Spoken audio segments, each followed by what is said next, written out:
Chapter 1. Made 1. The restoration of Subaru Natsuki's lost life came with the usual, nigh unbearable agony. The power of return by death caused no lag between death and resurrection. Subaru's mind didn't perceive a pause or transition from his final moments, as only time itself and his body reverted to their previous states. This inconsistency between his mind and reality disturbed his soul deeply. The instant return to a cold, hard floor made it was clear this time was no exception to the usual rules. The first thing that broke into Subaru's consciousness was a revolting sensation. Wei! Geho! Og! Before his mind could catch up to reality, he violently retched from the foreign matter he found in his mouth. A bitter taste and the stench of soil lingered on Subaru's tongue. He coughed as he desperately forced open his eyes. Jesus! A hoarse breath escaped Subaru as he sat up, squinting at the gloom. After blinking a few times, his eyes grew accustomed to the darkness, and he could make out the interior of an old stone room, one familiar to him. He realized he was in the ruin. Inside, the tomb? The peculiar putrid air stood out in his memory. There was no mistaking that this was the tomb in the sanctuary. Placing his hands on the rough floor, Subaru pushed himself to his feet while connecting the tangled threads of his memory to piece together what had happened. Fresh back from return by death, his brain couldn't cope with the amount of information flooding into it. He was sure he'd gathered the Earlham village residents that had evacuated to the sanctuary and brought them back to their homes on his way to Roswell Manor. He'd planned to confront Frederica once he arrived, only to find the mansion abandoned, causing worry to stab at his chest. He was concerned about the others who were supposed to be there, Beatrice, Petra, and above all, Rem. I told you, didn't I? I promised you, yes? With a shudder, Subaru's throat went taut as the lush voice brushed directly against his nerves. It was a bloody voice, the very essence of vulgarity and pleasure. The speaker had reached her climax when she witnessed the loss of life, heaving a satisfied sigh as she spoke of her one-sided promise. Subaru touched his stomach where it had been slashed and his innards had spilled out. Naturally, after return by death, his body was unharmed. However, the deepest scars had been carved not in his flesh but his soul. No, getting my guts sliced open was the biggest reason I was brought to the mansion, wasn't it? Pulling his finger away from his right flank, Subaru gently traced the center of his abdomen. The wound was nowhere to be found, but in Subaru's true history, it was a cold, hard fact that he had been sliced wide open. And for Subaru, the culprit was the first obstacle he had faced after arriving in his new world. So the bowel hunter returns to the stage. Gimme a break, geez. He used the back of his hand to wipe the sweat beading on his brow. In the back of Subaru's mind, he could see a beautiful woman of pure darkness with long hair every bit as black as his own. Brandishing a vicious blade, that butcher had taken Subaru's life twice over, and her name was Elsa Gramhild. Why was that woman at the mansion? Forget it. Not that isn't important, but, having reviewed what had happened since his return by death, Subaru's mind focused back on the present. Where had his ability brought him? As far as he could tell, since he was in the ruins, there could only be two possibilities, and given the cramped, stone room, he narrowed those down to one. This must be right after I took the tomb's trial, or right before. Which one it is, doesn't matter. More importantly, if this is after the trial, then... When Subaru's mind and reality connected with the speed of a blitzkrieg, his head practically snapped back to look over his shoulder. Inside that claustrophobic chamber, the figure he sought was lying on the floor right behind him. Emilia! There lay Emilia, her silver hair fanned out around her head and her pale cheeks twisted in anguish. Subaru knelt at her side and was about to touch her sleeping face when he hesitated. If he touched her, Emilia's trial would end right then and there. Outside interference would cause whatever vision she was seeing in the trial to instantly vanish, like popping a bubble, regardless of how hard Emilia was working to overcome her past. But I know that tonight it won't do any good. Shaking his head, Subaru pushed away his uncertainty. He embraced the tormented Emilia, sitting her up and holding her against his chest. That instant, Emilia's body heavily arched back. And after trembling for a while, Subaru? Yeah, that's right. It's me, Emilia. You all right? Subaru shot Emilia a small smile when she recognized him and called out his name though she was still dazed. The warmth of his smile and embrace stalled Emilia's grasp on reality for a time. Soon, the situation she'd been placed in and the result of the trial would crash down upon her. After that, she would cry like a child. He waited for it in silence. The least Subaru could do was to gently embrace her so that her heart would not break in the process. And so until Emilia calmed down, he held her firmly in his arms, not allowing her to leave his grasp. I'm really sorry. He calmed down, so, let's talk. Now in a guest room in Ryuzu's house, Emilia's voice was choked as she spoke. A faint redness tinged her eyes, where heavy traces of the confusion and sorrow she felt a short while ago were still visible. Still, she was doing her best to be strong, so Subaru didn't want to interrupt. What are you sorry for causing you trouble in the tomb? Really, I'm still... Emiliaton, it's okay. When you send trouble my way, it's not a bother. Helping you is what I want to do. More importantly, you didn't hit anything when you fell down, right? If you did, I can give it a really gentle rub. It seems like I hit my butt a bit when I went down. It feels a little numb, gulp. Thing, I'll be very careful, Miss Ram. Is that you jabbing your cane into my back? While Subaru was being particularly silly, Ram drove the tip of the cane she was gripping directly at him. When he pointed this out, she twisted the cane, causing Subaru to yelp with pain and leap away. Hey you. That's a little too much, isn't it? Look at this, blood's oozing and everything. Lady Emilia, how's your condition? Don't leave out a single detail. Are you seriously gonna ignore me after all that, Ram? You really are a piece of work. As Ram respectfully checked on Emilia's health, she responded to Subaru's complaint by glancing at him as if he were an insect, snorting in an amused sort of way. The exchange brought a weak smile to Emilia's face. Thanks, both of you. I'm feeling all right, so we should talk about what happened inside. Her lips made a small smile, but she could not conceal the worry and fatigue dragging down the corners of her eyes, pulling on her cheeks, and filtering into her voice. Surrounding Emilia was everyone who had gathered at the tomb for the trial. In addition to Subaru and Ram, there was Garfield and Ryuzu, and, for some reason, Otto, who made 5. With everyone's eyes upon her, Emilia held her emotions in check to properly convey the details of the trial and to announce that it had ended in failure. Most of the conversation was identical to the previous time around. The only difference was, then why is Mr. Natsuki safe and sound after having gone inside? Raising his hand, Otto posed the question that Subaru had managed to wiggle his way out of answering the last time. He had hidden that he'd actually taken the trial and kept quiet about the fact that he was qualified to take it. That had been out of consideration for Emilia, to avoid putting extra pressure on her when she was facing the same trial, but, this time, after some thought, he changed his reply to the question. The reason's simple. Just as you saw from the light in the ruin, I was qualified to take the trial too. So I took it, and I passed. Ah. At first, Subaru's declaration left everyone taken aback. Then, fierce unrest ran among them. In particular, Emilia's shock was tremendous. She'd taken the same trial and failed. Her purple eyes opened wide, looking like trembling gemstones as they focused on Subaru. Subaru nodded toward her as he continued to survey the other surprised reactions in the room. Sorry to surprise you like that. But to be honest, I was only lucky. The details of the trial just happened to be something I'd made my peace with beforehand. I wouldn't call it an easy win though. Is that so, Youngsu? However, that complicates things. A throbbing pain returned to Subaru's chest as he reminisced about meeting his parents in the world known as the trial. It was Rizu, representative of the sanctuary, who mulled over Subaru's words and furrowed her brows. The youthful-looking elder's grave voice made Ram fold her arms, narrowing her pink eyes. This has gotten complicated, there's no doubt about that. But if Barusu isn't spouting nonsense, then it's a great achievement. If his story is true, the barrier should be lifted now. Garf, what is the state of the barrier? All I can say is, the pact feels the same way to me, the old hag. So that was all a lie. Please die. Damn, you decided that way too early. Reeling from the sting of Ram's uncharacteristically hasty judgment, Subaru was clutching his head when he belatedly realized something. What's wrong, Garfield? Why you making a scary face like that? It's nothing. Barrier ain't down yet, right? What did you expect? I was just about to explain that stuff. Man, you guys are so impatient. Garfield, who'd been glaring at Subaru, crinkled his nose and averted his gaze. Put off by his demeanor, Subaru turned back toward Emilia. Just as before, Emilia's eyes were filled with worry and bewilderment as she said, Tell us, Subaru, what did you see when you overcame the trial? Probably more accurate to say what I learned rather than what I saw. The trial's a real bully, and there ain't just one. Apparently, even after you finish the first, there's still 2 left, for 3 in total. 2 more. The worry in Emilia's eyes deepened, which made Subaru's chest tighten so much it hurt. The first challenge, the trial of the past, provoked unspeakable anguish for her. The thought of 2 more was simply staggering. This might be going too deep into the weeds, but who exactly did you hear all this from while you were in the tomb? Who? I didn't talk to anyone. When I started the trial, I heard my own voice in my head. I think it probably affects different people in different ways. It was close to the truth for him to say that he'd simply come to understand the information rather than hearing it from someone else. Subaru had no memory of meeting a person in the tomb, so it was a natural assumption to make. It is said that in rare cases one can understand how to use a mattia merely by touching it. This could be something similar. I have not yet had the opportunity to touch something as precious as a mattia. I suppose you wouldn't. You have the look of a pauper. It hasn't even been half a day since Miss Ram and I first met, has it? Ram had quickly decided how she was going to interact with Otto. Setting aside their exchange, Subaru sat right beside Emilia on the bed she was resting in. Then, he locked eyes with her as he addressed her directly. Emilia, there's something I want to suggest. You might not like it very much, though. Suggest? What do you mean by that? Can I challenge the trial in the tomb in your place and clear it? The words Subaru had uttered fiercely unsettled Emilia. From her perspective, they were completely unexpected. From his, they required courage and resolve to say. Subaru would take the trial, liberating the sanctuary in her place. It was a thought that had occurred to him during his conversation with Garfield on the way back to Erlem village the last time around. Mid-trip, Garfield had questioned Subaru, who was sending Emilia to the trial in spite of the agony she had to endure because of her repeated failures. Garfield had wondered whether overcoming one's past was truly necessary. Naturally, Subaru couldn't simply accept that idea without any thought, but it had undoubtedly been a bolt from the blue. He acknowledged it was worth suggesting as an option, at least. I want to be there for you. I don't know what you're facing from your past, but if it's enough to make you cry like that and bring out so much suffering on your face, I want to reach out to you. Subaru.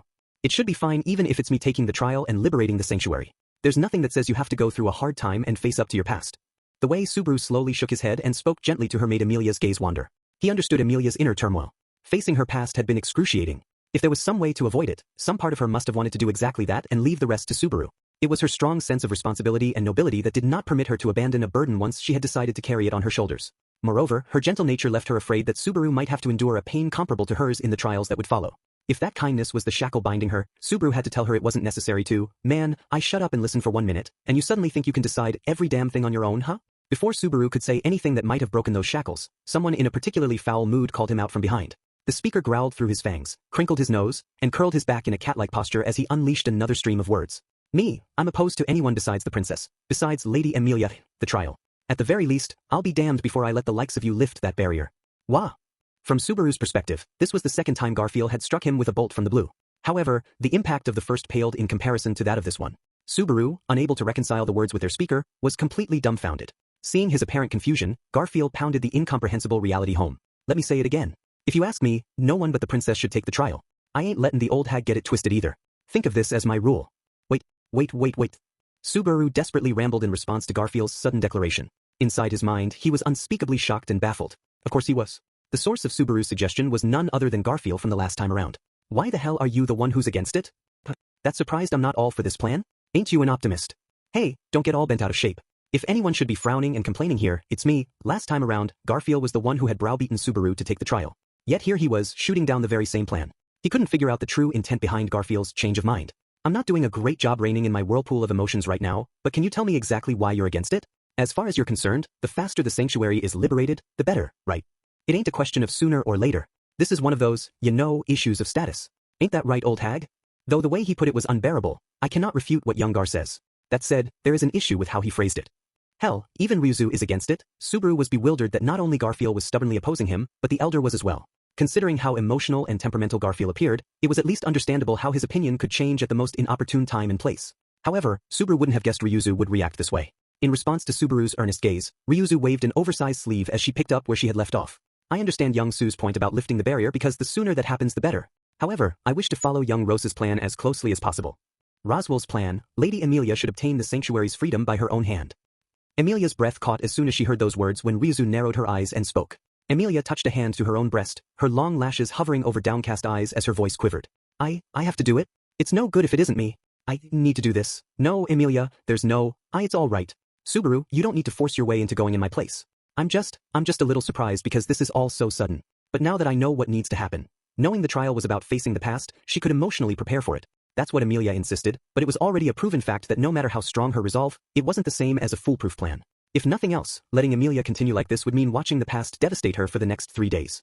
This foreknowledge was what brought such sorrow to Subaru's eyes. That was why. Subaru, are you thinking that you can't trust me with this? Waff. Right as his mind drifted off for a second, Emilia posed a question to him, her voice quivering with worry. When he let out a surprised breath, Emilia weakly shook her head side to side and continued. It's because you saw me fail. That's why you think you can't trust me to complete the trial. That's why you want to do it in my place. No, Emilia, that's not it. It's just, it isn't like you absolutely have to deal with the past but if I don't face it, then I can't pass the trial. If I can't do even that much, there's no way I can become king. I have to help the villagers and the people of the sanctuary get out of this place. Emilia firmly embraced her own shoulders as she swept Subaru's words away. Her slender nails dug into the skin, as if she meant to hurt her timid self. I can't keep relying on you all the time, Subu. It was just the other day that you became so badly hurt for my sake, and now it's about to happen again. I won't put you through that. It's fine that way, Emilia. This might be the wrong way to say this, but this is one of those, give and take situations. Wait, would it make more sense to say giving the right person the right job? What I'm trying to get at is that I just so happen to have a better matchup when it comes to this trial. Since it seems I can handle this, might as well have me take care of it. That's all. You'll definitely have great opportunities to give it your all in the future. Isn't this one of those important opportunities? If I avert my eyes simply because I don't like what I see, then push everything onto you, Subaru, before running away, what does that make me? How good would it be if he could simply yell back, and what's wrong with running away? If running from something awful was possible, if someone had a chance to not look at something bitter or to turn away from suffering, and in so doing they could breathe easier, then that's exactly what they should do. That was how Subaru had lived his life up to that point. Even if people looked down on that way of living as the weakling's path, he could almost certainly say with conviction that it was not something to be ashamed of. And yet, Subaru was unable to affirm Emilia's weakness. He didn't understand why he couldn't bring himself to say the words. But when she noticed that Subaru had fallen silent, Emilia shut her eyes with all her might, casting them downward as her lips tightened. Seeing that stabbed at Subaru's chest, and when he tried to say something even though he hadn't been able to think of anything meaningful, for now, let's leave it at that. It was neither Subaru nor Emilia who punctuated their discussion with that brief statement. The speaker had quietly circled around Emilia's back, gently touching a pale palm to the young girl's mouth. An instant later, Emilia, her strength suddenly draining out of her, lost consciousness, tipping forward as she crumpled. Subaru hurried to catch her. Laying in his arms, tranquil breaths slipped from Emilia's sleeping face. Then he turned to another, Rams, and asked, "What did you do?" I gave her a whiff of incense to help her relax. Perhaps you're upset that I used such a forceful method. That was definitely aggressive, but you did the right thing. Sorry for making you go through the trouble. Receiving an apology about Lady Emilia from you, Barusu, is strange indeed. When did you inherit Lady Emilia's guardianship from the Great Spirit? That wasn't what I meant, he wanted to say, but his shoulders drooped instead. Subaru knew the retort wasn't very convincing. It was a fact that, whatever the reason, Puck's refusal to show himself made Subaru even more protective of Emilia than usual. His knowledge of how the trial would wear her down made him rash as well. What's more, it seemed Emilia was well aware of this tendency of his. Either way, looks like we're done talking for now. Subaru was at a loss for words, and Emilia was unconscious. Seeing the two of them like that, Garfield snorted as if he was bored. Though Subaru took issue with his attitude, he couldn't bring himself to snap back with a retort. The conversation for that evening was over. There was no denying that fact. However, it'd be nice if we could talk to the princess again tomorrow.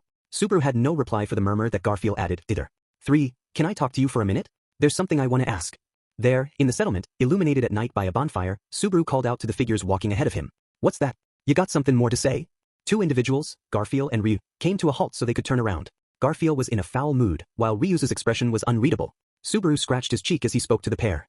Hey, don't be so combative. I just have a little question. A question, is it? If it's something we can answer, then I don't see why not. What is it you wish to ask? Garfield loomed with his fangs bared, though Ryu held him back and gave Subaru permission to proceed. Grateful for her demeanor, Subaru abruptly puzzled over something. Come to think of it, this house used to be where Ryu stayed, right? Then where is Ryu staying while Emilia and the rest of us are staying here? Hey, why are you even a question like that? Let me make this clear. If you even try and do something to the hag, you can bet I ain't gonna forgive. Ow, ow, ow. What gives, lady? It's time to give the stupidity a rest, young Gar. Do you think a youngling would want to do anything with a fossil like me? It's obvious he's simply curious. Ryu sighed with an exasperated air as she dug her nails into Garfield's hip. Certainly, Garfield's suspicion was way off the mark, but it still felt kind of strange to hear Ryu describe herself as an old lady. Either way, Subaru had come to talk about his idle curiosity, so he cleared his throat and continued. You opposed my suggestion back there. I want to know the real reason why. Mind telling me? Like we said before, liberating the sanctuary should be something Lady Emilia accomplishes on her own. That's what young Rose desires after all. You said that it's Roswell's plan. Meaning, when Subaru suddenly recalled the heated debate he had shared with Roswell the last time around, his ignorance caused wrinkles to break out on his brow. Dealing with the menace of the witch cult and liberating the sanctuary, Roswell claimed he'd set everything up so that Emilia would be credited with the success of both. Subaru could agree that Roswell's plan presented unique advantages for Emilia's bid for the throne. However, he felt that line of thinking was too heartless. Do the two of you agree with that guy's methods? Hey, don't get the wrong idea. I hate the bastard too, but things ain't that simple. Young Su, I understand how you must feel. I hardly find it a pleasant topic either. But as the settlement's representative, my position also requires me to think of what will come after the barrier is lifted. Prodded by Ryuzu's statement, Subaru grimaced in bewilderment. Garfield observed Subaru's state and went, now look, scratching his head in irritation as he went on. Even if the barrier's lifted, that don't mean the people live in here just go poof and vanish. If how and where they live changes, who do you think is going to take care of geezers and hags who can't even tell left from right? I get it now. Even if the barrier's lifted and everyone formally moves into the fiefdom, you're still under Roswell's care. That's why Ryu and the others are. We do not wish to risk our relationship with young Rose. I am sorry for you and yours, young Su. You know, this is making me trust Roswell less and less. Considering how low Subaru's opinion of Roswell had dropped the last time around, the current conversation was a truly bitter pill to swallow. Subaru's reply elicited a pained smile from Ryu, while Garfield gave a single, strong click of his fangs. Anyway, we've laid out our demands. The princess takes the trial. Me, I won't let you take it whatever qualifications you've got. Stop calling her princess. It sounds like you're making fun of Emilia. Can't call her half-demon or princess. Man, you complain a lot. Besides, Sir Knight, if she ain't a princess, then who the hell have you been protecting this whole damn time? Twisting his hip, Garfield peered up at Subaru as he spoke in a provocative tone. Subaru fell into his thoughts a short while, before coming to his senses and lifting a finger to thrust toward Garfield. The part where you called me Sir Knight just now, could you say it one more time? The hell you gettin' all worked up for? Garfield seemed fed up with Subaru's unexpectedly bashful reaction when Ryu raised a hand between them. Then she brought that hand to her mouth as she let out a little yawn. Young Su, could we leave it at that? The late hours of night are hard on the elderly. Let's continue this tomorrow. Given your appearance, it feels super weird hearing that from you, but roger that. Sorry for keeping you. The Abingam comes on thick. Don't you dare go anywhere even near the tomb. Not sure what that phrase is supposed to mean, but I get the gist of it. I've had enough of the tomb for one night anyway. After seeing off the sleepy Ryu and the thorny Garfield, Subaru, by his lonesome, lifted his head and gazed up at the starry sky. The night sky was full of clouds, but since there were barely any light sources on the ground, the starlight was incredible. He felt like nature was cleansing his heart. The situation's too dire for a warm and fuzzy mood, though. After a dizzying day and return by death, Subaru's body and spirit were both laden with fatigue. But he slapped his cheeks to energize himself and turned toward the group's temporary accommodations. And then, so what did you think of that discussion just now? I'd like to hear an outsider's opinion. Normally, wouldn't one call it a third-party opinion? When you call it an outsider's opinion, you make both my position and opinion feel overly estranged. This is my way of being considerate of your position. If you're just an outsider in the end, it gives you a chance to save face, right? Damn it, man, don't make me say it out loud. Such consideration is pointless when you already involved me in the earlier conversation. As they bantered, Otto slowly emerged from the temporary accommodations.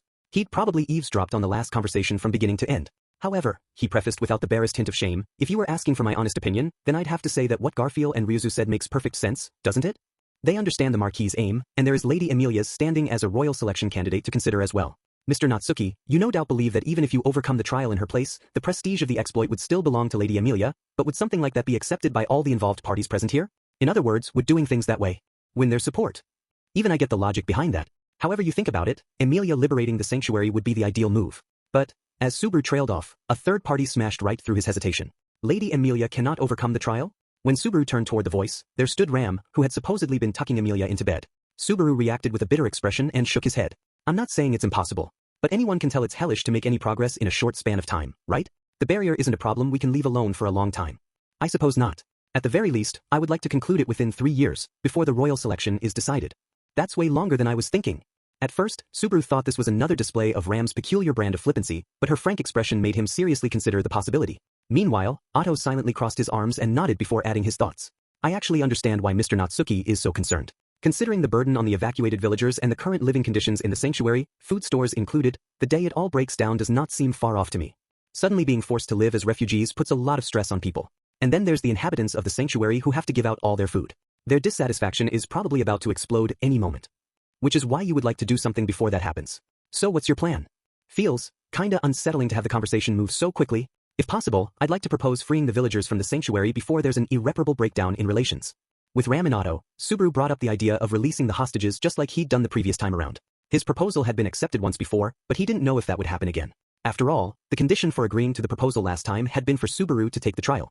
This time, the representatives of the sanctuary had precisely forbidden him from doing that. He expected negotiations would not be easy. I'm sure they have no desire for mutual destruction either. Given the nature of the barrier, Lady Amelia cannot depart until someone brings the trial to an end. It would seem most of the proposal's premise has already been fulfilled. Otto nodded as he interpreted the parts of Subaru's proposal that hadn't been elaborated on enough. Seeing Otto logically break things down, Ram went, narrowing her eyes as she spoke with a hint of praise. I'm surprised. The pet you took in is worth more than I presumed. Isn't he? I found him tied up on the side of the road. I'll take care of him, so can I keep him? Only if you take proper care of him. Could you two stop referring to me like I'm a dog or a cat? Both of you are seriously in tune, aren't you? When Otto bit back, Subaru and Ram both let out a hearty sigh. This was solid proof they were truly in sync, but Subaru sank into thought about something weightier. Based on the earlier exchange, he didn't think Garfield would simply go along with his proposal to free the villagers. That said, Subaru had a reason why he couldn't take things slow. He had to seriously start thinking ahead to the situation that had caused his return by death. All things considered, it would seem that this proposal will become the focus of the conversation to follow. Yeah, I suppose it. Wait, what conversation? He really is hopeless, no? What are you talking about? It's a bad habit of yours to decide things all by yourself. Ram seemed like she seriously felt sorry for him, which made Subaru stamp the ground as he asserted the unfairness of it all. His childlike reaction caused Ram's shoulders to sink as her pity deepened. Since Lady Amelia was haggard after the Tombs trial, and the ongoing situation has been hard on Bruce's small head, I am trying to be considerate, but I cannot have you forgetting a most important promise. You know, I have a bit of trauma about not keeping promises. Remind me what this one was again. That after the trial, Master Roswell would make time for you. The words, which Ram said in a rather sour tone, made Subaru go, ah, as his mouth fell open. Folding her arms at the stupid look on his face, Ram continued nonetheless. That's where you were supposed to speak about circumstances to date and what's to follow. Isn't that right? For the important points of the latest return by death were completely different from those of previous times.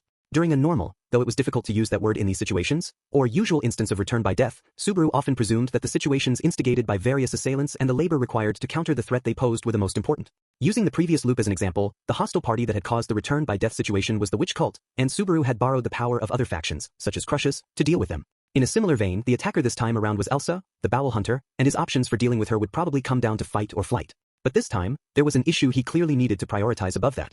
Namely, what had happened to Frederica and the others by the time Elsa killed me? In the current loop, after he'd returned to the mansion, Subaru had felt extremely wary toward Frederica. The crystal she had given Amelia was the reason he had been teleported while they were on their way to the sanctuary. He later went back to the mansion fully intending to figure out her true motives. Who would have ever thought it'd be Elsa's blade greeting me? Thanks to that, well crap, thanks to that I got a return by death without learning a damn thing. Subaru wouldn't say he had truly come away with absolutely nothing at all, but what little information he'd gleaned was not enough. Now that he knew there was an enemy lurking, the largest pending issue was the uncertainty of who her victims would be. Besides Frederica, there were 3 others at the mansion. Petra, Beatrice, and Rem. Were the girls at the mansion all right? If Frederica was in fact hostile to Subaru and the others, did that mean she was connected to Elsa? Either way, I doubt that insane woman would have any reason to hold back against Rem and the others. His memories bubbled up unbidden, the pain of Elsa's wicked blade and his sense of helplessness at being unable to stop her vile deeds. She'd killed Amelia. She'd killed Felt. She'd killed Old Man Rom. She'd killed Subaru himself. There were few things Subaru had greater faith in than the tastes of the butcher known as the Bowel Hunter. Elsa would never let her prey at her chosen slaughterhouse slip away. That was why, I've got to get back to the mansion without a moment to spare. I have to figure out what happened. Along with the liberation of the sanctuary, this was a challenge Subaru had to take on. I see. Now I grasp the situation. After hearing Subaru's long explanation, Roswell, lying on his side in bed, nodded deeply. The room set aside for Roswell's convalescence contained only him and Subaru. Setting Otto's thoughts aside, Ram seemed unhappy she couldn't also be in attendance, but this was how it had to be. After all, when men met to plot wicked deeds, the fewer of them, the better. I must say, these are results beyond anything I could have hoped for. Not only was the witch cult driven off, to think you even participated in the hunt of the white whale at the Lippes Plains. We can discuss that again when invitations for an award ceremony get thrown around. My exploits weren't exactly small, so I figure some prestige is coming my way. I get the sense that some prestige is hardly enough to accurately describe the acclaim you've earned. Moreover, I wish to thank you on a personal level for your cooperation in subjugating the white whale. And what of Sir Wilhelm? Closing one eye, Roswell posed the question with only his yellow eye open. It made Subaru gulp down. I didn't think I'd hear Wilhelm's name out of your mouth. He was there. Wilhelm was the one who finished off the white whale. It was incredible. He's seriously something else. I see. That is most splendid. Subaru knitted his brows, suspicious of the intensity in Roswell's murmur. The fact that Wilhelm had avenged his wife, achieving his long-cherished desire, had delighted Roswell. Roswell, do you know Wilhelm? No, I have never met him. One of my ancestors did, briefly. Therefore, I choose to toast the sword devil's tenacity from a distance, entirely on my own whim. That is all. That is all, Roswell had said, but the emotions surfacing in his expression seemed conflicted. Subaru couldn't bring himself to blindly trust what he had just heard, but he also had no time to pursue the matter any further. This really bugs me, but let's move on to the main issue. You've read my proposal, right? I had intended to discuss rewarding you for your exploits as well, but no matter, let's continue. You wanted to discuss your plan to request the freeing of the Earlham villagers from the sanctuary Yees. When Subaru urged him onward, Roswell smiled back and touched the bandages wound around his chest as he nodded. Certainly, the fact that Lady Amelia has entered the barrier means Garfield and the others' aims have already been realized. Lady Amelia cannot depart unless the barrier is lifted. Surely it is not necessary for other hostages to remain within the barrier as insurance. Seems like a rational plan to me. It's not kicking the sanctuary's problems down the road or abandoning them. This is a reasonable proposal, so the other side ought to be willing to compromise. A reasonable proposal, you say? It is not that you actually have a different concern? For instance, when Lady Amelia's heart is crushed by the trial, the people of the sanctuary might use the presence of the villagers as a shield, using them as leverage to force her to challenge the tomb against her will. Which would make this your way of nipping that in the bud, or something like that. Closing one eye, Roswell stared at Subaru with only his yellow eye, something Subaru was used to seeing by then. Subaru folded his arms, then leadenly drew in his chin as he replied. Nah, sorry. Never thought of that. In fact, just imagining it is scary. Gimme a moment. Oh my? Perhaps I overthought it? How rude of me. I'm sorry to surprise you. Roswell smiled, glossing over what was either bottomless pessimism or a vicious thought process. While those disinterested eyes and that smile were still trained on him, Subaru mentally refuted the possibility Roswell had raised. Purely as an option, it was certainly one potential course of action. However, no one involved in the current events was the kind of person to carry it out. It had only been a few days, but Subaru was confident he knew where Garfield, Ryuzu, and the other residents of the sanctuary stood on this. Either way, I understand your proposal, so, what is it you desire from me? I want this proposal to go to Ryuzu and the others through you, not me. This time, it seems like they're not gonna compromise with me. This time? And why is that? Seems like that Garfield bastard's taken a disliking to me. I don't have the time to get through to a moody guy like that. That means it's better to have the idea come from someone other than me. Opposition to Subaru taking the trial included, Garfield's demeanor had clearly changed from the last time around. His stubborn demeanor and the almost outright hostile glint in his eyes were things Subaru didn't remember encountering before. He wondered if it was something he'd said, or if he'd done something to rub the guy the wrong way. Either way, Subaru decided it was best for him to avoid coming into contact with Garfield this time around. If he gets hard-headed about my point of view for emotional reasons, that'll put everyone in a bind. It's a little scary how Ryuzu just goes along with whatever Garfield says too. And thus, my turn has come. Okay, very well. I shall speak to the elder. But Garfield hates me as well, so I am concerned I may not be able to bring him around right away. As a fellow person whom Garfield hated, Roswell readily consented, leaving Subaru to make a pained face as he entrusted his hopes to the man. The plan itself would likely be accepted by the other party after considerable grumbling. They would probably promise to free the villagers within the next several days. However, this was only the first step of Subaru's ultimate plan. "Nu then, is your business with me at an end?" "Not yet. If anything, this business is more important than that proposal and everything that's wrapped up with it." That preface made Roswell's cheeks harden for just a moment, but that stiffness soon morphed into a smile as he ran a finger through his long, indigo hair. "Then, tell me, what is it that you desire?" "I want to go tell the people back at Earlham Village that the hostages will be released from the sanctuary just like we discussed. I want to tell all the worried folks that their families are coming home." In other words, you wish to go before the hostages are freed and the barrier is lifted. I'll return to the village alone. Of course, I'll be heading to the mansion, too, where Frederica's scheming something or other. With his shrill voice and heated gaze, Subaru transmitted his exact thoughts to Roswell. Subaru had thoroughly reviewed the circumstances surrounding return by death, had shown consideration to Amelia, who was giving it her all to face the trial, and had been wary of Garfield, resident of the sanctuary. At a glance, it seemed as though Subaru had handled everything quite calmly. However, even at that very moment, an undeniable impatience threatened to tear the inside of his chest asunder. How was Elsa connected to Frederica, one of the few remaining at the mansion, and what in the world had happened there? Subaru desperately wanted to find out as soon as possible, to the point that he couldn't bear to sit around and wait for however many days it would take to persuade everyone. I understand your concern. However, to the extent of my knowledge, Frederica is not one prone to rash. The hell do you know? Somehow, Subaru's interruption silenced Roswell's attempts to alleviate his worries. Dark, heavy emotions were infused within the young boy's low voice. Of course there were. Roswell's private opinion of Frederica was entirely irrelevant. What Subaru had seen was the truth. In the future, something would occur, and that reality held far greater weight to him than anything Roswell thought. Don't say stuff like that. It doesn't suit a smart guy like you. Frederica's the one who put that crystal in Amelia's hands. That's evidence she's up to something. You said as much, didn't you? Even so, she isn't one to intentionally bring harm to others. She has not the courage to do so. I don't have much courage either, but that doesn't guarantee she wouldn't try something desperate. There was no firm, clear answer what exactly prompted humans to take dramatic actions in extreme circumstances. It certainly wasn't courage that drove Subaru forward. It was nothing more than a sense that something bothered him. Roswell, the trip will only take half a day. If it's just me going with Patlash, I can be back in a day's time. Please, give me the permission I need to do just that. Even assuming I do permit it, if it becomes clear that Frederica bears enmity toward you, indeed, if she takes hostile action against you, what will you do? The girl has demi-human blood flowing within her. The circumstances of her duties at the mansion mean that she has learned a certain degree of martial arts. Unfortunately, I do not think you stand a chance against her. That's none of your business. The straightforward problem Roswell pointed out made Subaru's throat tighten. Depending on how events played out, it was possible Subaru would have to face both Frederica and Elsa at the same time. Opposing them would be Subaru alone. Petra and the sleeping Rem couldn't be considered ready for a fight. He had no confidence he could even get in touch with Beatrice. All things considered, the only combat strength he could bring from the sanctuary back to the mansion was, Emilia can't go because of the barrier, Roswell's heavily injured, Otto's definitively a non-combatant. Wait, is this checkmate? I suppose it is, though with a single exception. When Subaru blanched, Roswell spread his fingers toward Subaru's pale face. The fingertips stole Subaru's attention, as Roswell smoothly wiggled them around and continued. I shall add a condition of my own to your proposed plan of action. As I was just saying, I cannot send you alone to a certain death. Therefore, to ensure that does not come to pass, to ensure that? Roswell clapped his hands together, opened them, then spoke. Take Ram with you and go. I am quite certain she shall be of aid to you. 5. To put it bluntly, I am not thrilled with this situation. You're saying that after we've come this far, big sis? The next morning, Ram was the first to open her mouth when they arrived at the settlement's entrance. With a sour look on his face, Subaru followed suit. It was a rather Ram-like thing to say, eliciting a wry smile from Subaru as he scratched his head. As a result of the discussion the night before, Subaru had swallowed Roswell's terms. It was plain fact that Ram was the only one who could be relied upon for combat, making her the sole countermeasure against Frederica. Ram had indicated her disapproval but relented and came along obediently in the end. That said, it didn't mean her chagrin had simply vanished. With Master Roswell's poor condition, I can't help but feel concerned about leaving his side. I mean, it's not like you can do anything by staying here either, right? Also, I was speechless when I heard it was Garfield who bandaged those wounds and not you. Don't be ridiculous. If I did it and Master Roswell's injuries worsened, where would we be then? You should feel a little worse about the fact that you'd make it worse. Subaru's voice rose as he took in Ram, who was utterly shameless about her poor ability. He sighed deeply, hearing his voice echoing in the distance as morning embraced the sanctuary. It was the start of the day after the discussion. Their preparations had been as quick as humanly possible. But considering his unease over his return by death, Subaru truly wished they could have departed the preceding night. At night, the forest of Cromaldi is quite dangerous. Even without the barrier, those woods form a natural stronghold that bars the entry of humans. Don't be reading a man's mind, sheesh. It was written all over your face. Are you that worried about the girl you left at the mansion? Ram had a sharp intuition and had handily discerned the reason for Subaru's unease. Ram was referring to Petra, freshly employed at the mansion.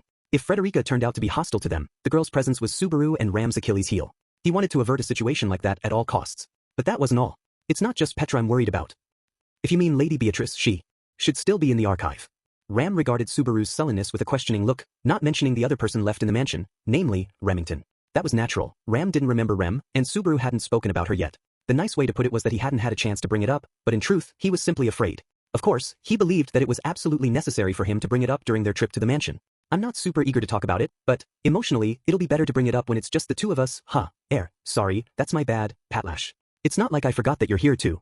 Overhearing Subaru's murmur, the land dragon rubbed her nose against Subaru's shoulder in apparent objection. Patlash, Subaru's beloved land dragon, would play the most important role in their journey from the sanctuary back to the mansion. He was relying on Patlash's grasp of the way home, and this time, no one would be riding a dragon carriage. It'd be him and Ram mounted on Patlash's back as she ran for the entire return trip. She's a good land dragon, making up for her all too lacking master. I pity her taste in men, though. I can't say anything back about that.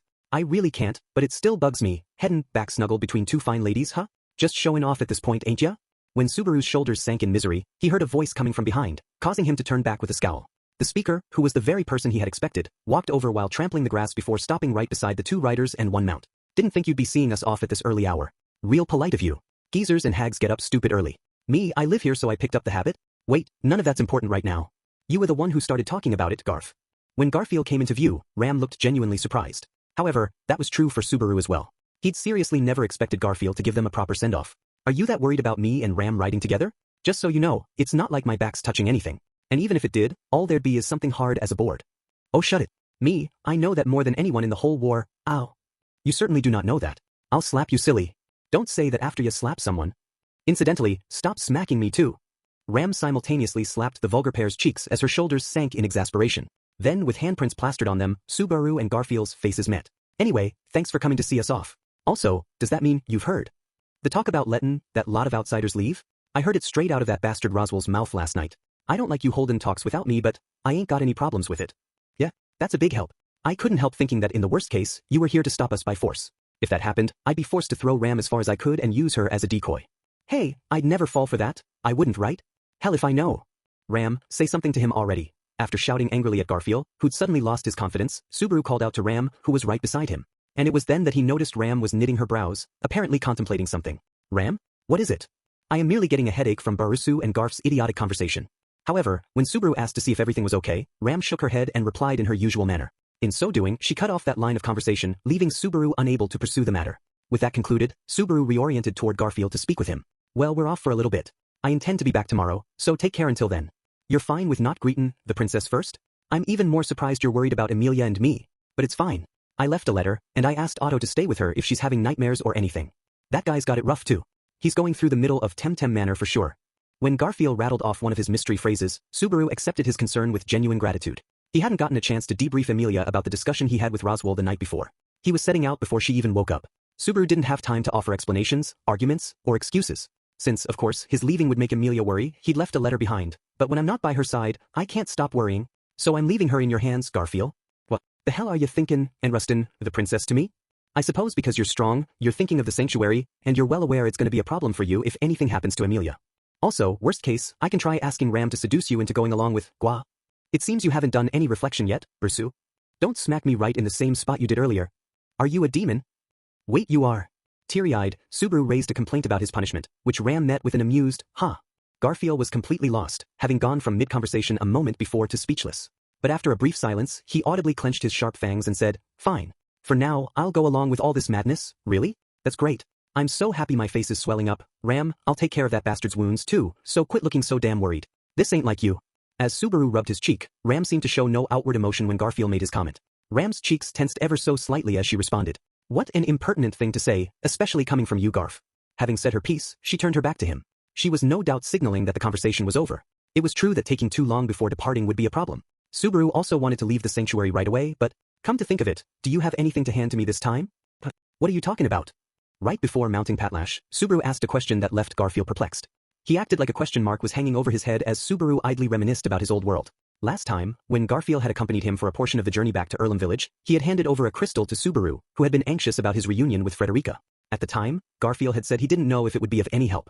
In the end, Subaru had perished without ever meeting Frederica face to face. During the previous series of events, 3 more days had passed before his return trek, but this time, no more than half a day had gone by.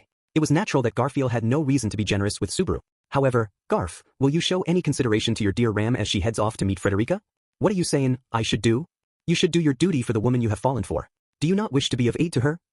Like a woman only when it suits ya. Damn it all. Ram maintained her brazen demeanor. Garfield clicked his tongue and tossed something her way. For an instant, the morning sunlight reflected blue off the crystal, just like Subaru remembered. Guessing what Subaru had been aiming for, Ram forced Garfield to cough it up. All Subaru could say was that it was completely in character for her. Internally sighing in admiration at Ram's skill, Subaru mounted Patlash and reached out to her with his hand. Unexpectedly, Ram politely accepted, and with that, the pair finished mounting the land dragon. After that, Subaru waved a hand to Garfield, entrusting the sanctuary to him once more. Take care of Emilia. And as much as you can, let her know I apologize with all my heart and mind, okay? You can tell her crap like that using the mouth you were born with, damn it. As though Garfield's angry shout was a starting signal, Subaru commanded Patlash to set off. The pitch-black land dragon accelerated, tearing through the serene air as they cut through the forest. As they continued to go faster and faster, Garfield quickly receded from sight. So, Barusu? Do you think that thing of Garf's will be of any use? The effect of the wind repel blessing meant the riders didn't feel any shaking or wind, even on the back of a running land dragon. As they sped on, Ram, sitting behind Subaru with her hands around his hips, tinkered with the crystal she had just received. It was a crystal pendant tied with a string, and it really did look a lot like Frederica's. I have no idea what effect it'll have. What do you think? You've known him a lot longer than I have. I didn't even know he had this, so of course I have no clue.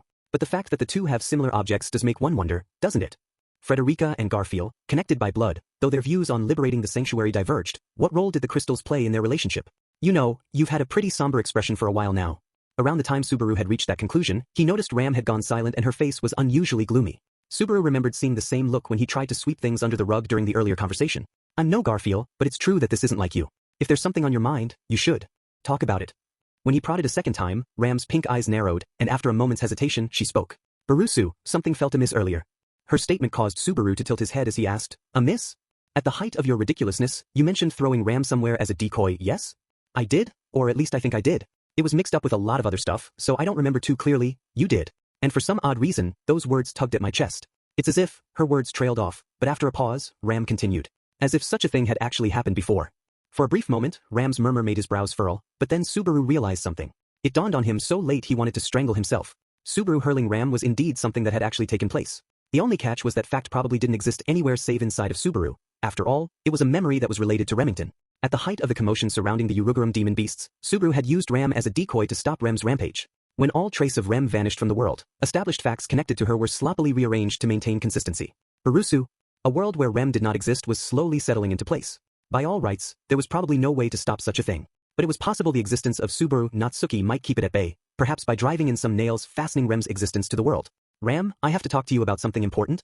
To you, it's probably the most important thing in the world. Beyond Master Roswell, I do not believe any such thing exists. Nah, there is something, that's what we're going to talk about. Subaru was embarrassed that he'd chickened out and avoided this conversation for so long, considering how important it was. There was still a fair bit of time until they reached the mansion. There were countless things that he had to ponder. Even so, he could at least take the time to, there was a girl named Remington. And so he spoke, to build a place for that girl in her beloved older sister's heart. 6. His second return to Roswell Manor went off without a hitch. That said, the awful experience I had took place inside the mansion. Scratching his cheek, Subaru murmured to himself as he dismounted Patlash before the gate. His other objective, reporting to the residents of Earlham Village, had been taken care of beforehand. He told them that their families remaining in the sanctuary would soon be released, and their reunion would occur within a few short days. They had been delighted at the news, but Subaru felt guilty for using it as the justification for his return. Still, this was to make sure everyone made it through the coming danger safe and sound, or at least that was what Subaru told himself. You seem stricken by pangs of guilt, almost like a proper adult. Take care to remember that feeling in the future. Future? You're thinking about Frederica just as much as I am. I'm not speaking of today's future, but far beyond that. Considering Lady Amelia's royal selection, the opportunities for Barusu to engage in wicked deeds shall only increase, though I am probably wasting my time bothering with you. Subaru couldn't even muster a groan of complaint at her harsh appraisal. Ram dismounted the land dragon like he had. Gazing at the mansion from beside Subaru, she appeared calm and ready. Her face didn't reveal a trace of the gloom and frailty Subaru harbored. He was genuinely envious about that. Well, excuse me for being unable to leave that boorish lower-middle-class mindset behind. You have served but a few months, Ram has served 10 years. Our degree of loyalty and length of service differ. It is impertinent for you to think you can stand upon the same stage. More importantly, have you managed to harden your resolve? I'll turn that question right back at you. Ram, putting their differing mindsets on the back burner, asked him whether he was ready for something far more immediate. Subaru closed one eye. With their destination, Roswell Manor, right before their eyes, Subaru couldn't exactly back off. Compared to the previous loop, he'd arrived back 2 entire days early, but please don't let anything have happened yet. Put bluntly, his latest return to the mansion was more or less the fastest option possible, given the current point of return by death. The only way to get back any faster would have been to drop everything and run back the moment he got out of the tomb. Subaru wondered if Patlash would even cooperate if he had tried that. Unfortunately, that course of action was not something that Amelia, Roswell, or the others involved would have understood. Of course, if it meant he'd make it back in time to do something, Subaru would have charged forward regardless, but as Subaru sank into thought, a hand moved to his right arm as if by nature, touching the white handkerchief wrapped around its wrist. This charm symbolized a prayer for his safe journey, and the promise Subaru had made with Petra that he would come back safe. Even if Frederica is an enemy, whether she intended to start something right away matters a lot. The fact that she showed her face at the village yesterday doesn't eliminate the possibility she did something right after we left, but Barusu. Attack or run away. It's a hard choice to make, huh? This time, Ram's here, but if it comes down to a fight, it'll be a drop in the bucket. When we're up against Elsa, running for the hills is way smarter. The problem with that is Biko's still holed up here, Barusu. What? Can't you tell I'm desperately trying to put my thoughts in order right now? If I don't work things out well enough, we'll seriously pay for it later. Could you put up with me talking to myself for a lit? If you are going to do that, I think you should do it inside of the mansion, right? Subaru, turning when Ram tugged at his sleeve, pleaded with her about the importance of his fevered mumbling. But then a cute, amused giggle brushed against his eardrums, making Subaru look toward the gate in surprise. When he did so, he saw a maid standing on the other side of the gate with a demure smile on her face. She had reddish-brown hair accented by a big ribbon on her head. Her adorable smiling face convinced Subaru that an angel had appeared. He was taken aback when he finally laid eyes on the girl. Is that you? Welcome back, Master Subaru. You are back far sooner than expected, no? Why, I'm back. I'm happy to see you. In front of the surprised Subaru, the girl, Petra elegantly grasped the hem of her skirt and politely bowed. After staring intently at her, confirming that she was safe and sound, Subaru let out a deep sigh. Subaru's strange demeanor made Petra cock her head to the side, completely mystified. Then, she let out a little, as she nervously turned her back to Subaru, carefully arranging her clothing and hair. Then, saying to herself, okay, she turned back around and smiled adorably once more. Is there something wrong, Master Subaru? Geez. Su damn cute. Petra's unbearably charming behavior drove Subaru to impulsively embrace her and stroke her head. The complex, unreservedly adoring motions of his hand made Petra's eyes go wide as she raised a bewildered cry. What are you? Subaru, this is embarrassing. You really have no regard for people's feelings. You really don't, damn it all. Subaru. The girl's cheeks reddened as the brows on her blushing face furrowed with a questioning look. Still buried in Subaru's chest, Petra examined him with worried eyes as she asked in a low voice, does it hurt somewhere? The worried girl's fingertips brushed Subaru's trembling cheek. Nah, he replied, gently taking into his hand the slender fingers touching him as he shook his head. Breathing deep through his nose, he stopped for a moment. Then he slowly met the girl's gaze as he answered fully. I'm just relieved from the bottom of my heart. Hi Petra, I'm home. 7. To put it bluntly, I am not thrilled with this situation. That's the second time I've heard that today. I suppose it is. It's sarcasm after all, adorable sarcasm from dear Ram, who's at a loss from being thoroughly forgotten. Ever since Subaru's reunion with Petra, Ram kept shooting off sarcastic remarks. Moved by the mere sight of the girl being safe and sound, Subaru had unwittingly gotten quite emotional, but Ram's silent anger at having been ignored in the meantime ran deep. Subaru was on his knees as he apologized. I'm sure you already understand, but I was worried about her. I'm just relieved that she's all right. How indecent. You're way more indecent for saying that about a tiny girl like this. Subaru deflated as Ram folded her arms and snorted with a tuh. But as she watched the exchange between the pair, Petra gingerly walked closer to Ram. The big ribbon on her head swayed. With a fair bit of tension on her face, she asked, you're Miss Ram, right? This is the first time we have properly spoken, so, I am Petra, new servant here at the Master's Mansion. I am pleased to meet you. You aren't calling me Ramchi today? Raising an eyebrow, Ram teased the girl about the nickname that had spread among the children of the village some 2 months prior. Her reply brought a blush to Petra's face. Be back then she panicked in her embarrassment. I was still just a child. But please watch me. I will be different from now on. Unlike Barusu, you are quite discerning. Very well, you pass. Hey, who do you think? You are. Incidentally, Barusu fails. As he is, I cannot allow him stay at the mansion. Then what was the point of me coming back?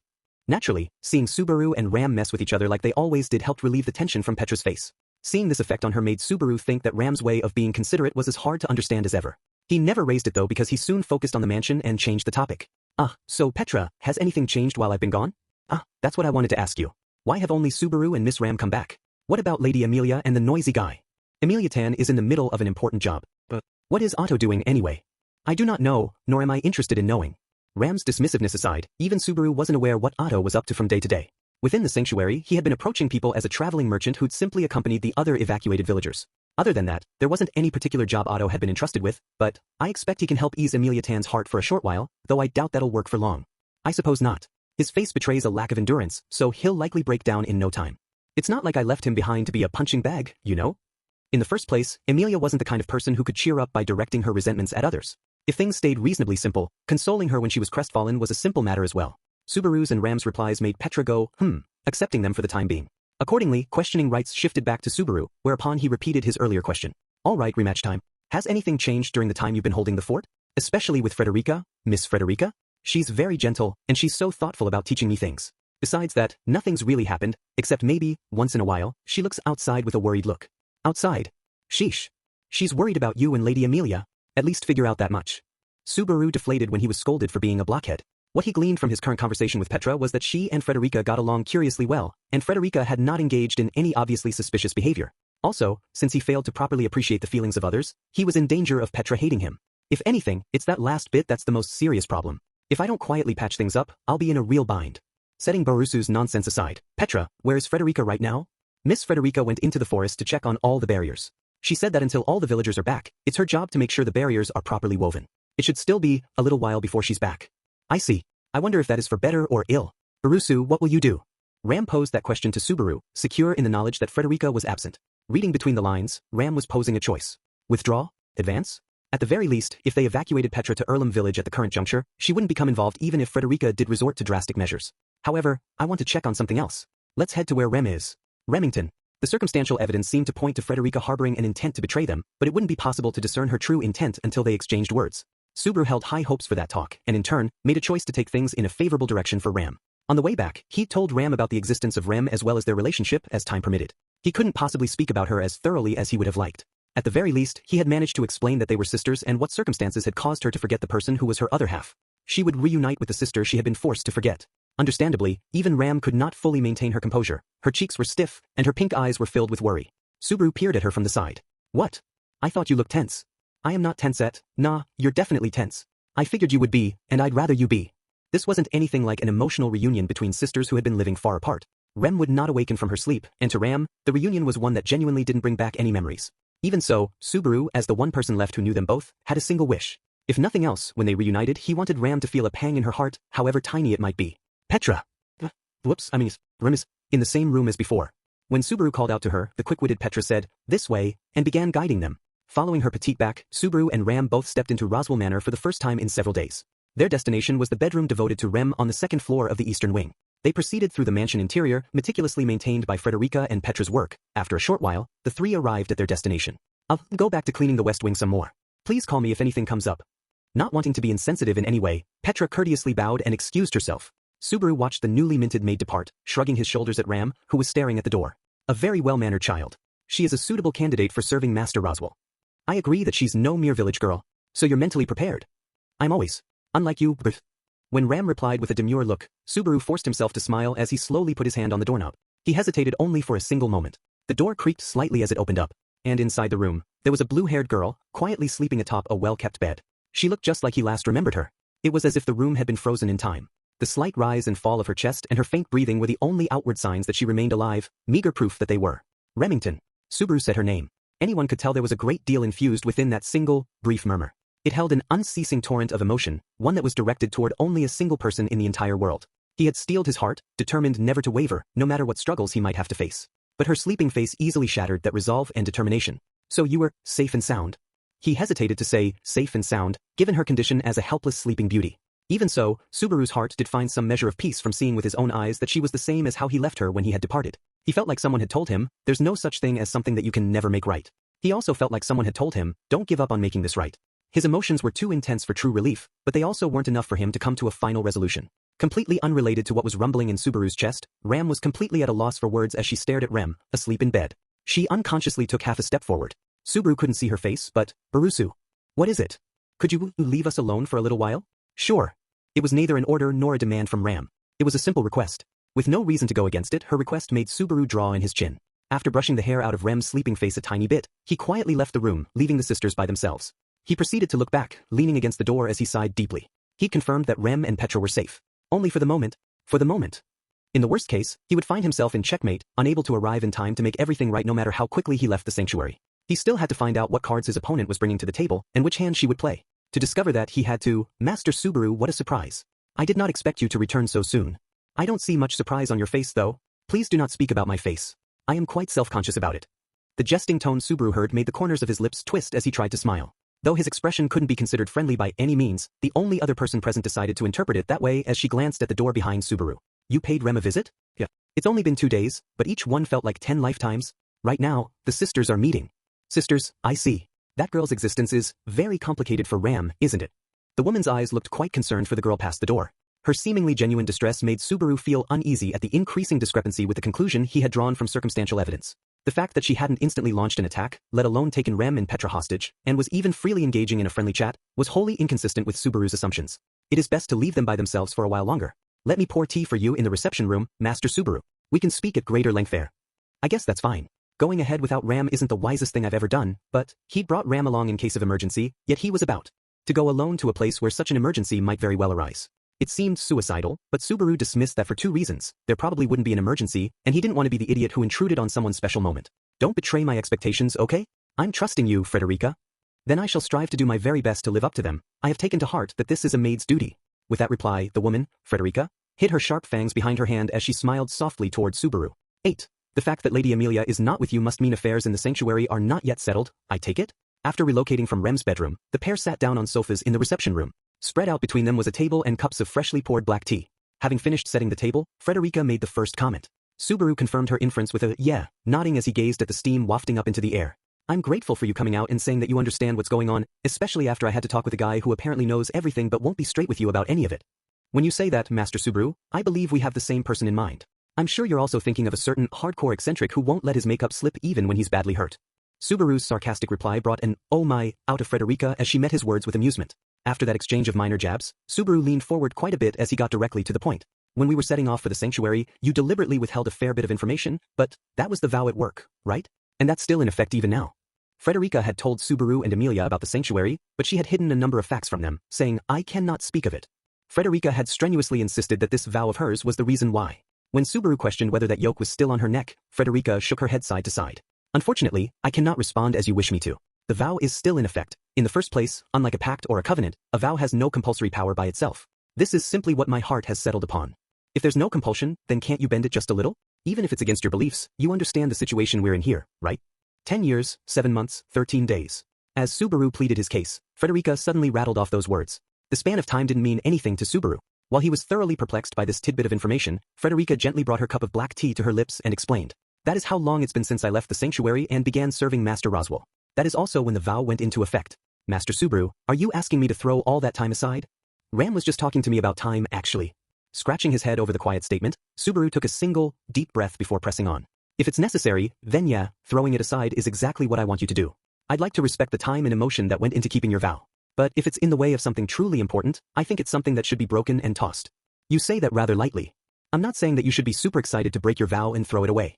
But if you're up for doing that, Subaru made a paper-ripping gesture, which made Frederica's jade-colored eyes tense up. With neither side willing to concede any ground, this was nothing but crashing their opinions against one another. No one would call this a negotiation. Subaru knew nothing good could come from continuing this. Accordingly, he came at her from a different direction. I get that you're dead set against the idea. Let's try talking about something else, then. Frederica, please look at this. What is it, Master Subaru? Putting a hand into his pocket, Subaru presented Frederica what he had been given, the blue, glimmering crystal. Her first glimpse of it only made Frederica put on a questioning face, but soon enough, she realized its identity. That is, the crystal I handed to— No, it's not? That necklace? Well, it looks just like that one, but it's different. Take it and see for yourself, please. Frederica blinked, her hand trembling as she accepted the necklace. She stared at the crystal resting in her palm, feeling it in with her hand over and over, after which— This is Garf's stone, isn't it? Yeah, that's right. When I was heading out— Well, technically, he handed it to Ram, but Garfield no doubt had never intended for Subaru rather than Ram to hand it to Frederica. No way am I telling him about this, Subaru firmly decided in his heart. Either way, the only people who call him Garf are people close to him. That's true whether it's Ram, Ryuzu, or you, Frederica. Though I kind of figured you two were related, even without that revelation. Then it isn't as if you heard about it from Garf. I can tell from your faces that you're related by blood. Besides, you give me the impression of an older sister. In the end, it was just my intuition based on your attributes. I am uncertain what attributes you might be talking about, but you are correct. There's no mistake, for I am Garfield's older sister by blood. With a wry, pleasant smile, Frederica lightly touched the corner of her eye with a fingertip. Subaru averted his eyes because the gesture seemed like she was wiping away a tear, which made him feel like he was watching something he ought not to. My, Master Subaru, you are unexpectedly timid. Sheesh, any man has it tough when he makes a girl cry. Here's a handkerchief to wipe that off. A different handkerchief than the one Petra gave you. How surprisingly gentlemanlike. Walking around with a handkerchief was a habit he'd learned from when he lived back with his own family. Thanking his mother for having instilled the practice in him, Subaru blushed when Frederica teased him about it as she accepted the handkerchief. She was dragging the conversation in an odd direction, but the last thing he wanted to do was simply go along with it. Anyway, I didn't expect the necklace to change anything. In the end, I only wanted it to trigger a different conversation. I'll get to the crucial point. A crucial point, you say? Yeah, the main thing I wanted to discuss. What did you set up a teleport trap in the sanctuary for? Plunging straight into that topic was a large gamble on Subaru's part. The crystal Frederica had handed them had triggered the teleportation upon Emilia's and his arrival in the sanctuary. In other words, it was proof that Frederica had intentions of some kind regarding Emilia. Frederica was familiar with the sanctuary, so she surely knew that Emilia would lose consciousness once she came in contact with the barrier. What was she scheming, teleporting Emilia when she was unconscious? Subaru cut straight to the meat of his interrogation. Answer me, Frederica. Or is it that you can't talk about this either, cause of the vow? Even if that's the case, I can't let you be quiet about this. I'll make you talk no matter what. The moment he said that, he felt the interior of his mouth instantly run dry. The tension in the air sped up his heart rate. With his gaze, he pinned Frederica where she sat, assessing her every move and gesture. He knew it was a risk to approach the crux of the matter without Ram present, but Subaru was seen as weak and underestimated by many. At the very least, if he could wring out a little information so he could piece everything together, Master Subaru. While Subaru studied her, stiff all over because of his enormous gamble, Frederica curtly called out his name. Subaru's only response was to watch her even more intently. His black eyes met her jade eyes head-on, when, what do you mean by, teleport? The sincerity of Frederica's question made it seem like a question mark floated above her head. Her reaction left Subaru flabbergasted. Even if you look at me like that, I honestly cannot tell you something I do not know. Wait, you can't fool me. If you don't know anything, then my whole premise goes out the window. To know if I should call them the conservative faction or the stay-at-home faction, but you're cooperating with people from the sanctuary, right? Conservative? Stay-at-home? What are you talking about? Could you please explain from the beginning? Me, explain to you what's happening with the sanctuary? For Subaru, seeing Frederica not understanding a single thing he had mentioned so far was truly a thunderbolt from a clear blue sky. To begin with, the whole point of this conversation had been to question Frederica about various things in the sanctuary that she had to have known. And yet, Subaru realized their positions were reversed. This isn't an act, right? Seemingly clinging to hope, Subaru stared at Frederica, but she shook her head with a look of pity. Her gesture destroyed the last foothold Subaru had remaining. Of course, he couldn't take everything Frederica said at face value. But even with that in mind, it really didn't seem like she was lying at all. Brusu, meeting Frederica one-on-one without Ram suggests you truly have no need for your life. The door to the reception room opened in grand fashion at the same time they heard that remark. Crossing the threshold was Ram, haughtily folding her arms. After sighing slightly, she addressed an astonished Subaru. In the end, your speculation was wildly off the mark. You are so pathetic I can barely stand to look at you. Yeah, sorry about. Hey wait, didn't that wild speculation about Frederica maybe cooperating with the stay-at-home faction in the sanctuary come from you to begin with? I said it was a possibility, nothing more. You really should find more constructive things to do than fixate on finding fault in others. It just ain't fair. Subaru clutched at his head, forcibly trying to sweep away his embarrassment, but Ram paid no heed whatsoever. She boldly sat at Subaru's side, bringing his untouched black tea to her lips. It would seem that your skill at making tea has not improved in my absence. Even though pouring tea is my specialty. What an uncharming girl you are. I do not need to be charming. Ram is plenty cute enough. Any more so and the world would be imperiled. Truly, your tongue is as sharp as ever. Goodness, how very like you. Though she showed her fangs as she shouted angrily, Frederica's final words oozed with softness. And while Ram's face was unchanged from always, it was instilled with just a faint whiff of affection. This conveyed to Subaru how they had been colleagues for a long time, or perhaps it reminded him more of people who had been friends from a rather young age. Though you may not have been away for very long, you are still in good health? Yes, Ram is always. I suppose I cannot lightly say that this day. Did you spend enough time with Ram? Frederica lowered her voice to a whisper and posed a question that was no doubt difficult to ask. Subaru wanted to know the answer, too. To these paired gazes, Ram slightly lowered her head as she said, it's mysterious. Just as I heard from Barusu, that girl is the spitting image of Ram. When I touch her forehead, I know that blood of the same tribe flows through her, and yet, inside of Ram, that girl's existence is still nothing but a blank. Suppressing her emotions, she strove to speak in a normal tone of voice to maintain her normal, steady self. The loneliness and desolation Ram carried, the sadness that made her voice tremble, her attempts to hold them in check made their effects on her stand out all the more. It was not Ram's fault. Of course, it wasn't Ram's either. Fault lay with the sinner that had consumed Rem's very being, tearing her away from the world. If, beyond that blasphemer, there was anyone else to blame, sorry. Barusu, why are you apologizing? I didn't want to make you meet Rem like this. But Subaru was insufficient. He was fatally, idiotically insufficient. That was why he was helpless to help the sisters meet except this way. If Ram was hurt as a result, it was none other than Subaru who ought to bear that blame, so I'm sorry. It's not something that you'll forgive even if I apologize. Stop making such a suspicious face. It degrades an already almost worthless man, though I suppose I am too late to do anything about that. Mid-apology, Ram's hand stretched forth and mercilessly pinched Subaru's cheek. When Subaru let out a lament at the amazing pain, Ram snorted, "Huh," and let a laugh slip out. Do not go making that face. It is as if you decided you were something important to Ram and Rem, lowly Bursu. Why you said it yourself. I really am a lowly. Ram has no interest in Barusu's feelings of guilt. At the very least, she doesn't blame Barusu in the slightest. Do not insult Ram and her little sister by wallowing in tragedy all by your lonesome. Thrusting a finger at his forehead, Ram made a truly Ram-like statement as Subaru's mouth flapped open and closed. Why, you don't even remember her, but you act like Rem's older sister all of a sudden? It is quite mysterious. Though I have no memory of her, I am very firm about holding such a position. It would seem Ram is an elder sister much respected and loved by her younger sister. This is natural, of course. That way of thinking is seriously big sis of you.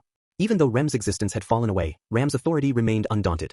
Subaru, conflicted as he was about whether this was a happy or a desolate thing, admired Ram's nobility of spirit regardless. It is quite clear even to me that you two get along very well. Frederica, intervening in the pair's exchange, offered Ram fresh tea as she said, I, too, think an unchanged Ram is a happy thing. But the main issue at hand was something else, yes. I suppose so. Let us return to the conversation that strayed due to Barusu, the issue of the teleport. The one Master Subaru was speaking about just earlier, I take it? The atmosphere had been relaxed, but with one word out of Ram's mouth, it tightened anew. Seeing the grave look on Frederica's face, Subaru pointed to the blue crystal she was holding. Let me get to details, then. The crystal you gave to Emilia reacted to the barrier, triggering a magic teleport in the dragon carriage, one that rather conveniently launched its victim directly to the tomb. Teleport to the tomb? And was Lady Emilia all right? Fortunately she was, thanks to Subaru's sacrifice. A noble deed by his standards. In other words, I was teleported in Emilia's place. I'm all right though. Ram accepted more tea as Subaru did a little dance on the spot, demonstrating that he was in good health. The sight made Frederica forget to cover her mouth with her hand, openly displaying the shock on her face. With this, it was finally established that Frederica really hadn't been involved with the crystal causing the teleport. But if that's so, what did you give her the crystal for? According to Roswell, what you need to get into the sanctuary is the correct path. Having an object doesn't make you qualified. You can't speak because of the vow, I figure? If so, that is a poor excuse, Frederica.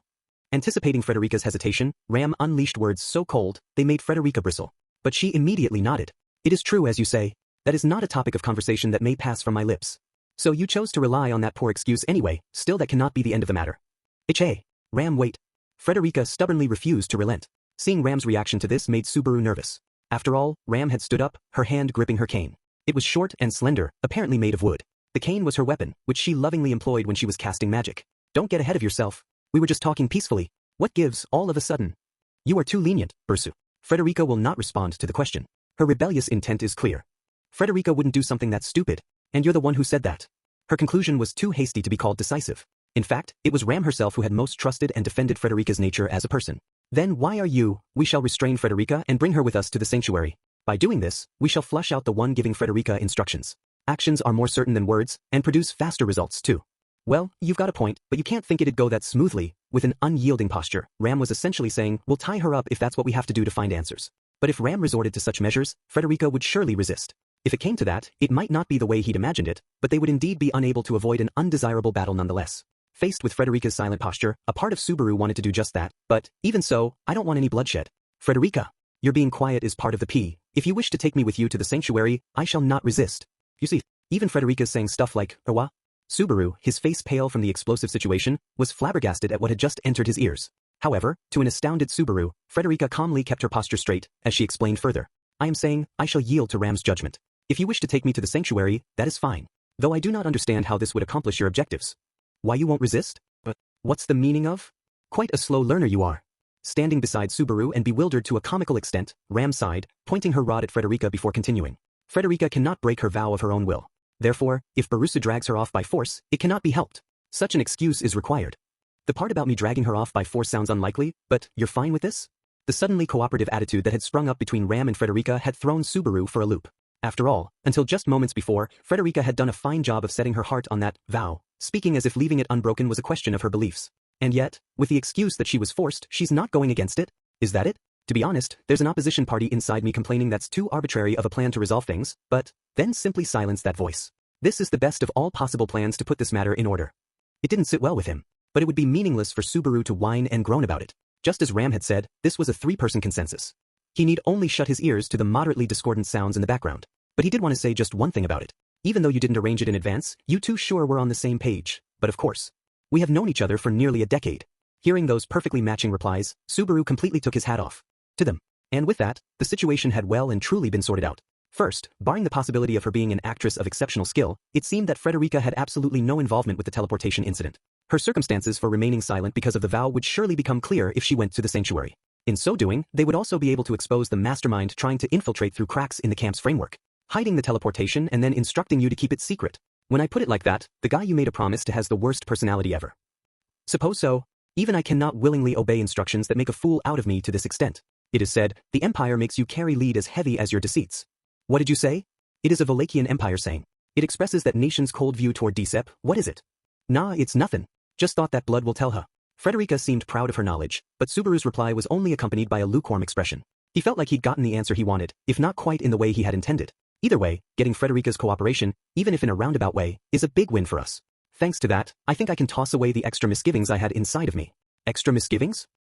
Basically, I thought that if Frederica did turn out to be hostile and the mansion was under attack, that'd be a huge disaster. Frederica inclined her head, looking like she had not the faintest idea pertaining to this disaster he spoke of. That state held, with nothing of the disaster, not even Nifrelsa, escaping her lips. Based on the reaction of the Frederica before his eyes, it seemed safe to assume there were no ties between her and that butcher. If that was so, they had to get away from the mansion with all haste and draw up a plan to deal with that black-robed butcher. Subaru knew her attack was coming. That would let him seize the initiative, giving them time to concentrate their forces, encircle her, and take her down. That's another reason I want to pull out of the mansion. There's no time to lose. We march Frederica along, grab Petra, and go. And if we pick up Rem and one Biko whose current location is unknown, then, at least for the moment, they could escape the peril that was about to befall the mansion. Seeing that beacon of light, Subaru felt like he'd found a compass pointing a way out of the darken. Oh my, I would prefer if you weren't so cold. Right as Subaru was counting on his fingers the various things he ought to do, a glossy voice violently brushed against his eardrums. Instantly, Subaru's heart beat louder, accompanied by pain that made it feel like his heart was being rent asunder. Looking like he'd been slapped, he turned toward the reception door entrance, and there stood a figure he knew well. She had black hair in a triple braid, lavish black clothes that exposed a scandalous degree of skin, and deep, captivating jet black eyes that seemed to pull you in. Black, black, black. She was the very epitome of pitch black bloodlust. Her familiar beauty, and a devilish face he'd never wanted to see again, suddenly blotted out the light of day with her dark presence. Now, let us fulfill our promise, shall we? These words spoken, the Bowel Hunter charmingly licked her red lips, a prelude to the slaughter to come. Chapter 2 Girls Gospel 1. Instantaneously, Subaru got the sensation that time had simply stopped. It was an odd feeling, but he remembered having that sensation before. When his life was in danger, his brain's survival instincts kicked in, urgently trying to keep its body alive. From there, things would be decided in seconds. Why was Elsa there? He had no time to ponder such a question. It was not why he needed to think about, but rather, how? Calmly, to the extent possible, he tried to grasp the situation he was in. On the one hand, the black-robed butcher was in the doorway. On the other hand, inside the room, Subaru and Frederica were sitting on sofas, and Ram was standing rooted to the spot, cane in hand, but they were not the only ones present. Petra was there. Elsa had made the young Petra stand right beside her as she opened the door. A blade rested against the girl's throat, and her round eyes had large tears welling up in them. He understood. She'd led Elsa to the room. Elsa forced her to, forbidding her even from crying. Right then, there was surely a vortex of fear wildly swirling within Petra's heart. Her life was in danger. She'd been made to lead Elsa to Subaru and the others. She wanted so desperately to cry out, "Help me, Frederica, Ram, Subaru." With a quivering voice, Petra called out their names. What could he do for that voice? He wanted to nod to let her know to rest easy, to tell her it was all right for her to cry, "Run." Instantly, Petra shouted not, "Help me," but "Run," stoking a searing hot fire in the trio's hearts. For Subaru, it was because he recognized the great threat. For Ram, it was the butcher's ghastly aura. And for Frederica, it was seeing the girl's tears. El Fulla. In a show of force, Ram raised her cane and unleashed a blade of wind at maximum velocity. Mana coalesced into an invisible slash, tearing its way toward the leisurely standing Elsa. The blade of wind could not be stopped with physical force. However, what a refreshing breeze. But the sunlight is gentle today. You needn't be so considerate. Elsa maneuvered her nimble upper body, evading the wind blade of certain death. The figure in black dodged a continuous series of attacks with great ease. It was as if she could read the wind. No, it wasn't merely a figure of speech. Ram had launched her attacks in such a way as to avoid Petra, who had been taken as a hostage. Elsa took advantage of that, slipping into the blind spots between her and the wind to dodge the blades of air. If you were willing to hit this little maid along with me, it might be a different story. Unfortunately, it is an ironclad rule in this household that servants support and aid one another. Oh my. From behind, Elsa raised an eyebrow, stroking Petra's cheek, which made something catch in the girl's slender throat. Both of Frederica's arms whipped out as she leaped into close combat, apparently aiming to tear Elsa's torso asunder. The five-fingered strike was similar to the martial arts move known as a tiger claw. But there was one simple difference. The two arms Frederica was attacking with had transformed into genuine bestial claws. Her slender, pale fingers changed shape and became the talons of a tenacious, ferocious beast, and both of her arms were now wicked implements for the rending of flesh. With a cacophony of furious creaking sounds, sparks flew between Frederica's bestial claws and Elsa's cookery. Partial transfiguration. Demi-human blood, yes? Delightful. Thank you for the unwanted praise. I can do this too. Petra. With Elsa overjoyed by the unexpected clash, Frederica lowered her stance in front of the butcher. The instant she called out Petra's name, the girl's round eyes flew open. As the girl stood still, a golden sash seemed to stretch before her. It was a slender animal tail covered with golden fur stretching from the back of Frederica's skirt. The instant she understood that, Petra leaped toward the tail. At the first touch, Frederica used the tail to yank Petra close, pulling out of the butcher's range with the girl in tow. When Petra leaped away, Elsa tried to close the distance with her blade, but Ram wouldn't allow it. Fly into pieces. Robbed of her hostage, and thus her safety zone, Elsa was enveloped by wind. Spherical wind blades expanded to cut off her escape route, converging on their prey in the center all at once, the surrounding gale blowing savagely. It was certain death timing. Fresh blood spattered about, and there was no doubt the wind had bitten into Elsa. But, her arm. Ow, ow. I thought I was going to die. Lifting her cruelly gouged out arm aloft, Elsa licked the blood trickling from the terrible wound. It was a painful-looking injury, but that single arm was the only damage she had taken. Elsa must have used her arm as a shield while the blades of wind flew in, minimizing the damage. At a glance, it seemed like a reckless choice, but it had very much been the optimal course of action. You are a detestable woman. I rather like you, Miss Medium-Sized Maid. When Ram spat a scathing comment, Elsa shifted her cookery around with her intact arm. One by one, the dully gleaming knife blade displayed the faces of each of the four in the room besides Elsa when she said, "A man and 3 women, maids large, medium, and small. I shall line you up on the table and compare what is inside your bellies." A pickup line even worse than Garf's. In that case, Boozes. I'm on it. Petra, in Frederica's embrace, landed behind the others. That instant, at Ram's signal, Subaru heartily thrust his right arm toward Elsa. His silent observation of the situation up to that point was not because he lacked the power to intervene. Of course, that was a plenty good reason, but more importantly, he had been calculating the right time. Time to play the trump card he'd decided to use in advance should he encounter Elsa. Shama Akak. He was weaponless, with no means of striking back, with inadequate preparations and resolve, and he was engaged with an enemy defying all expectations. However, the least he could do was take advantage of the best card in his very meager hand. He fired up the imperfect magic reactor inside of him, causing the blood coursing through him to light up from its heat. Don't use it, warned Ferris's voice in the back of his head. The instant he crushed his hesitation between his molars, black mist explosively flooded out of his right hand. Less a shadow of the light and more a thick, all-consuming darkness, the black-attired woman that was his target was swallowed whole. Through the power of magic, the spell's victim would plunge into incomprehension, robbed of its powers of thought and movement. How's that? If you can climb over that wall of oblivion, then... Managing to cast his magic exactly as intended, Subaru let fly with some caustic words, and the next moment, it arrived. Jai! Gah! With the sound of something being sliced apart, nearly unendurable pain exploded in the center of his skull and torso. The excessive pain blew Subaru's thoughts away. As he screamed, his vision was dyed in a mix of red and white. Wringing mana out of his incomplete gait made him feel parched and numb at the same time. Agony came crashing down on his soul.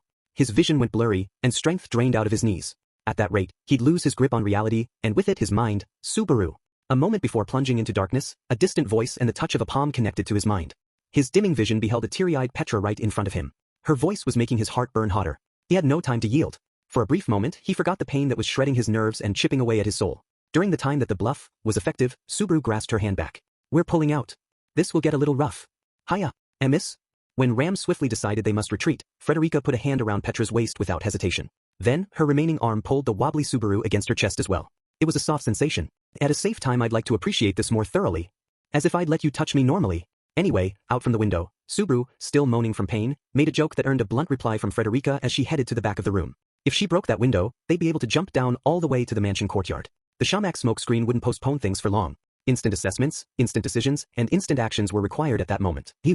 When Frederica crouched down, Subaru realized something soft had hit his back. Something felt wrong from around his left shoulder and shoulder blade. Breathing hard, he twisted his neck to check.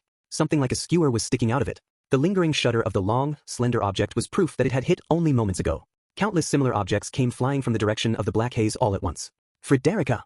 He shouted. It didn't come in time. A flurry of sounds followed as the sharp, glimmering surge sank into soft flesh. El Fulla!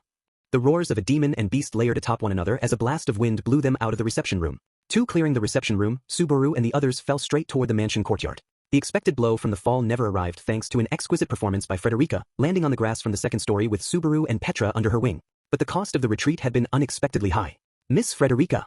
Thrown by the landing, Petra raised her voice into a near shriek as she rolled on the grass. Her gaze was on Frederica, down on one knee in the yard with skewers stuck in her bloody back. I underestimated our opponent. Frederica was making labored breaths as slender skewers rose from her back like a mountain of swords. The skewers were nearly 8 inches in length, and more than a few had doubtless reached her internal organs. Frederica wasn't the only one who understood their might, for Subaru had gotten a taste as well. Oh. Shit. She's like Julius, an enemy that Shamak doesn't work on. Surely not. She simply threw them past of the cloud of darkness. She has exceptional intuition. Subaru wailed at the skewer impaling his right shoulder as Ram stated her thoughts. Examining Subaru and Frederica's wounds, her refined eyebrows gently formed a scowl. There is no one here capable of using healing magic. If I remove the skewer, you will die of blood loss. I don't have the courage to touch or even look at it twice, let alone pull it out. Did you get Elsa? I blew the entire room away, but I didn't get the sense that I hit her. We cannot be optimistic. Damn it all. I thought I'd bought us a little time at least. Gritting his teeth at Ram's reply, Subaru quietly lamented that no one present was suited to treating their injuries. Previously, Ram had healed his wounds, and Beatrice had healed graver ones still. That was when he belatedly realized it. Rem and Beatrice are both. Both were still in the mansion, and Elsa was right there with them. At that point in time, the idea of running vanished. He couldn't distance himself from the mansion with both of them inside. If we don't save the two of them... Burning with the pain of his wound, he thought at full speed, examining their options. One thing for certain was that Rem was in the mansion's east wing. The problem was that Beatrice was constantly running her passage spell. At that critical juncture, the peculiarities of the passage became poison. If, then and there, he prioritized saving Rem, could he hope for Beatrice to deal with the matter herself? Considering the capabilities of the passage, that was without a doubt another potential plan. As a matter of fact, at the height of the battle with the witch cult some days before, Subaru had failed to bring Beatrice out of the mansion. She'd remained behind, trusting in the power of the passage during the decisive battle. If the conditions were identical to back then, the possibility harm would befall Beatrice was, am I stupid? No, I am stupid. The situation's totally different from last time. The witch cult's objective and Elsa's objective were fundamentally different. In the end, the witch cult's target, Betelgeuse' target, had been Emilia. Since they had no information about the occupants, leaving Beatrice behind at the mansion was a viable option because she was wholly unrelated to their objective. However, Elsa was different. That butcher's objective was clearly to slaughter everyone in the mansion. She targeted Subaru, Frederica, and Petra. Naturally, she tried to kill Rem and Beatrice, too. He couldn't leave them behind. He couldn't. There was no way he could just let them die. So even without a flash of inspiration for a way to save everyone, he had to act before his useless brain burned out completely. Barusu. What? Right now, I'm thinking of a way to get Ram and Beatrice out of there somehow. Subaru was desperately trying to think when Ram abruptly called out to him. When he looked at Ram, it seemed like his burning brain was leaking out of his earlobes while he desperately searched for a way out of their predicament. As he prepared himself to hear a proposal for a comeback from the brink of certain doom from her pink lips, given our current situation, the best thing to do is leave those two at the mansion while the four of us escape. Waff. Their equal height gazes met, and the declaration, delivered with great firmness, blanked out Subaru's thought process. His eardrums trembled, conveying the words to his brain, his mind immersed in the words as he arrived at comprehension of what she had said to him. Then, the instant he achieved understanding, his emotions came to a boil. What are you? What the hell are you saying? Angry shouts get us nowhere. Please compose yourself. I believe it is an exceptionally natural thought. Like hell it is. Rem's in the mansion. Your little sister. She loves you and you love her. She's your little sister. It's natural for you to protect her. The moment he shouted, the pain of his wound increased. But he didn't care. Filled with agony and rage, he spat blood as he slammed his ferocious emotions into Ram as hard as he could. However, though showered by Subaru's voice, Ram continued with a serene look on her face. It is the correct decision under the circumstances, nothing more. Losing Ram and Frederica, and more to the point, Barusu, will be a heavy blow to our faction. Such sacrifices must be avoided. But that means sacrificing. I suppose so. She may well be Ram's little sister, but if she is Ram's little sister, she would surely say this. To Subaru, at a loss for words due to fierce emotion, Ram paused. Then she pressed on. Please, sacrifice Rem for Master Roswell's sake. The instant he heard those words, Subaru felt something inside him being smashed to dust. It was a blow rivaling the cracks in his incomplete magic user's gate. No, it caused a greater impact than even that, shaking the soul of Subaru Natsuki to its very foundation. I didn't. This isn't why he hadn't brought Ram and Rem together so that she could speak such words to him. All memory of Rem had been erased from the world, and nothing of her was left inside of anyone. Even so, if the twin sisters, sharing mutual love and even their souls with one another, yet existed, something of her had to remain. That was the faint expectation Subaru clung to, something he could not even call a hope. That was what he carried within him when he brought Ram back to the mansion. He didn't know the result would be Ram saying to him the words he never wanted to hear. In this world, Ram, even you won't be on Rem's side? This was perhaps the greatest sorrow he had known since Rem's existence had been taken away. After all, Subaru knew just how much affection the sisters, Ram and Rem, held for each other. Both of you, this is no time for us to be arguing. Subaru was reeling while Ram's pink eyes were utterly lucid.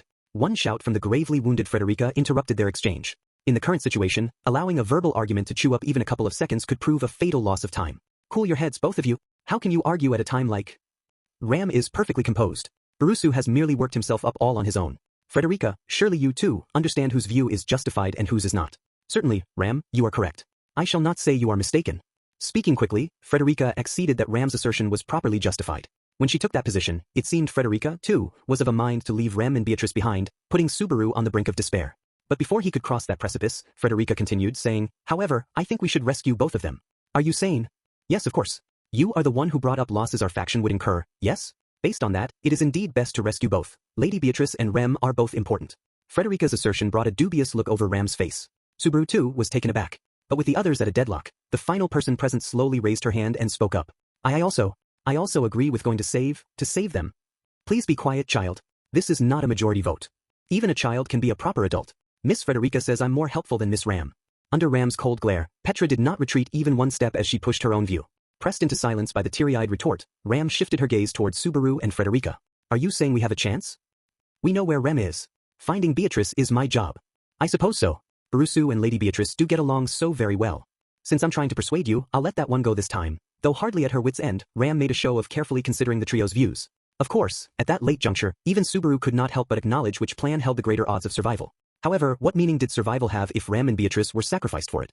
It was meaningless. If that was the form the updated world took, it was better if we are undermanned. We must search for Lady Beatrice and extricate Remington. The enemy interferes with both. It was I who spoke out, so that is my duty to bear. When Ram listed the pending concerns, Frederica, breathing in intense pain, patted her own chest. Her self-recommendation took Subaru and Petra by surprise, leaving Ram the only one who sighed in understanding. There you go again, too stubborn to back down when dealt a bad hand. Exactly like Garf. You are both my adorable junior co-workers. Besides, it is not I who resembles Garf. Garf is the one who is imitating me. Frederica said it with a wink, hiding the fangs in her mouth as she smiled. Subaru unwittingly sucked in his breath, sensing the resolve and determination behind that sunny smile. And as Subaru drew his breath in, Frederica did something even more surprising right in front of him. Miss Frederica? Petra was struck with wonder, but that was a natural reaction. Frederica put a hand to her blood-ridden maid outfit, violently ripping it apart. Her pale flesh, blood-stained and covered in a light sweat, became exposed.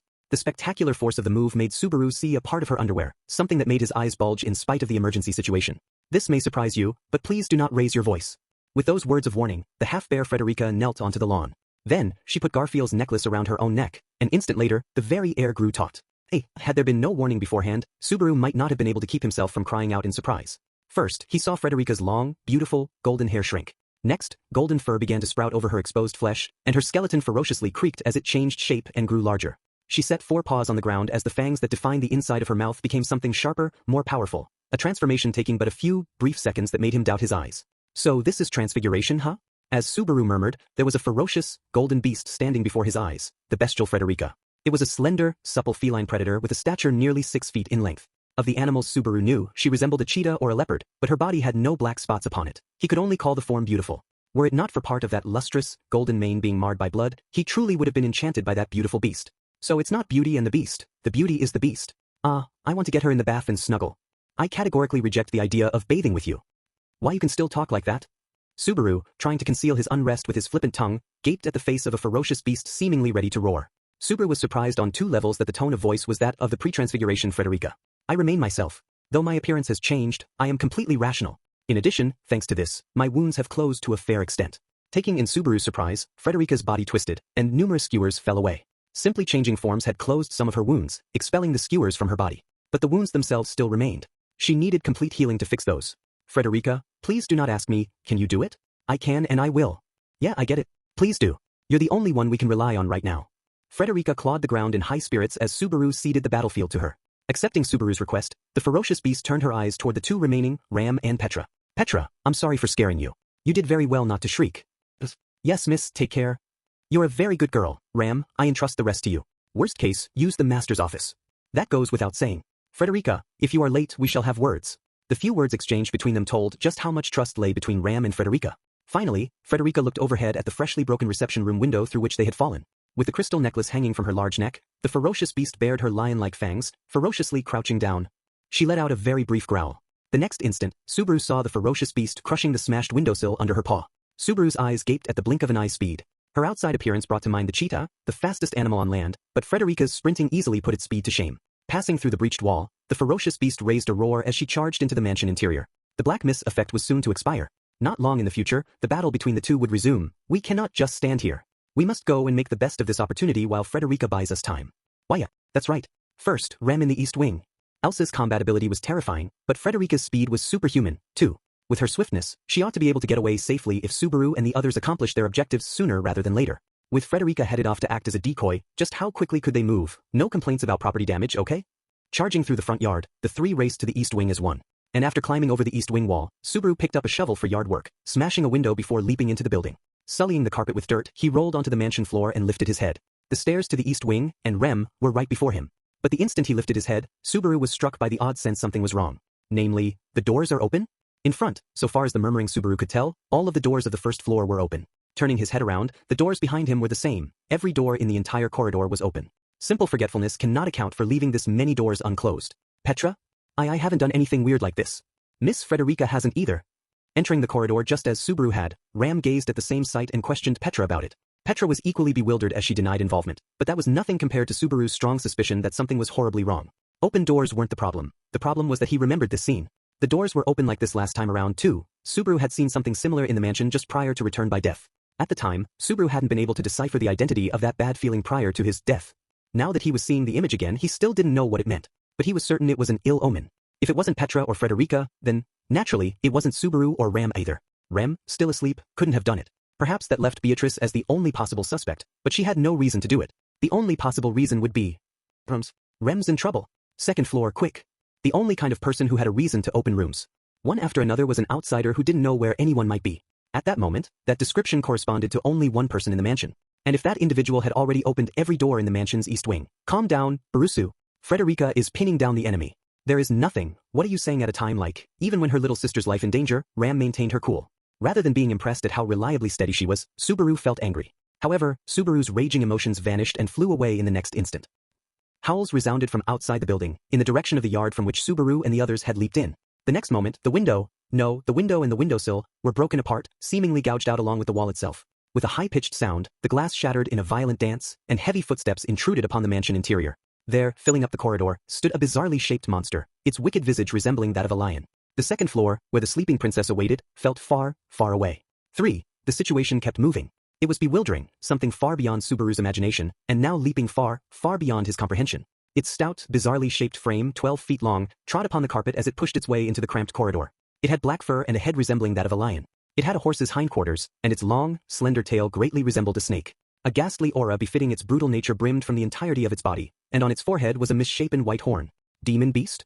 Even if the creature was unknown to him, that characteristic, evident from a single glance, made Subaru reel. Hearing his voice from the side, Ram clicked her tongue and pointed her drawn cane toward the demon beast and said, "Fulla." Without hesitation, Ram pounded a single attack into the demon beast at maximum velocity. But in spite of its great size, the black demon beast agilely leaped within the corridor to evade the blade of wind. The slash of raging wind grazed past, minimizing the damage before it tensed, bellowed and charged. "Subaru, this way." Subaru was frozen stiff before the charging demon beast when Petra pulled him by the arm, practically throwing him into the room right next to them. A moment later, Ram leaped into the same room, violently closing the door. "Stand back." Her sharp voice and her arm shoved him deeper into the room. The next instant, a monster claw broke the door with ease. The hinges blew apart, and the door split into two pieces as the demon beast leaped into the room. Subaru instantly held Petra close. The room's doorway was for human use, not something the size of the black demon beast could use to get in. However, the demon beast paid no heed, swinging a claw and demolishing the wall as it pushed into the room. "Whoa!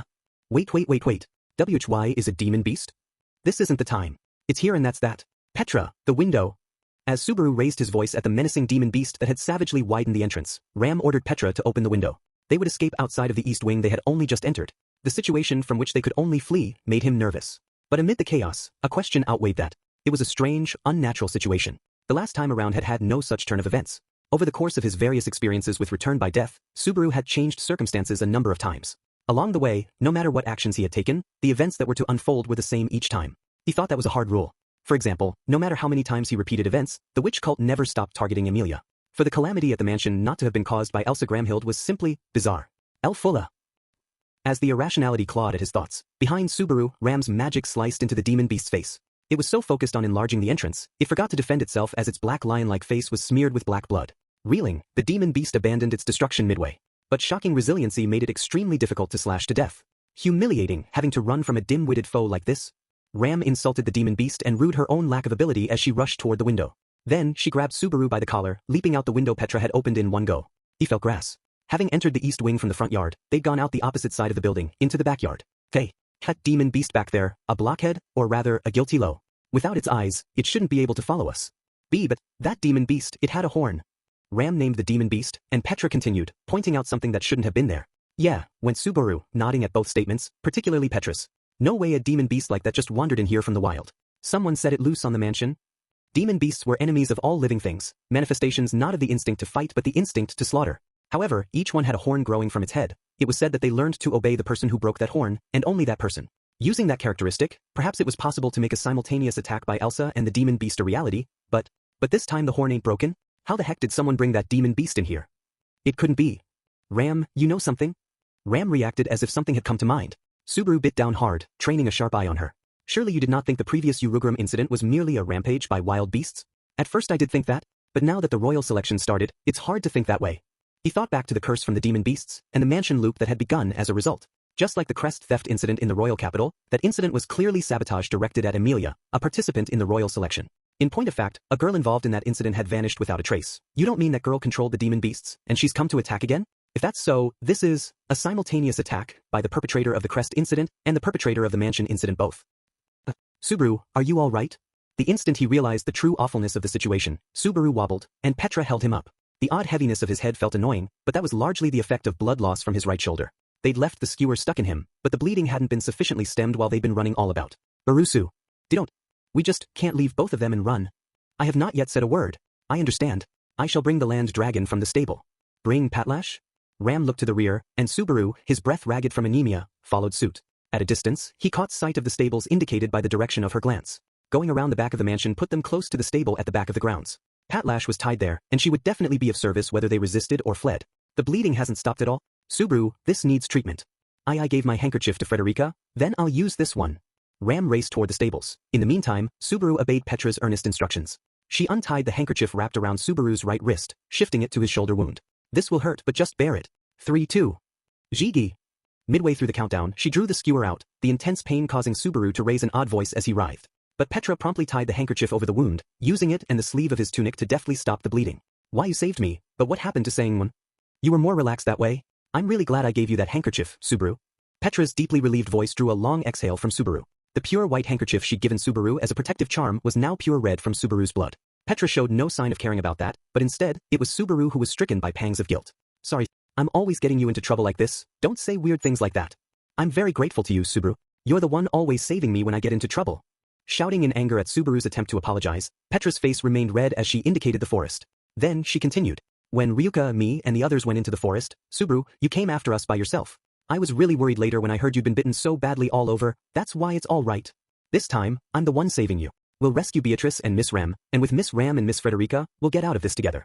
He wondered if she talked so much because she was frail. Petra earnestly raised her voice to encourage Subaru, who was becoming weak-willed from blood loss and distress over the situation. The sight made Subaru want to lament the extent of his own foolishness all over again. Petra, you're incredible. I'm being pathetic. Nah, I'm not feeling sorry for myself.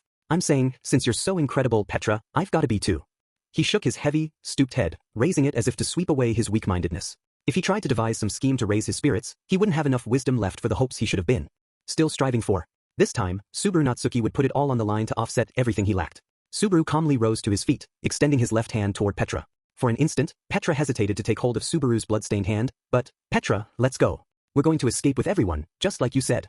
Yeah. Subaru's declaration made Petra's face brighten in an instant as she took his hand. Then, a moment after he sensed her gripping his hand, the girl went, seeming vexed as the ends of her eyebrows fell. What's wrong? It's not yeah, you gotta say yes. I mean you should have said yes. Saying this, Petra mischievously stuck out her tongue. The girl who had spoken so bravely under such circumstances had forgotten to keep speaking politely. Subaru, feeling saved by her valor, let his tongue slacken just a tiny bit as he clapped back. After all this, I've got to get Ram and Frederica to scold you for... That instant, a roar and a blow from right above him blotted out Subaru's mind with red. For his mind was distant. Scrape, scrape. Something was being dragged. Scrape, scrape, scrape, scrape, scrape, scrape. He was being dragged over the ground, in a state of not knowing whether he was face up or face down. A rock pig. Barusu, can you hear me? Barusu. He couldn't hear very well. Someone was desperately calling out to him. Be it to reply, be it to respond, he couldn't do either very well at the moment. It wasn't just that blockhead. This is my failure. I should have seen it sooner. Do what you must. Ramshell as well? Yes, that's a good girl. Scrape, scrape. The speed increased. The force with which he was being dragged increased, resulting in faster scraping. He searched for someplace somewhere that was free. Head, neck, hip, foot, hand, left hand. Only his left hand was gripping something. He felt something. He was gripping something important, from which he must not let go.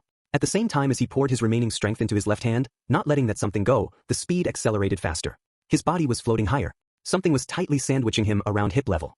The sway, the breathing, these things conveyed the devotion of the being from which they came. The delicate touch, as if handling a fragile object, told him exactly who the unseen party was. Though he meant to call out her name, only a hollow moan trickled out of his throat. Froth was bubbling up from the corner of his mouth. The froth tasted like iron. Why was he spouting blood froth? It had to be related to why his body couldn't move, why his entire body senses were so delicate, why his mind was still hazy. His mind connected one dot to the next, and he remembered who he was. He was Subaru Natsuki. He'd returned to the mansion to save everyone from impending calamity. Elsa, Demon Beast, Frederica, Ram, Petra, Beatrice, Rem. Oh. With a coughing sound, a large volume of blood flowed out of him, seemingly along with his life. Having his stomach wrung out was too weak a metaphor. He hurt as if all of his insides were being whisked around. The outpour from his throat would not halt, and his liquefied inner organs seemed to be drooling out of him. Cough, cough, cough, cough, cough, hard cough, and finally, he remembered how to open his eyes. After several blinks, he was freed from the world of darkness. Tears flowed together with the sharp pain of reality jabbing into his eyeballs. He couldn't determine whether the tear droplets were clear or the color of blood. One thing, however, was clear. Namely, that the world enveloping Subaru Natsuki was dyed the color of blood. Subaru's body swayed. The pitch-black land dragon had Subaru's hips in its jaws while it raced away from the mansion grounds. Next, when his eardrums came back to life, the sounds of explosions pressing upon them all at once made him want to doubt his ears. There were high-pitched, ear-splitting leaden noises, combining to make him feel physically ill. Resounding around him were high-octave voices, roars, neighs, all the cries of the demon beasts hot on their tail. There was a giant mouse with black fly wings spread. There was a ferocious frog that featured black spots. There was a multi-headed serpent with innumerable necks sprouting from its torso. They were surrounded by misshapen creatures beyond all description. Beastmaster was the term that popped up into the back of his mind. With Subaru in her jaws, Patlash was desperately searching for a way out. However, even a land dragon, the fastest of ground creatures, could not overcome such numbers. The roads were blocked, the skies were dangerous, and she was surrounded with no way to break free. Already, there were lacerations beyond counting on her pitch-black scales, from which she was bleeding profusely. Not far in the future, she would reach her limit. No, her limit had already arrived. Patlash was simply exceeding that limit, burning the remaining fire of her life away for Subaru's sake. Right after a conspicuously huge roar, the land dragon's speed was dulled as a creature with over twice her bulk pulled alongside.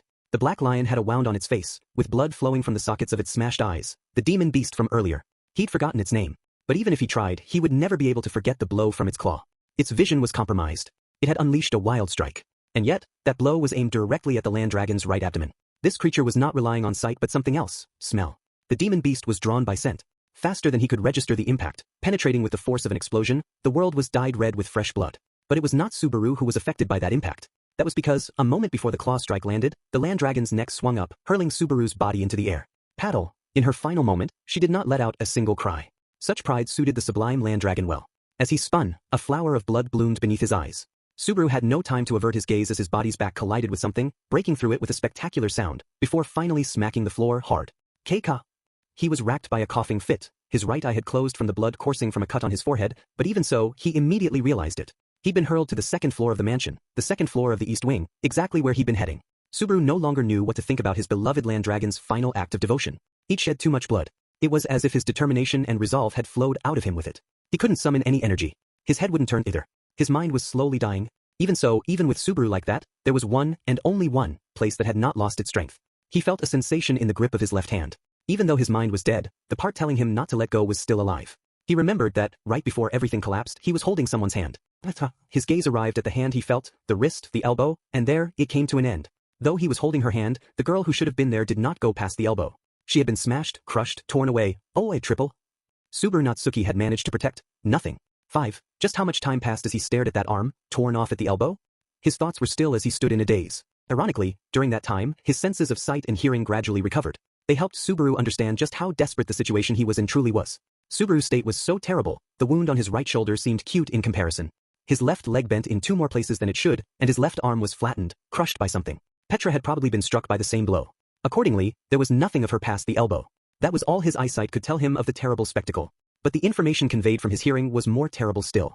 Beneath the second-floor corridor in which Subaru had collapsed, he could hear the roars of demon beasts around the building from every direction. He couldn't be bothered to count their numbers and types. But a voice kept pressing into his mind, there's nowhere to run. He'd let Petra die. Patlash had been ripped apart before his eyes. He didn't know what had happened with Ram afterward. Perhaps she was still fighting hard. Perhaps the cunning girl might even survive, but, I finally found you. These words spoken, he tilted his head, seeing and hearing the presence of a raven-haired woman. From Subaru's position, in the middle of the corridor and kneeling on the carpet, the woman was standing straight ahead. It was the butcher whom Frederica had stayed behind to slow down. If she was there, that meant, hey Thericus, the big maid? Relax. She amused me quite a bit. If possible, I would have liked to see whether transfiguration changes the contents of a person's belly, but I was unable to confirm that with my own eyes. I didn't ask you about that. He wasn't asking. However, she made him acknowledge what he knew without needing to question her further. That she had put up a good fight was no doubt true. Elsa had lost her mantle, and her black clothes were ripped all over the place. Her pale skin was splattered with blood. Even so, she was in such a good state that it would be fair to say she was in fine health. I must praise you. You have done well coming this far with wounds like those. Throwing me a bone, are you? If it's your life, I'll take it. I wonder, should I interpret that as, I want your life? If I could get to trample it right now, then yeah. Venting at Elsa's off-the-mark answer, Subaru leaned his weight against the wall and lifted himself up. With his left leg wrecked and his left arm twisted, he had wounds running across his entire body. Even so, there is a whiff of anger accompanying the scent of your blood. Your intestines are probably sublime. You're messed up. I don't get what you're saying. As Subaru rose to his feet, Elsa embraced her own body and let out a hot breath of ecstasy his way. Whatever he said and did, it only brought greater delight to the ravishing butcher's mind. Who hired you to come after us? I shall not speak of my employer. I owe him that much courtesy at least. Your return was earlier than expected, so things worked out a little differently than in the contract, though, worked out different? It was supposed to be 2 maids and 1 shut-in, and everything was supposed to be timed to coincide with your return. A wry, blood-colored smile came over Elsa as she pointed the tip of her kukri toward Subaru. Her verbal summation of the plan fit with the tragedy that had occurred in the mansion the last time around. At that time, Petra and the others' corpses were probably waiting for Subaru and the others' return to the mansion. I've heard enough. Shaking his head, he rebuffed Elsa, pressing only cruelties upon him. Subaru's reply made Elsa's refined eyebrows grimace. Is that so? She murmured in visible disappointment as she started to wrap up. I suppose so. Let us finish this. If this carries on any further, Mary might be captured, and we cannot have that, so I shall console myself with your hot stuff before that happens. All done, are you? Then I shall send you to meet your angels. This spoken, Elsa's posture sank. Running with her posture so low she seemed to crawl across the corridor, the black figure charged, making a beeline toward Subaru. She was so fast. One wouldn't even think counterattack was possible. But, like hell I'm gonna just let you kill me. Dragging his smashed leg along, Subaru reached the door beside him quicker, the door to Rem's bedroom. His decision made Elsa knot her brows. Even if he fled into the room, it would only prolong the amount of time until the end.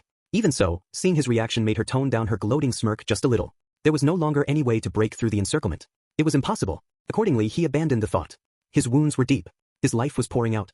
He was on the verge of expiring without having saved any of the people he had to protect. Then, at the very least, he'd get back at Elsa just a little, so that everything would not have gone as she pleased. Neither the Bowel Hunter nor the Beastmaster had reached Rem's bedroom. He absolutely would not allow them to defile the girl who slept within. Even if the world was soon to end, he would not lose Rem a second time, not to anyone. He opened the door wide and leaped into the bedroom. Lifting his head in search of the bed where Rem slept, Subaru was taken aback. Subaru, resigned to his end, was greeted by the bookshelves of the archive of forbidden books. 6. The choking musk of old tomes seemed like a rebuke presented to its noisy visitor. The room's interior was packed with bookshelves that were chock full of books. When that aroma and visual information finally hit home, Subaru realized he had stepped into a different place than that he had desired. And the late realization of that fact courted a most fatal result. Subaru's head was dominated by one question: why? That instant, Subaru felt he was enveloped by wind. That wind peeled Subaru away from the door, forcefully drawing him toward the middle of the room. With the feet he had planted down non-functional, Subaru, unable to resist, tumbled into the room center. The very next moment, he heard the great sound of the door slamming shut straight behind him. Please. Lunging for the firmly closed door, Subaru desperately tried to open it. But his will couldn't reach his half-destroyed arms. The ferocious creaking sound only served to fuel his frustration. And as Subaru, smeared with blood all over, turned toward the door behind him was, "Struggle as you might, you are not leaving this room." When he heard a voice and footsteps, he turned to see a girl slipping past a gap in the bookshelves and walking toward him. She had long, cream-colored braids and a gorgeous, extravagant dress. She had a young, adorable face, but at that moment, a terribly cold expression rested upon it as she glared straight at Subaru. Trice, are you in a simply horrid state, I wonder? Do not walk around, you will only sully the archive's floor. Open the door. Right now. But, me, out. When the girl, Beatrice, gazed at his wounds with a chilly look, Subaru shouted unsparingly at her in anger. The admonition not to sully the room never even entered his ears. Blood dripped from his bleeding arm as he screamed. Why did you come out now? Why this of all times? Send me back. Send me back right now. And what would you do if I did? What can you do in your current state, I wonder? I know better than anyone I can't do anything. But even so, he had to return to that place, to the second floor of the east wing, to the bedroom where Rem slept. The passage had activated at the room he had presumably entered. The door leading to the bedroom became the entrance to the archive of forbidden books, whereupon the door immediately cast that duty aside. In other words, the door had resumed its normal duties, those of the door leading to Rem's bedroom. That's why. It is too late. What do you mean too late? There's no such thing as too late. I have to get there right now. Did I not say it is too late, I wonder? Subaru's angry voice, straining upward to resist the horror racing through him, fell silent. In contrast to Subaru, eyes wide and blinking while unable to speak a word, Beatrice continued. Just now, the reason you wished to return to that room became no more. The proclamation left Subaru at a loss for words. Any means of putting it into words had vanished. Beatrice had said it in a calm, composed fashion, but the sheer cruelty of her words asserted their claim to reality and truth. Before he realized it, Subaru had crumpled to the floor right there. His shoulders fell, his head bent down, and there was a ferocious ringing in his ears echoing throughout his skull. He wanted it to be louder, noisier. He wanted it to tear at his brain until it split in two. He wanted it to be bad enough that he couldn't think, so he wouldn't have to understand. He wanted it to tear his life away with it. And yet, what are you doing? Haltingly his voice trickled out. He heard a whisper-like, delicate voice from right beside him. Perhaps I cannot stand to see you in pain. Therefore, I am healing your wounds, out of disgust and nothing else. The girl who murmured her reply was incredibly close. Her palm had a faint glow around it as she held it over his wounds. The light asserted its own existence, gradually softening the unrelenting pain that had been eating away at him. He felt it carry heat into his body bit by bit, mostly his horribly injured left side. The bleeding stopped, the bones returned to their proper positions, the gouged-out muscles attached to them, the slashed nerves. Are you kidding me? With his remaining strength, Subaru howled, wholly rejecting Beatrice's healing light. While Beatrice was still reeling from his threatening attitude, he rolled away to put distance between him and the girl. The carpet of the archive of forbidden books was marred by blood. Blood frothed from the corner of his mouth, and in that ghastly state, Subaru glared at Beatrice. I don't need you to heal my wounds. Why are you trying to save me? That is because, why you are simply too pathetic. I cannot stand to look at you. Why me? If you wanted to save someone, why didn't you save Petra or Frederica? Or Rem? You could have saved everyone. With Beatrice's power, she could have escaped and helped others escape with ease. They should have been saved. I'm stupid, I'm weak, even if I couldn't do anything, you could have reached them. Why didn't you? Should Betty do such a? Perhaps Betty does not have a single reason to save anyone? I do not know. I do not have any such reason. If that's true, then you didn't have any damn reason to save me either, right? Shaking her head in disgust, Beatrice denied Subaru's entreaty. Adding his denial to hers, Subaru slowly raised his crushed left arm aloft. The agonizing, horrific sight left Beatrice reeling. His emotions were exploding. Who the hell asked you to save anyone? Do you even know what you've done? Thanks to you, everything might be completely ruined now. All of this might have overwritten the possibilities, and this piece of shit present might be set in stone. Why had she showed herself then when it was too late? Knowing that Subaru had been teleported, Elsa would recognize the passage for what it was. She was getting closer to Beatrice. Why, in spite of that, was she trying to make a half-dead Subaru live? Why had she saved Subaru the instant he'd given up instead of allowing him the death he desired? He should have died there. You should have killed me? When it was his time to die, but he let the opportunity slip, Subaru Nagatsuki was worthless. The only way Subaru could gain the right to redo things was to use his life without a care. When, spitting blood, he shouted from his very soul, the girl, bathed in his pleas head-on, opened her eyes wide. I do not understand. Can I understand, I wonder? Incomprehension, and perhaps even fear, crossed Beatrice's face as she shook her head side to side. The reply made Subaru clench his teeth. If that was how it was, fine. He wouldn't cling to her. If you won't save me then? From the beginning, relying on someone hadn't been an option. He should have understood that. His gaze shifted, and his eyes caught sight of a stool near the entrance.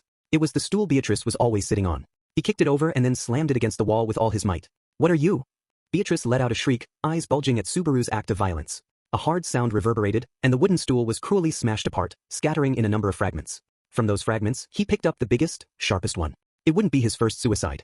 Even a piece of wood like that was enough to easily end a person's life. If, in a single breath, he stabbed his own throat, his life would come to an end, and Subaru Natsuki would surely be granted another chance. In another world, it would be the third time Subaru had chosen suicide. The first time was in the middle of the mansion loop. He had been determined to fix something that couldn't be undone. The second time was at the very end of the loop that had started in the capital. It was from remorse, to save Rem after she'd been taken from him. And now, the third time would be from indignation, after giving into rage and cursing his own powerlessness to take everything back. It was a death with meaning. It was a death with value. Everything besides death was worthless. Don't. And yet, the instant he had committed himself to stabbing his throat, a tiny body leaped at him to get in his way. The hem of her dress fluttered as Beatrice raced through the middle of the archive, impeding Subaru's suicide by force. She grappled his arms, bit into the right hand containing the fragment, and attempted to wrest the vile implement away. You? Why? I won't let you. I will not let you die here. Quit it. Let me go already. His voice grew ragged as they jostled with one another. However, in his current state, Subaru could not easily get even a helpless little girl off him. They desperately grappled, violently bumped their bodies against a bookshelf, and finally, furiously collapsed onto the floor. He didn't know if it was the impact that made a moan trickle out. But it had been Beatrice who had accomplished her goal. After Subaru had fallen onto his bottom, Beatrice cast the fragment far aside and moved away from him. Glaring at the girl in resentment, Subaru collapsed face up, unable to move any farther. Why? For what possible reason had she stopped him from killing himself? Regardless, the end result wouldn't change. His blood loss was severe. Subaru would soon perish. Beatrice's action was completely irrational. He didn't have a single clue what purpose she had in mind. Maybe she hated him dying before her eyes? Maybe she just didn't want him to kill himself? She didn't want anything to do with it? He didn't understand, not at all, not one little bit, but even though he didn't understand that, beaten senseless with incomprehension, Subaru tried to avert his eyes from everything, from Beatrice, from the archive of forbidden books, or perhaps from his own powerlessness, or even his impending death. But when he averted his gaze to do so, Subaru noticed the presence of had fallen at the edge of the wreckage from the destroyed stool. It was a thickly bound, simply covered book, as large and inconvenient to carry around as a dictionary, yet the malevolent aura emitted by the black book bore not the slightest resemblance. Subaru had seen many times over. He'd seen in the hands of a madman. What's that doing here? Was it actually a copy of the witch cult's gospel? The volume once possessed by Betelgeuse ought to have still been packed in the dragon carriage they took to the sanctuary. It certainly wasn't there in that room. No, he had to face facts. The stool had been hiding the evil black book. As if affirming Subaru's shock, the girl in the dress picked up the book. The girl hugged the book to her chest, letting out a seemingly relieved sigh as she stroked a finger across the cover. Her touch was tender and loving. With gentle eyes, Beatrice embraced the gospel. Why? Are you treating that book like it's so important? It's not one of the books the witch cult has, is it? It just looks like one, right? You hid it because I jumped to conclusions, get angry, and then, won't you deny any of it? For that moment alone, Subaru forgot the anguish of blood loss and his impending death as he wove the words together. If she said only one thing, that would have been enough. That would have been plenty to clear Subaru's worries away. Subaru's words, pleading for nothing more than that, were answered, and just as he had hoped, Beatrice said but a single thing. Betty has not been instructed to answer that question. Beatrice spread the book she clutched to her chest, scanned its contents, and emotionlessly spoke those words. He'd heard that for the witch cult, a gospel was like their Bible. Betelgeuse had said the text functioned as a book of prophecies, showing the future to its owner. Accordingly, the witch cult obeyed the gospel, doing as the text instructed. If he matched that fact with Beatrice's reply, what's written in that book? What is it telling you to do? Perhaps that question is not in the book, I wonder? You can't do anything if it's not in the book? Then, you sheltering me here before was? That question is not written in the book either. And talking to me right now? Saving me when I was on the verge of dying? I wouldn't know. Eyes still cast down at the book, Beatrice continued her empty replies without looking Subaru's way. She sent replies that weren't answers back at him, her obstinate mind closed within the tome. Her doll-like appearance, her eyes with emotions locked away, sent a tremor through Subaru that seemed to make his lungs convulse. Assaulted by dizziness, seemingly forgetting even to breathe, he raised his voice. Are you saying you can't do anything, if it's not according to what's written in that book? I wonder? Yes, it is so. Perhaps the gospel's guidance must be obeyed in all things, for that is Betty's reason for living, and the sole reason for Betty to exist. Did you try to save me because the book told you to? That time you saved me when I was cursed too, lending me a hand when I couldn't stand on my own. All the time we spent fooling around, yelling at each other, having fun like a couple of idiots, all that time, was all thanks to that book? Is that not precisely what am I saying, I wonder? When Subaru, who had been criticizing Beatrice, now tried to appeal to her emotions for his own convenience, she exploded. Beatrice's face was red with anger, her round eyes glaring at Subaru as she raised a finger and screamed. It is as you have seen and as I have told you. Everything Betty has done until now, all of it was written right here. Is there any way you, the likes of you, could move Betty's heart, I wonder? Do not be so full of yourself, human. All of Betty is for Mother's sake. For Betty, her connection to Mother is everything. The likes of you, human. It was as if a dam had been breached. Emotions poured out of Beatrice. The vast torrent of fierce emotions instantly rendered Subaru speechless. There was nothing he could do but be swept away. Facing the wordless Subaru, Beatrice very tightly clutched the book. Do not touch Betty, human. Do not come close, human. Do I even know you, I wonder, human? I hate you. I hate you, I despise you. This time, the girl's teary-voiced shout clearly rejected Subaru's entire existence. The inside of his chest was filled to the brim with confusion and dismay. That was how great the rejection was for Subaru. He'd stubbornly believed, without any basis, that there was a bond between them. Even if neither he nor she would acknowledge it openly, he believed there was something. After all, Beatrice had saved Subaru a number of times during the loop that started at the mansion. It was her presence that had saved his mind, on the verge of breaking as he repeated those days over and over. And whatever form it took, back then, was happy. Once again, words Subaru had never spoken aloud slipped out at the very end. His vision warped badly. He vomited something up. It was neither blood nor bile, but life itself. He instinctively knew it. His time had run out. Blood loss, useless. Grave wounds, worthless. Betrayed, a dog's death. Gospel, butcher, beastmaster, dying in a rage. There, having achieved nothing, Subaru Natsuki would perish. Then, on the verge of death, Subaru heard a miraculous sound. His ears, on the verge of death, probably picked up the sound of a door opening. Footsteps, someone was entering the room. The footsteps beheld the fallen Subaru, and exhaled. How disappointing. The murmur was distant. The footsteps advanced farther ahead, seemingly losing interest in the dead man. The owner of the voice, a black-clad grim reaper, leisurely walked toward the little girl clutching the book. Just what would result from this chance encounter between the girl and the butcher? Oh my! The surprised voice belonged to the woman. A bloodied hand was entwined around the butcher's long leg. Meaninglessly, Subaru, on the precipice of death, acted to slow her down with all of his body and soul. Try, how marvelous! Truly you are treasured. Instantly, a wind blew. The next moment, the right hand with which he grasped her came off, and the wrist along with it. No blood came out. The wicked blade reversed, and a black glint went, somewhere. Subaru's head, his neck, his torso, somewhere. Wherever it was, it would surely impale him in a critical location. In that final scene, he saw the face of the little girl as she sucked in her breath. There was sadness and pain upon it. But as death came for him, that had nothing to do with Subaru Natsuki anymore. Chapter 3 Friend 1 He heard a deluge-like sound, like that of a muddy stream. It was a ferocious watery sound. It coursed downward, obeying the power of gravity, obeying the flow, obeying its destiny, a waterfall. Inside his ears, or perhaps his skull, it echoed with a ceaseless roar. The ferocious muddy stream seemed to churn his very brain, even as it led Subaru's consciousness from oblivion to awareness. Gaho! Subaru retched, feeling like his throat was clogged, which was totally throwing off the rhythm of his breathing. Breathe in the air, blow it back out. Having completely forgotten how to repeat those alternating actions, he convulsed like a fish on land, and as drool trickled out, Subaru returned to life. Gaho! Aha! He was in a face-down position, collapsed on the ground. Putting his arms on the hard floor, Subaru was seemingly prostrate as he forced oxygen and comprehension into his lungs, remembering the procedure for breathing once more. The pain softened, and he spat out the saliva that no longer had any place to go. Then, when his body calmed down and recovered its grip on reality, his oxygen-deprived brain came around. His mind was restored. Did I die? Wheezing as he murmured, he confirmed a fact that needed no checking. He had returned by death. No, he didn't need to check whether he had returned by death, for that was Subaru's worth. It wasn't important that he had gone back. Rather, when and where he had gone back to were the most critical. Lifting his head, Subaru squinted at his surroundings when he immediately realized it. It was a darkness he remembered, a darkness he knew. It was the stone room of a tomb, the cold air holding an otherworldly ambience. The darkness hovering over the roughly constructed stone floor extended to a stone door leading deeper within. And lying on her side, collapsed right beside Subaru, was a lovely, silver-haired girl. Emilia. Wiping the light sweat off his brow, he stared in the dark at Emilia's sleeping face, her suffering clear upon it. Having confirmed that much, Subaru finally managed to accept the situation. The time passed, the life lost, the impending calamity, the unbelievable betrayal, one after another, everything that had happened crashed against him like waves, driving Subaru's heart into a corner. No change in the restart point. It was the place right after he had overcome his past, and there, Subaru Natsuki had returned. In exchange for being unable to take anything back, he had returned to a place where he had not yet lost everything.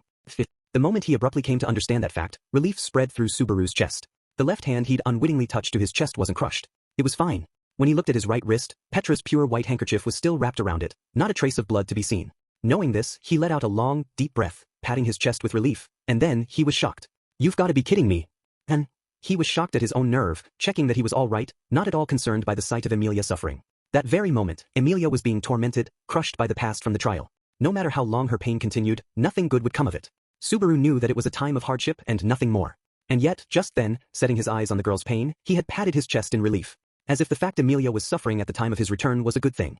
That's not the thought process of a sane person. Swallowing back his lamenting voice and gritting his teeth, Subaru flared in anger at his own ugliness and fragility. If he put the people precious to him, the things precious to him, the things he ought to prioritize, on the back burner, how could he save anyone? Had not that foolish way of living invited the calamity at the mansion? Anyway, Emilia first, right then, putting the situation in order, confirming that he'd returned by death, and devising countermeasures against issues and obstacles could wait.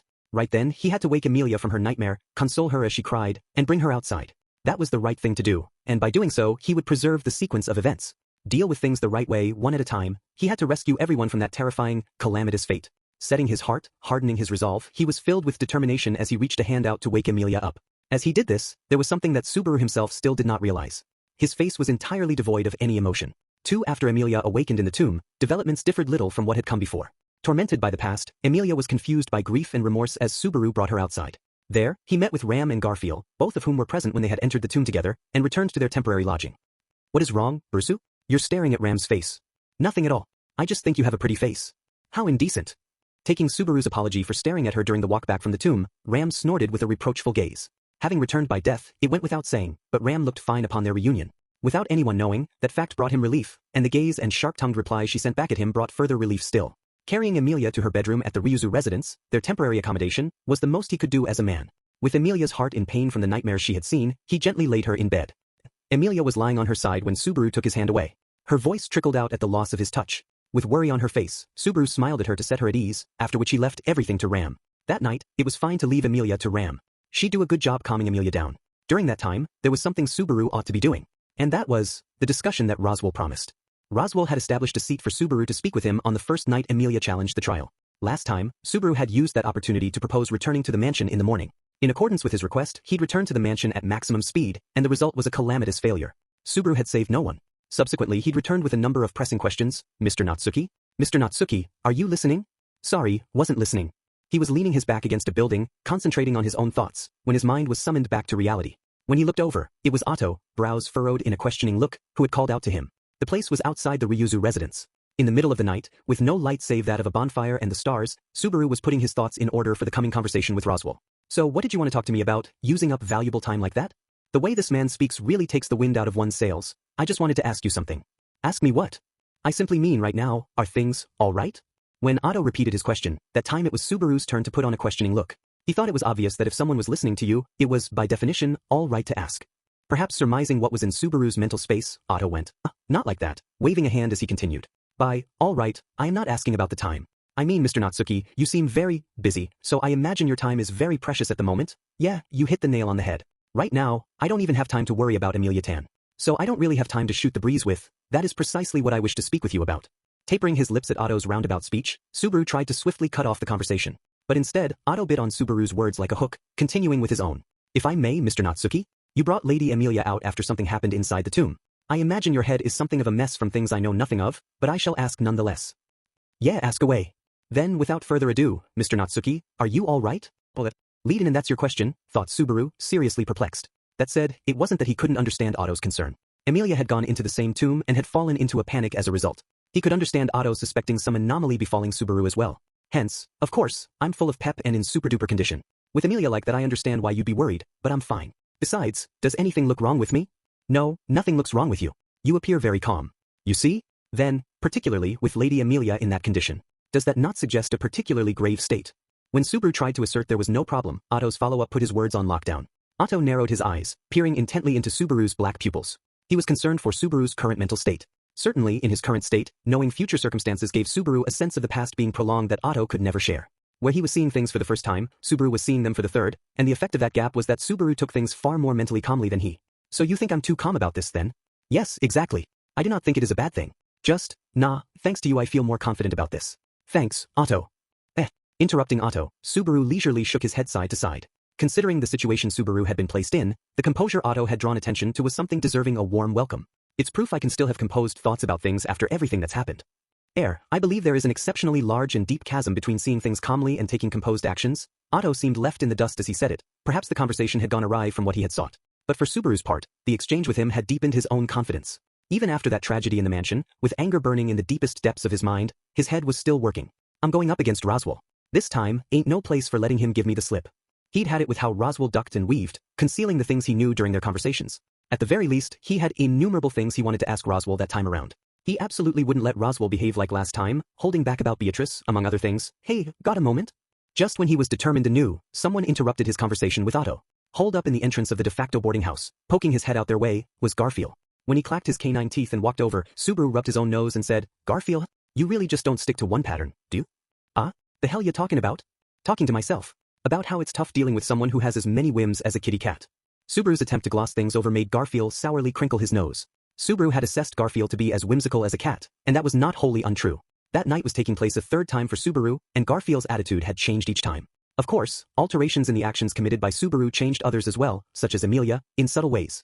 However, Garfield's changes deserved special mention.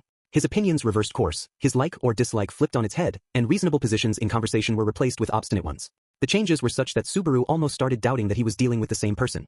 This time, Garfield's going out of his way to come over and speak to him was further evidence. And their last time you'd have headed right off if I hadn't called out? Besides, what did you want to talk to me about? I have important business after this. Business? You mean wicked schemin' with that bastard, don't ya? Don't think that'll be fun. I'm offended you're treating it as wicked scheming. Well, I won't argue about the not fun part, though. I must say, you two are saying quite some things about the Marquis. As far as distrust of Roswell was concerned, Subaru and Garfield held a mutual opinion. Subaru could sympathize with Otto, who had yet to have his first contact with Roswell, seeing them both take that attitude.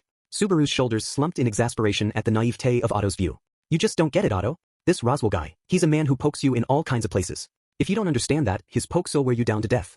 Right now, you are speaking seriously? Or is this something safe to ignore? You want to talk seriously about that bastard Roswell? Bro, are ya all right in the head? And this time you are concerned for me? The problem is not with the Marquis. I'm telling you, that's just the kind of guy he is. Having been told so much, Otto was finally beginning to worry seriously about just whom he was trying to gain an audience with. He folded his arms, mumbling this and that about preparing to encounter the genuine article. My worries grow and grow, and this is the only way for a turnaround with one blow. No, but my very life depends on facing this man, yet the people who are his allies say such things about him. Well, take your time worrying, okay? You're not talking to him tonight at least. Considering the issue of Roswell's scheduled conversation with Subaru right after that, it was a virtual impossibility that he would allow Otto to greet him at that juncture. Besides, Subaru didn't really have any time to spare for that. He probably didn't have the time to loosen the corners of his lips and forget his worries about the future just a little, as he was doing right then either. So then, it's not bad for three guys to talk stupid stuff, but what did you want? What did you want to talk about? Oh, forgot about that. It's like, Kukuru was so thoughtless. Garfield clapped his hands together when Subaru dragged the straying conversation back and prodded him toward the real topic. However, he went, but you know, his jade eyes shooting a meaningful glance Otto's way as he carried on. You want the bro here to hear this too? I'll leave that up to whatever judgment you make. If you're leading in like that, it's something related to the sanctuary, right? What else did you think I'd be talking to ya about? I thought you might have wanted to do some research on Ram. How she likes guys that have the three heights: high back, high station, high education. Also, make up like a clown. Stop it. I don't want to hear it, and if I do it'll depress me. As the man seemed genuinely distressed, Subaru relented in his verbal assault, granting him a warrior's mercy. Either way, he was grateful for Garfield's consideration. It wasn't as if he could forget on the verge of a huge appointment, but the prospect of involving Otto in their faction's issues left him feeling uneasy. At the end of the day, Otto was someone who'd simply been caught up in these events, a bystander who was supposed to be eventually returned to his normal life safe and sound. So we're gonna be talking love stories from here on out. The night's late, so go on ahead and stay at the cathedral, okay? Your business rivals are there with the villagers they evacuated, you know. Ooh. If someone who knows me saw me acting so impertinently, I would be mocked for sure. That is not the point. Now listen here, Mr. Nagatsuki, wait. Otto's face flipped from pathetic to clingy as he advanced a step. But Subaru cut him off, taking the wind out of his sails. Subaru could understand Otto's desire to get involved in Subaru and company's circumstances to make a better impression upon Roswell. But, please Otto, see you again tomorrow. You understood. I shall behave, sleeping as my small fry competitors laugh at me. Discerning that Subaru's obstinate posture would not falter, Otto ruefully took off his hat, gently squishing it in his grip as he walked off in the cathedral's direction. The sight of him from behind, shoulders slumped in dejection, somehow came off as well-done heart-tugging acting. That lonely-looking back suits that guy pretty well. Me, I think that too, but are you all right with this? It's fine.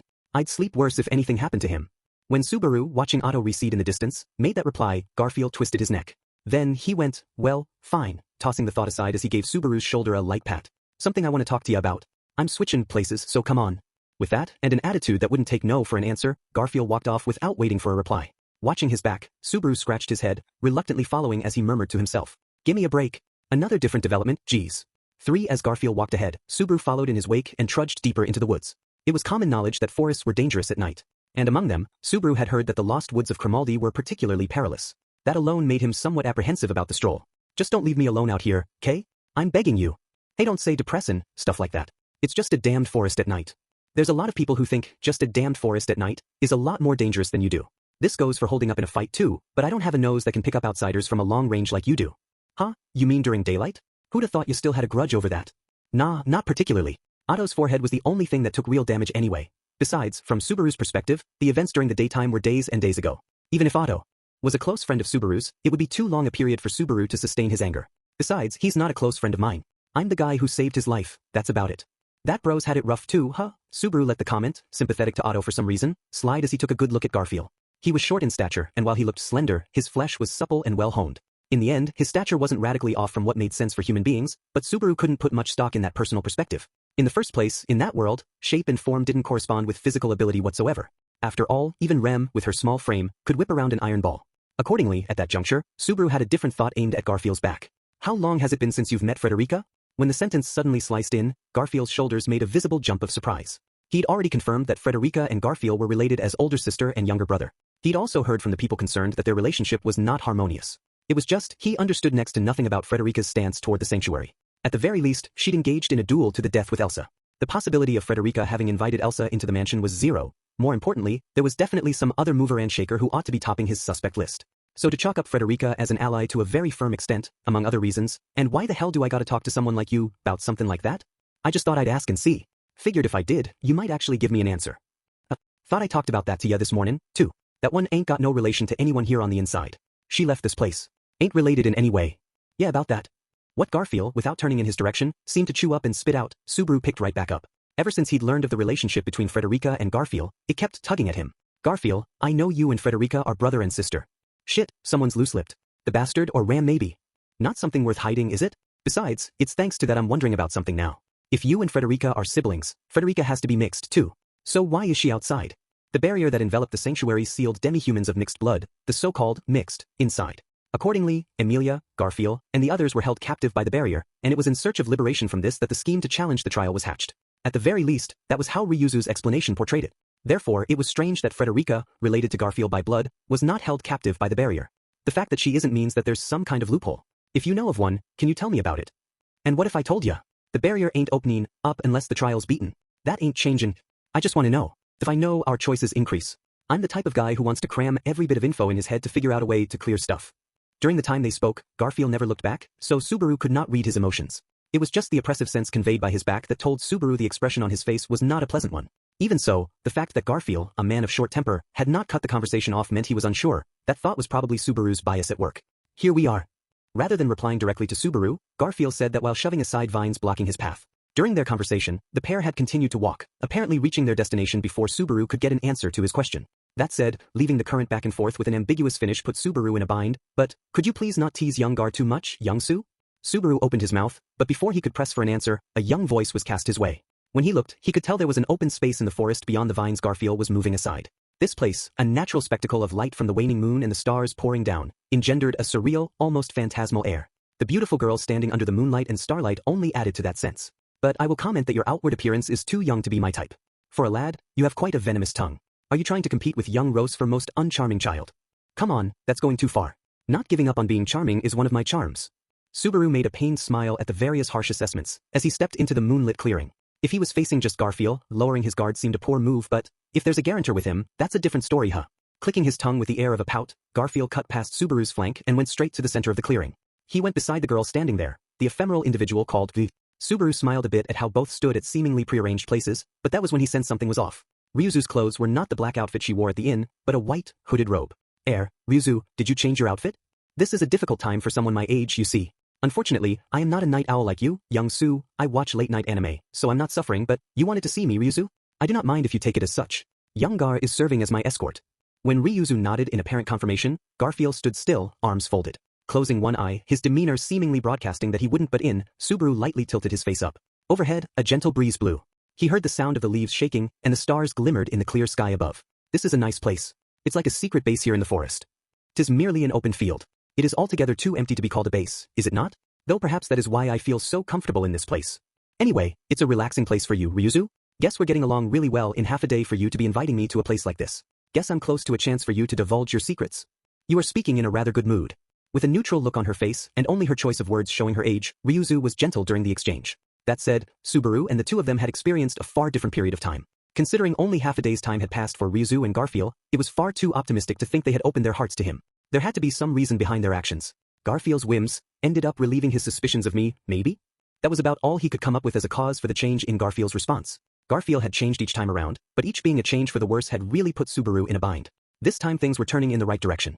If that was so, he wanted a suitable return on his investment. Either way, I'm happy we're having a meaningful conversation, a friendly match before the war of words with Roswell that's coming.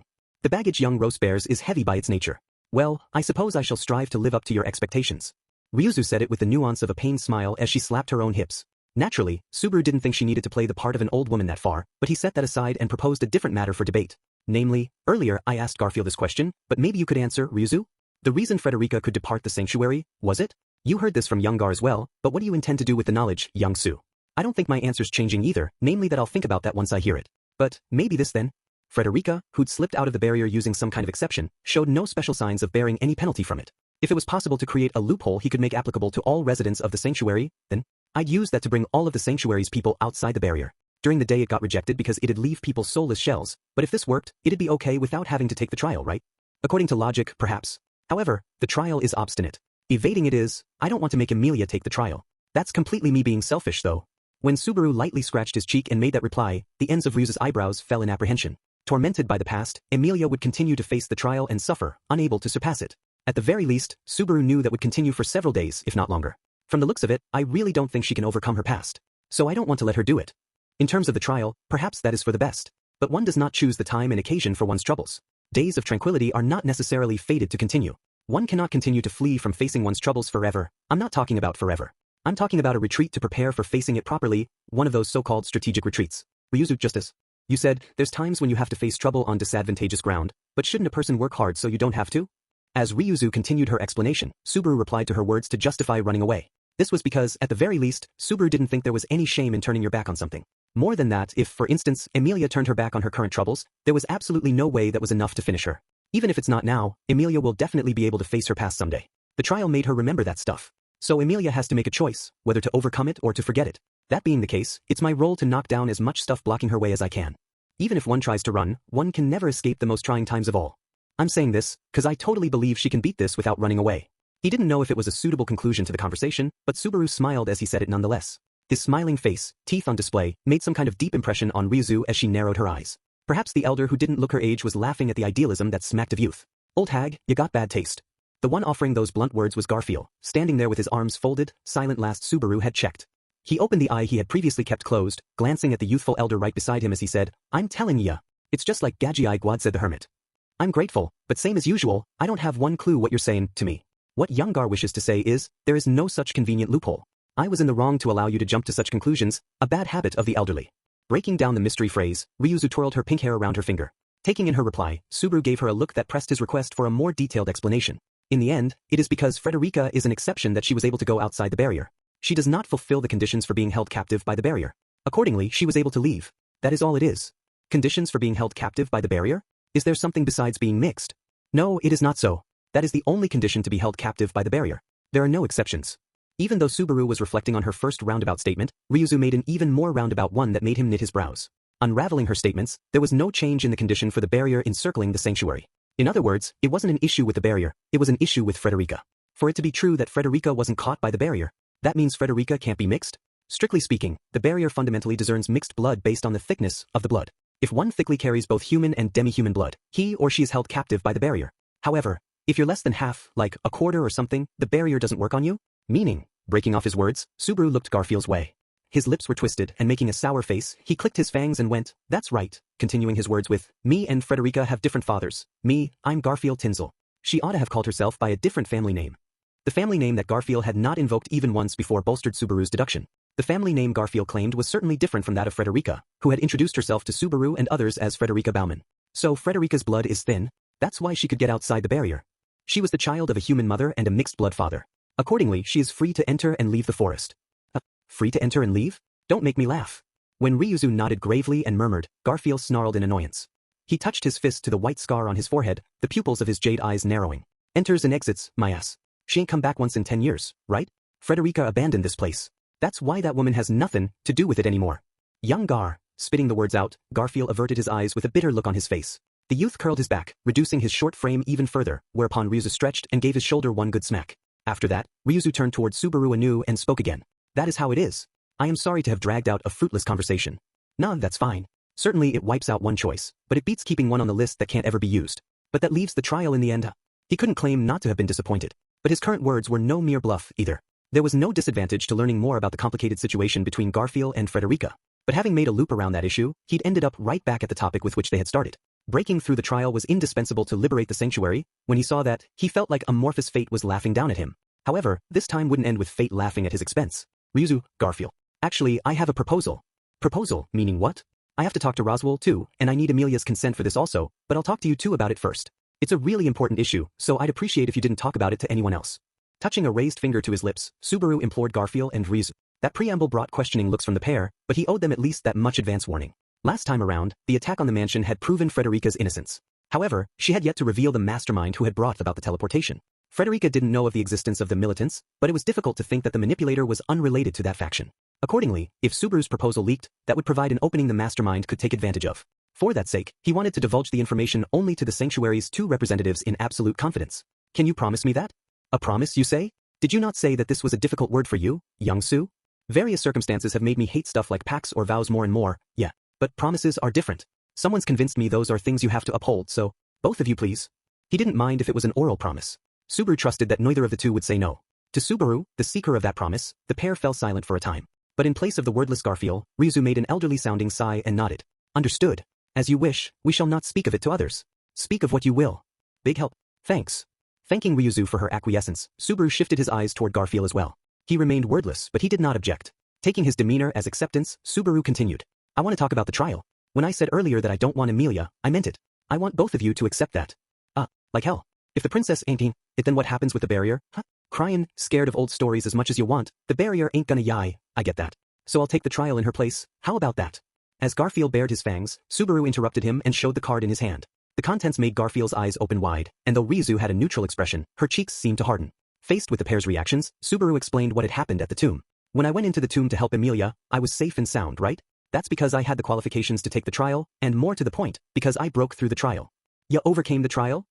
He was reproducing the conversation they'd had after carrying Amelia to the Ryuzu residence. That time, too, Garfield had been similarly surprised at Subaru's qualifications. Given that, Subaru also anticipated the reaction coming from Ryuzu, standing right beside him. You're thinking this makes things complicated, Ryuzu? I cannot dispute a single word, let alone the entire sentence. However, I do understand what you are saying, young Su. Unlike Garfield, who had yet to recover from his surprise, Ryuzu looked like she'd quickly absorbed the impact. Even so, she seemed to be mulling a variety of things as Garfield glanced toward her, bewilderment in his eyes. It was a glance seemingly in search of a judgment. Receiving this, Ryuzu exhaled slightly. And then, young Su, I too have something important to speak with you about. What is it? That, here and now, I must ask you to behave yourself, young Su. No. Having been given no responses other than those, Subaru was catastrophically late in comprehending the words making his eardrums tremble. No, it was not that he was late, simply that he didn't understand in time. After all, gee, don't thrash around, Kay? Or I'll just have to hurt you more. As Subaru stood still, it was Garfield who grasped his neck, hoisting him aloft. Garfield used his exceptional strength to leave Subaru's legs floating in the air, and his grip put enough pressure on Subaru's throat that he could barely breathe. Kay? Why, you seem to be asking. However, I do not ask for your forgiveness. Slowly shaking her head from side to side, Ryuzu somehow seemed lonely as she spoke the words. He didn't understand the reason why. Why all of a sudden was this act of violence being committed against? I shall uphold my promise. I shall tell no one. This I swear upon the name of Ryuzushima. She grew distant, both what Ryuzu was saying and the voice with which she said it. In its place, his mind focused on the heat from Garfield's hand, evaporating along the border between reality and dream. It was as if the strings holding him up were snapping one by one. Where had he gone wrong? Within the darkness, still comprehending nothing, Subaru's mind flipped over and fell. For, the first thing that tugged at the edge of his mind was the repeating sound of water droplets. The water drops fell at regular rhythmic intervals, which, in that soundless space, seemed like a roaring cacophony. In accordance with that hallucination, his sleeping brain resumed activity, and he keenly felt blood coursing through the entirety of his body. As that blood coursed, he strongly felt numbness in his hands and feet, and when he tried to squirm around, he could not. That was the moment his mind instantly awakened, and Subaru reclaimed his own existence. At the same time, he reconfirmed that which was not natural. He could not see the presumably visible world, and his presumably mobile limbs could not move. Had his eyes been mangled, and his hands and feet lopped off? The worst of possibilities rose into the back of his brain, but before he could despair at the hasty conclusion, he noticed the oppressive sensation over his head. The tightness he felt around both of his eyes was probably a blindfold. Similarly, his hands and feet were likely tied to render them unable to move. He felt the backs of his hands were tied, His ankles were firmly bound as well. And there was a gag in his mouth. At that point he could comprehend it, like it or not, he was imprisoned. Though confused at the sudden circumstance, Subaru used his brain to somehow understand the present situation. Unless the return by death point had changed, he would begin again at the same restart point, the stonework room in the tomb. In other words, his current predicament had nothing to do with return by death. Therefore, it was related to the events that had occurred just before he blacked out. He'd headed for the woods with Garfield, and in the middle of conversing with Ryu he'd been mugged. From the looks of it, you just woke up. Lucky ain't ya? It happened right after Subaru's memory came back, allowing him to grasp the present circumstance. A voice descended from right above, almost as if it had been waiting for that exact moment. Subaru, belly down on the floor, lifted his head, and though unable to see, he was able to guess the other party's position as he called out. You, not sure what you even sayin', but it's probably my name. Hold on a sec. I'm ping the gag out right now. I'll tell ya in advance, ain't no point callin' for help. He felt footsteps drawing near. Someone right beside him audibly squatted down, touching his hand to Subaru's mouth. The hand undid the tightly tied gag, freeing Subaru's jaw and tongue. Anyone. I'm over here. Save me. Gah. Why you, I told you not to shout. When Subaru broke the admonition the instant he was free to do so, his jaw was closed by force. His cheekbones creaked under the strength of Garfield's grip. Subaru managed not to moan from the pain as he said, there's one prisoner told not to call for help who wouldn't. Shout in anger or scream, it'll do you no good. This is a hideaway, no one in the sanctuary is comin'. Of course, it ain't nowhere close to the settlement. Look, keep your mouth shut or I'll gag ya again. Right up close, he butted foreheads with the presumably blindfolded Subaru while delivering the warning. Subaru gasped, taking his words as meaning that even if Subaru struggled, no one would come to his aid. Looks like you're gonna behave now. I don't wanna hurt ya. He clicked his tongue, and the enmity coming from Garfield stabbed into him. Showered in it, Subaru clenched his teeth, still needing to ask as to his true intent. Why had he imprisoned Subaru? He had to ask, and that went for what Ryuzu was thinking too. First, can I ask where this is in detail? I'd like to use it for reference when I escape. Ha! Man, ain't you composed? I thought you'd be shaken in your boots. I think a tiny bit better o' ya. That's 'cause I learned lately that chattering teeth get you nowhere. I'll broaden my questions bit by bit until I make you answer one. How long did I sleep? That I can answer. About half a day. It's the middle of fire time. With Subaru negotiating from the palm of his hand, Garfield lowered the tone of his voice as he replied. With the state of his stomach, he could believe that half a day had passed. If that was the case, on the outside, Emilia ought to already have noticed Subaru's absence and grown concerned, but I have confidence I stand out enough no one would forget me in half a day. How did you fool everyone? That ain't a problem you need to worry about. You got something more important you need to worry about? Or, maybe you don't. Abruptly, the tone of Garfield's voice grew graver. Behind his blindfold, Subaru knit his brows. The power behind Garfield's words just then felt off. They carried conviction, certainty. Garfield was sure of something about Subaru, yet Subaru had no idea what that was. Hence, Garfield's current statement felt very off to Subaru. Don't play dumb at this point. Where are your heroics now, huh? Sorry, but I seriously don't know what you're saying. If you've got something against me, could you just come out and say it? Just like Ram would. Cheap trash talk there, damn it, and I just love cheap trash talk. Spitting out a sharp breath, Garfield grabbed Subaru by the collar and lifted him up. Subaru remained unable to move as his back was pressed against the cold, hard wall. He remained like that when he felt something sharp, probably one of Garfield's claws, touching against his throat. Not afraid of the death? You guys are all famous for being messed up in the head, you know. This seriously doesn't add up. What are you accusing me? Oh, don't act dumb. With that much miasma coming from inside your body, you want to say you don't know? Think that excuse'll work, huh? Like hell, which cultist? The claws strongly pressed in, and Subaru's throat slightly tore. There was a faint, sharp pain to it, and he felt blood bubble up from the laceration, but Subaru had no mind to spare for pain. Surprise and impact greater than it pounded into Subaru's brain, exceeding his comprehension. The scent's been thick on ya since the moment you came out of the tomb. Sometimes even normal guys have thick miasma. The suspicious Patero was acquitted. So I meant to do nothing, yeah. But then, take the trial for the princess, huh? That ain't funny. Who'd follow heartless words like yours, ya bastard fool? Heartless? Hell yeah. You used all those big fancy words, made this excuse, and that, but where was there any concern for Lady Amelia in that attitude, huh? You got the same eyes as the jerk I hate the most. You got eyes that don't see anything, except yourself. He wished he could have shouted in a large voice, it's all a big misunderstanding. But the deep emotion he'd felt just following return by death, at the fact he'd put his own relief upon ascertaining he'd returned by death before thinking about Amelia, prevented him from refuting Garfield's suspicions. Furthermore, the searing words he had hurled made the back of Subaru's mind recall a prior event, a past situation greatly resembling the present scene, the witch's miasma from my body? Faye, it's right. Don't you dare try and act like you didn't know. It's real bad in your case. And when I came out of the tomb, it was thicker? It had changed because he had taken the try? No, because he had returned by death. Over the course of being revived by the power of the witch, its color, its scent, thickened as it entwined around Subaru's existence. Rem had called it the aroma, the lingering scent of the witch. Ha! An interesting name for it. It's the stench of one smelly witch. The moment after he wrung out his voice, Garfield violently hurled Subaru onto the floor. Unable to break his fall, Subaru slammed shoulder first with the floor. The dull pain would have made him let out a moan, but he forced it back inside, cursing the awfulness of his situation anew. Once upon a time, it had been the trigger for Rem to suspect Subaru, and this had caused his death more than once. Once again, the lingering scent of the witch reared its ugly head before Subaru to impede him once more. What do you want to go into the tomb for? What are you planning? It's a witch's tomb. Ain't nothing good, that's for sure. Every time he'd returned, he decided Garfield's shifts in attitude were based on whim. He was wrong. The changes in Garfield's demeanor were based on the changes in the density of the miasma enveloping Subaru. That was why, the first time around when the miasma was thinnest around him, he'd proposed that Subaru clear the tomb, and why, ever since, as the density of the miasma increased, he became visibly distrustful of Subaru. It was also why, that time around, he had landed in a cell. And for Subaru, that fact meant his situation was bad to the extreme. His relationship with Garfield had worsened because of return by death and would worsen further according to the number of times he did so. On top of that, with the restart point being the tomb, he was overwhelmingly short on time to improve that relationship. When they'd first met, Rem had likewise viewed Subaru as dangerous due to the miasma, but even so, she deferred judgment while she kept him under her eye. But the short-tempered Garfield would do no such thing. If he saw the miasma enveloping Subaru as a danger, he wouldn't flinch from instantly eliminating that danger. If that's so, why did you lock me in here? Huh, you said I'm abnormal. If you decided it's dangerous to let me in the tomb, it's weird that you'd lock me in here like this. Why didn't you get rid of me? Get rid of you? Man, stuff like that just rolls off your tongue. Subaru's query drew a sharp exhale as Garfield clicked his tongue in disgust. Me, if I could, I'd have done it already. But no can do. Can't do it? Because you did a good job of warming in with other people, that's why. If I get hasty lay a hand on ya, it'll be an explosion like the fall of Fort Tesla. No thanks.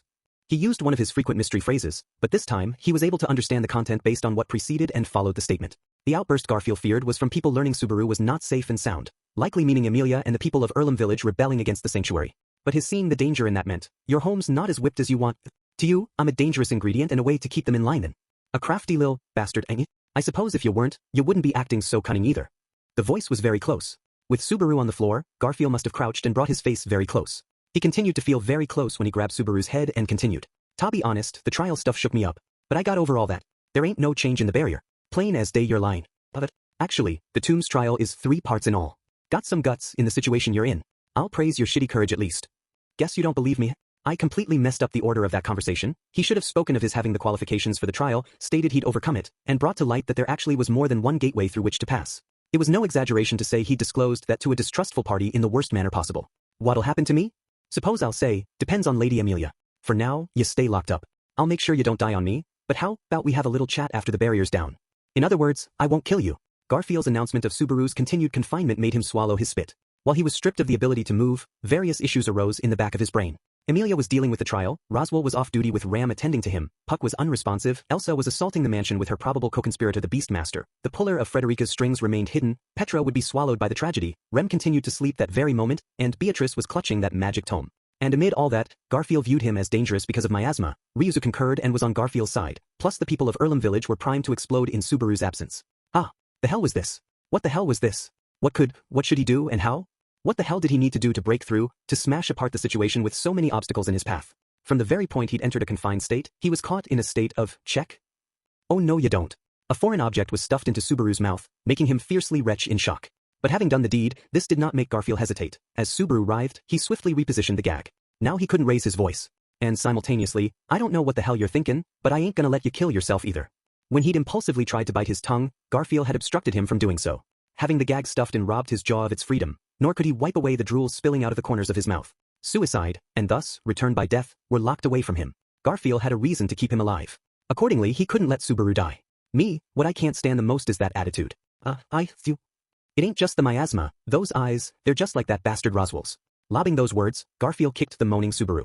Subaru rolled onto the hard floor, slamming into the wall, and remained face up afterward, while desperately exhaling raggedly over and over. Just leave food stuff to me, and don't try anything funny. With those threatening words as his last, Garfield's footsteps grew distant. Squirming his body, he lobbed his voice at the receding presence. His incomprehensible voice did not make the other party halt. Subaru's desperate voice continued to fall on deaf ears until he could sense the presence no more. To Subaru, the worst of all prison lives had begun. The hollow passage of time slowly whittled away at Subaru's mind.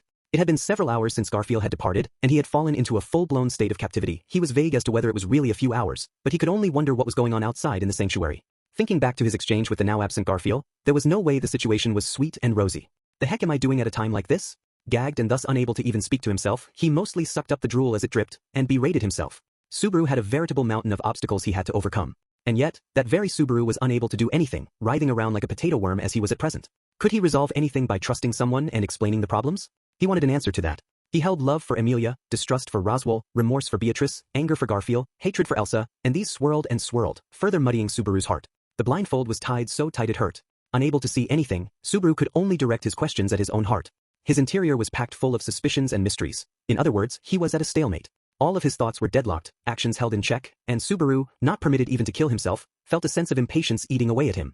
As time passed, the countdown to the calamity that would inevitably arrive advanced, 1 second at a time. With the fires of impatience burning away at his heart, the horror show at the mansion played anew in the back of Subaru's mind. Though he had saved no one from that tragedy, that didn't mean his gains from it were zero either. He learned that Frederica was unconnected to the attack, and the attackers were Elsa and the Beastmaster. More than anything else, his greatest gain was learning that the day of the attack on the mansion changed according to his own actions. Between the last time around and the time before that, there had been a gap of around 3 days between the attacks on the mansion. Besides, Elsa had clearly stated that the timetable been moved up.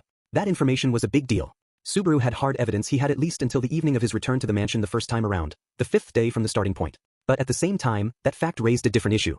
Given the mansion would be attacked upon his return, evacuating Rem and the others wasn't realistic. There was no option besides repelling the attackers, Elsa and the Beastmaster, on site. As fighting strength for the sake of that, Frederica and Ram just weren't enough by themselves.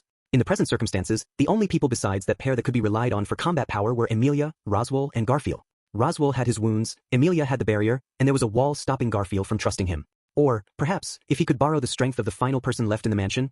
Oh, he seemed to weep as he murmured the girl's name. In the end, Subaru still didn't understand where Beatrice stood. Beatrice had shouted that she'd obeyed everything written in the gospel in her hands to date. They'd slammed invective into one another, glaring with mutual disgust. When Subaru pondered if anything could be nurtured amid such a relationship, every part of him felt very alone. Was it really like that? That's right, affirmed a loud voice within him. A tearful voice declared firmly that Beatrice had made it all up.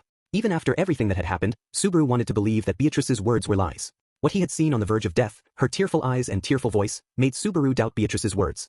Oh, even if everything to date had been according to what was written in the book. Even if the tragedy at the mansion had come to pass because of her obeying what was in the book. Right now, I want to hear your voice so much. No one was coming. No one could hear him. He'd been left behind in that place, all alone. Amid that unrelenting darkness, Subaru gradually traced that very faint hope and continued clinging to it. And so more time passed while Subaru remained in the dark. He was having a nightmare from which he could not awaken. Over and over, he experienced his moments of remorse at things beyond his reach. Petra, reduced to only an arm.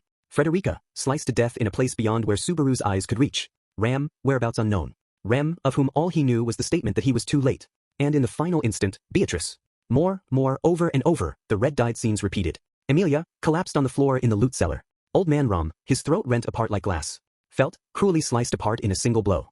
Rem, dying from wasting away. The people of Earlham village dead at the hands of the witch cult. The children stuffed into the storage shed. Petra with her eyeballs gouged out. Ram, wearing the makeup of death. Rem, her entire body defiled. The villagers slaughtered a second time over. Ram, impaled as she shielded them. The subjugation force members, crushed by the white whale's giant body and erased by the mist. The beast men torn to pieces by the hands of sloth. The villagers and subjugation force members swallowed up by the deadly blast corpses, surrounded by death, regrets piled atop each other as far as he could see. His body squirmed, seeking the pain from the ropes tying his legs and hands. Pain was good. Right then it was what he wanted. In that pitch darkness, unable to see anything, he saw images of scenes of regret over and over and over. Unable to hear a thing, he heard the death cries of the people he had failed to save, replayed countless times. His despair at how his hands were unable to reach them came back again and again, wearing away at his soul. It wasn't the first time he'd been left behind in the dark. He'd been abandoned in a cold, lightless cave, once. But at the time, his heart had been ruled by anger and hatred, and Rem, in a near-death state, was present, so in a real sense Subaru had not been alone. This time, he was alone. In a real sense, this was the first time Subaru had tasted isolation rotting his heart away. During his state of confinement, it was not literally true he had no contact with anyone. Just as Garfield had stated, he had a reason he couldn't let Subaru die. Because of that, he brought food to Subaru and ensured Subaru's other bodily functions were accounted for. Though neither pleasant nor polite, he had a caretaker nonetheless. For the victim of confinement, it was nothing praiseworthy whatsoever. After all, the existence of such care did absolutely nothing to help cure Subaru's isolation. He heard the putter of bare feet walking on the floor, thus sensing someone's approach. It was the second time, or perhaps the third, Subaru had sensed his caretaker coming to bring him food. His caretaker remained wordless, likely having placed the metal tray on the floor. Then he slowly lifted up Subaru's head, removing the gag. That instance constituted a chance to bite his tongue, but, with a robotic movement, a small fist thrust into his mouth. The fist blocked the motions of his jaw as the other party used an open hand to retrieve a plate from the tray. The contents of the tray were poured through the gap in his mouth, conducting a forced feeding. The food was closest to chilled-over soup. He had no time to taste it, desperately swallowing it down as it invaded his throat, gasping as it fell into his stomach. It was not so much eating as simple oral intake.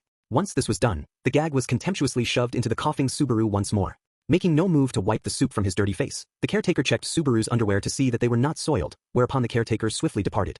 During that time, the caretaker had not spoken to Subaru even once. The first time, Subaru had tried to speak through the gag, but the other party had not responded in any fashion. The caretaker gave off the impression of an unthinking doll. Coming into contact with such a caretaker drove Subaru's heart deeper into a corner. Knowing that someone was there had only deepened Subaru's isolation. Time was passing. It wasn't simply in his head, it was time he could not take back. What time was it, then? What day was it? What had happened, what hadn't happened, what was going on? When and how would he die? Subaru thought in that fashion as he experienced the unpleasant sensation of the soup drying on his cheek. A man's heart was weak to darkness and isolation. He'd heard something like that from somewhere. When he'd heard that talk, Subaru had probably given it a good laugh. In terms of mental strength, he couldn't really compare to a lot of people, but even so, he must have found being broken by isolation and the dark to be absurd. He didn't know what experiment that talk resulted from, but he'd never end up that way. Without any empirical basis, he simply figured he'd be all right. What a little fool that made him. And left in actual darkness and isolation, a fair bit of time came to pass. Right then all Subaru could think of was death. He was thinking of ways to die. He yearned for death. Perhaps, even, that desire might not have been related to return by death. He was afraid of the dark. He was terrified of isolation. He hadn't known. If he stopped breathing, wouldn't he die? If he kept chafing his arms against the ropes, might he die of blood loss? If he rammed his head against the floor, how about that? What if the next moment, an earthquake happened and he tumbled into a crevice? There was food that had fallen all over the place. What if worms came and ate Subaru whole? He'd heard that mice gnawed on the fingers and ears of the sick. Why didn't he make himself bait and find out for himself? If he forgot that he was even himself rather than just a simple collection of meat, then, he was so thick with love of death, he was late in noticing. Footsteps. He sensed a human presence approaching. Was it time for his care again? Another opportunity to deepen his isolation. He heard the sound of something pounding on the hard floor. Slowly, it was heading for the prone Subaru. It drew nearer, even as Subaru had lost track of whether he was face up or face down at the moment. Death from hunger. How about starvation? If he obstinately refused to eat, death would approach, slowly but surely. Thinking it worth a try, he tried to reject the hand his caretaker stretched toward him. I imagined you would be in a terrible state, but this is even graver than I presumed. For a moment, Subaru didn't understand what it was. In that world, a sound beyond his own filthy breathing and his beating heart that could make his eardrums tremble? He felt like it was something beyond his knowledge. Very, very late in the process, he comprehended it was something called a voice. Someone's voice. The voice of another person, something he hadn't heard in how many centuries? And of someone known to him. Oh, please do not raise your voice. We are crossing a rather dangerous bridge, so I would rather not be caught here by a guard. Neither of us is very good at giving up, you know. With an easygoing tone, the other party replied to the fallen Subaru's lamenting voice while doing something to his body. The light sound made Subaru comprehend the bindings on his hands and feet had been untied. His arms, his legs, they could move freely. Rolling his body over, he faced upward. Why was it so hard to breathe? I shall take out the gag. Incidentally, the blindfold too. With the cause of his difficult breathing removed, saliva flowed out from the corner of his mouth. Along with that, the blindfold tied around his head all that time was undone. It was a liberating feeling. His tear-coated eyelids moved around. With a sound like starch being ripped off, his eyelids opened. The darkness and time itself brightened. In any case, I am relieved to have found you alive, Mr. Natsuki. These words spoken, after what seemed like centuries had passed, Otto Suwon smiled.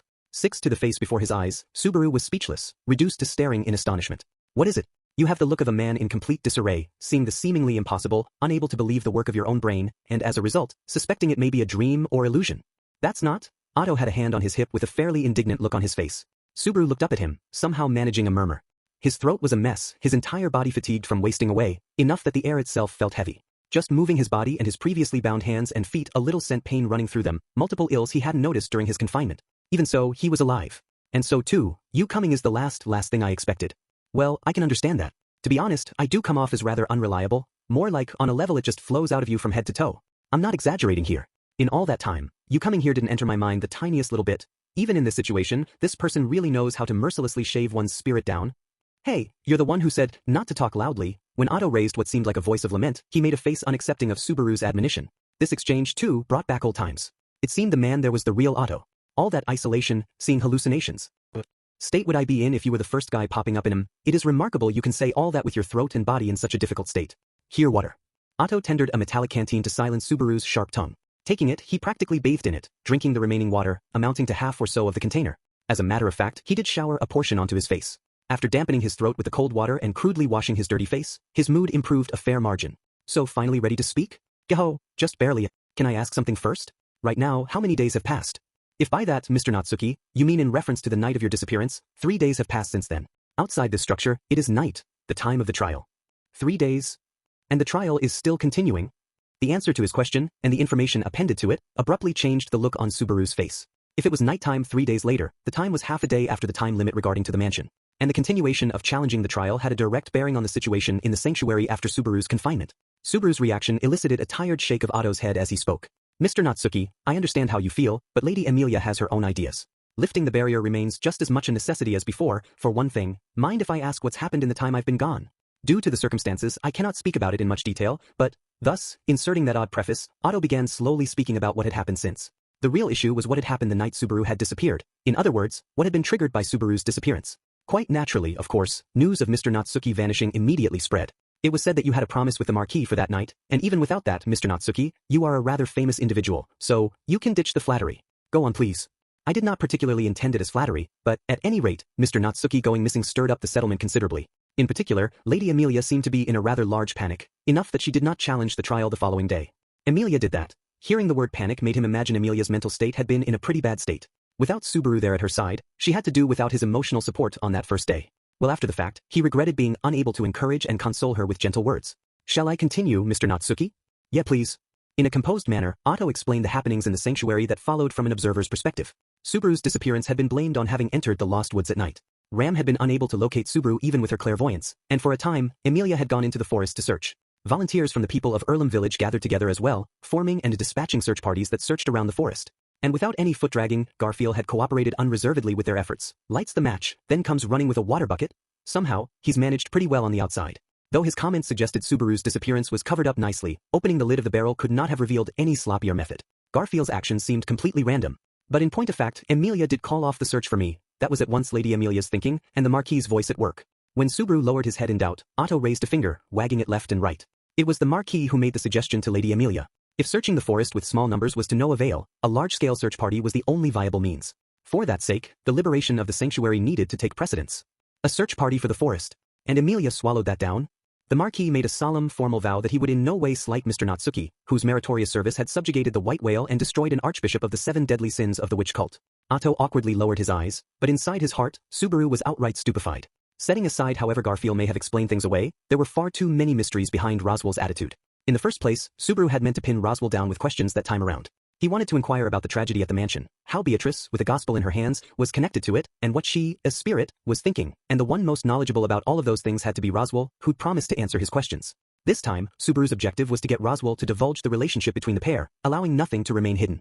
Though Garfield and Ryu's interference had gotten in the way of that. With that vow made, Lady Amelia was challenging the trial yesterday and today with great intensity evident. Her heart seems quite pained at being unable to overcome the trial. Even so, something's been bothering me a little since earlier actually.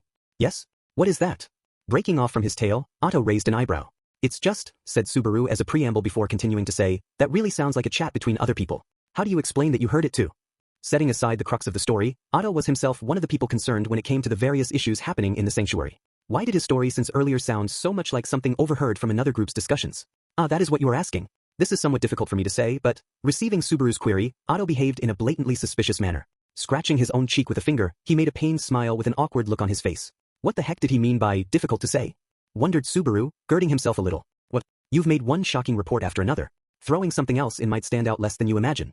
I think you should reveal whatever secrets you may have, like the amount left in your bank account. If you were to see my bank ledger, you might end up frightened out of your wits, Mr. Natsuki. Don't try to gloss things over. Subaru was the one who started the flippant comments, but he wouldn't let Otto escape through playing along. Discerning Subaru's will from his gaze, Otto sighed with an air of reluctance and finally answered. Actually, just like you, Mr. Natsuki, Garfield has set his eyes on me, and I am currently in the middle of fleeing this way and that throughout the sanctuary. If you are a victim of imprisonment, Mr. Natsuki, then I am a fugitive being pursued. All of this information, I gathered while on the run. That is why, as a matter of fact, they are things I have heard. With Subaru taken aback, Otto looked him over as his shoulders sank with an exceptionally tired expression. Blinking several times at his explanation, Subaru stared at Otto more intently. Then, he belatedly realized that Otto, standing right before his eyes, was in a grimy, tattered state. Given his standing as a merchant, Otto, mindful of visual impressions, was always very nicely groomed. He'd also heard directly from Otto that this was part and parcel of his preparedness as a merchant. It was this Otto who, at present, had sweat and soil marring his face, his hair all a jumble. His hat was squished, his clothes were damaged from snagging all over the place, his boots were grimy with mud, and appended to all of that was, "Man, you reek. It's getting into my eyes. That was exceptionally blunt of you, but you realize this applies not only to me, but to you as well? Well, I suppose so. I suppose you're right, huh?" Subaru made a listless laugh as he put his nose to his own sleeve. He indeed smelled terrible. Thanks to being blindfolded and isolated, his vision and hearing had grown exceptionally sensitive, but his undamaged nose seemed to have been wildly thrown off as well. But the largest reason for that was that it was not his body odor at work. It was a more distinct, sharper stench that filled the area around him, seemingly piercing his nose. This really bad smell, it couldn't be. It's not the scent of miasma, right? I do not know why you are speaking of miasma all of a sudden, but you need not be concerned. We are indeed near a witch's tomb, but nothing that dangerous is hovering about. That is not to say the cause of this scent is a completely safe thing, but, you know about miasma? Enough to know that my head would be acting strangely if it was miasma lingering in the air. For an instant, his statement that he could sense miasma put Subaru on guard. But Otto's subsequent testimony cleared his wariness away. Either way, the scent had nothing to do with miasma, meaning, this place must really smell. I don't want to stay here for long. In a quite different sense, I concur. I would like us to distance ourselves before the guard returns. The way you keep mentioning guard that sounds real scary. But before that, Otto kept his expressive voice down, trying to advance to the actual escaping part. However, before following his plan, Subaru had something he had to make certain of first. He had to get Otto to continue talking about his standing in the sanctuary. Let me ask this. How did Garfield end up after you? Running around from him is why you look all messed up like that, right? I'm genuinely grateful you came to help me. To be honest, before I saw your face, I was backed into a corner so hard I thought death was better. But, there, Subaru's words trailed off as he gazed at Otto, pressed into silence. For once, Otto received Subaru's gaze head-on with an expression close to dead seriousness. Subaru continued. I can't figure out why you'd lend me a hand. Logically, I can see the possibility, but it wasn't that he was doubting Otto, but Subaru couldn't put a finger on his motives. If things were bad enough that he was in a serious mess, having made an enemy out of Garfield, the strongest fighter in the sanctuary, then why help Subaru? Of course, there were a few potential reasons. By gaining Subaru's favor and laying the foundation for dealing with the sanctuary's other various problems, he would gain a lot of goodwill with the Amelia faction. Even Roswell, the greatest contributor to the faction, would surely remember his deeds. That would be sufficient for Otto's original objective of gaining favor with the Marquis. But it was merely sufficient. In terms of profits, big scores, and any other mercantile affair, the odds were stacked against him. Total defeat seemed inevitable. With no clear means of victory, it was no gamble, it was suicidal conduct, simple as that. If he had a reason for that act not to be suicidal conduct, that might have been a different story, but you don't seem the type who likes getting himself killed. Is there any person who does like getting himself killed? To Otto's question, Subaru twisted his neck and went, who knows? At the very least, there was one man in the room who'd spent the last 3 days thinking of nothing but death. Yes, during those 3 days, Subaru had begged for death a number of times. Even as he begged for death, he saw once more all the deaths he had experienced to date. He had told Otto the truth. It was not in jest whatsoever. In those entire 3 days, he had not remembered Otto even once. In one sense, this was the trust Subaru held toward Otto. With so many terrible situations piled atop one another, he didn't want there to be any reason to be on his guard even against Otto. It was a very evasive kind of trust. So answer me, Otto. Why did you come help me? The quiet question was the watershed dividing the pair standing in that place. With bated breath, Subaru awaited Otto's reply. Receiving Subaru's inquiry, Otto swallowed for one brief moment, staring back with his own black pupils. Mr. Natsuki, it is your fault Garfield has a reason to come after me. My fault. Mr. Natsuki, that night, you know for a fact I was the last one to meet with both you and Garfield, yes? When Mr. Natsuki disappeared afterward, naturally I suspected him. He surely found my eyewitness testimony to be inconvenient, so he wanted me to keep it to myself. The explanation resonated deeply inside Subaru's chest. In other words, Garfield was after Otto to silence him. That being the case, it was entirely natural for Otto to decide that rescuing Subaru was ultimately the best way to break out of his dilemma. However, he stated that if I was to keep his meeting with Mr. Natsuki secret, he would do me no harm. He showed me some kind of crystal, offering it as compensation. However, it was Otto himself who poured cold water on Subaru's premature conclusion. Garfield had not attempted to silence him by force, but with words and compensation. Now his earlier acceptance made no sense. Otto had a choice that would have ensured his safety. And in spite of that, you turned him down? And that's why Garfield's after you. Well, it might have been a compelling choice, but not a particularly palatable one. Don't joke at a time like this. Are you an idiot? Why did you do something like that? What reason did he have to cross such a dangerous bridge? What could have possibly been the impetus to make him do so? What were you My goodness, Mr. Natsuki. With Subaru at his wit's end, Otto interrupted his words, passing a hand through his own ashen hair. Then, he fixed his squished hat as he finally answered. Is it really that strange to help out a friend? For an instant, time came to a halt for Subaru, unsure just what had been said to him. It was several seconds before time moved again. A slow restart. However, even when it moved, his confusion did not cease. The meaning of the words would not sink in. At that moment, just what magic spell had Otto cast upon Subaru? Friend? What was this word friend? What was this person saying to him? Why is this person's face frozen in such a look of surprise? Nah, someone I don't recognize just got mentioned? Mr. Fred, you said? That conclusion is wrong from head to tail. Not Fred, friend. As in friendship. Friends. Friendship? Between whom? Between me and Mr. Natsuki. Stamping his foot, Otto pointed at both Subaru and himself. But his action left Subaru's eyes even wider. Subaru's reaction made Otto go, oh, good grief, as he plucked at his head, seemingly to drive the numbness away. Certainly. Our mutual interests coincide where my coming here is concerned. It is so I can meet with the Marquis, and through such business, aid and support Lady Amelia. And in the first place, Mr. Natsuki, it is you who saved me when I was captured by the witch cult. But setting all these troublesome matters aside, I simply believe I am Mr. Natsuki's friend. There is the normal manner in which you treat me but also the sense of a friend's distance between us. Scratching his head, Otto averted his gaze from Subaru, perhaps getting blushy midway. And having heard the entire story, Subaru made no reaction whatsoever. His silence drew a questioning look from Otto's face. There was a fair bit of concern in his eyes, for Subaru displayed no reaction to his words at all. Perhaps Subaru was reflecting upon the high-pressure friendship sales pitch. Otto's pupils seemed to represent 100 faces at once. And what this brought gushing up from Subaru's heart was, "Pardon? Wah, friends? Friends, huh? So that's it. Otto, you actually wanted to be my friend. Wah." Unable to take it anymore, Subaru broke down laughing as he rapidly slapped the red-faced Otto's shoulder. Even so, the mirth had not vanished from him. Subaru stamped the ground and squirmed, still clutching his belly. "Bida, friend. Aw, damn it. Otto, damn you, you bastard. Ow, what was that for? I was such a fool to say it. I can understand why you are laughing, Mr. Natsuki. But surely it is not that funny. No, I have to laugh at it. You're not the weird one here. I'm laughing, 'cause my foolishness is so huge and awful, I amaze even myself." Wiping away with his left hand the tears surging up from his outburst of laughter, Subaru was still struck by it all as he straightened his posture. To his front, Otto wore a face that revealed regret that he'd spoken the word friend. But toward the sight of him like that, Subaru bore gratitude and near-bottomless derision for himself. He couldn't understand Otto. He didn't know what to believe, and yet, here was Otto, coming to Subaru's aid for no more reason than being Subaru's friend. Faced with such a man before him, it was less that he trusted his feelings than he rued his own idiocy in suspecting what might lie beyond. He'd been too buffeted by the situation, rendered too unable to understand the feelings of the people around him. He'd believed in malice so strongly, he'd forgotten goodwill even existed. He'd truly been an enormous fool. He'd come to feel like having crossed through death to redo things a few brief times had taught him something. The battle wasn't over. He didn't have to abandon anything, not yet. "Mr. Natsuki?"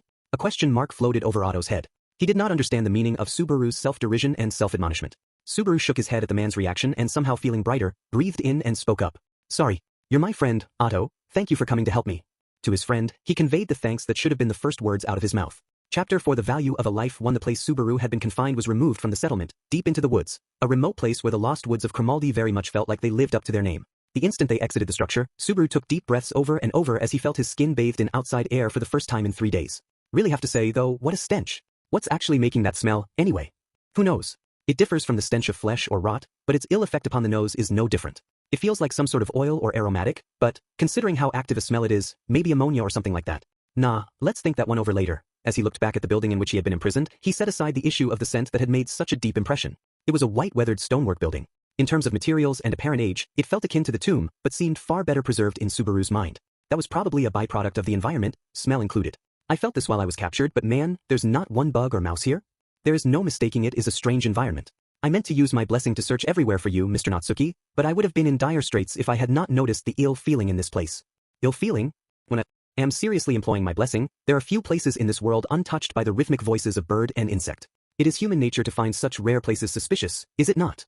When Otto winked, Subaru crossed his arms in response. Then, quite earnestly, he said, "You're a pretty useful guy.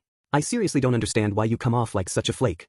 Could you decide whether you want to praise me or insult me, and just pick one? Why are you such a flake? That's, like, an incredible, unspeakable flaw for someone. Why did you pick insults?" When Otto grumbled about the insufficient praise for his exploits, Subaru responded with a wry smile and a sigh of admiration. According to Otto, his blessing, the blessing of the spoken word, enabled him to achieve mutual understanding with any living creature.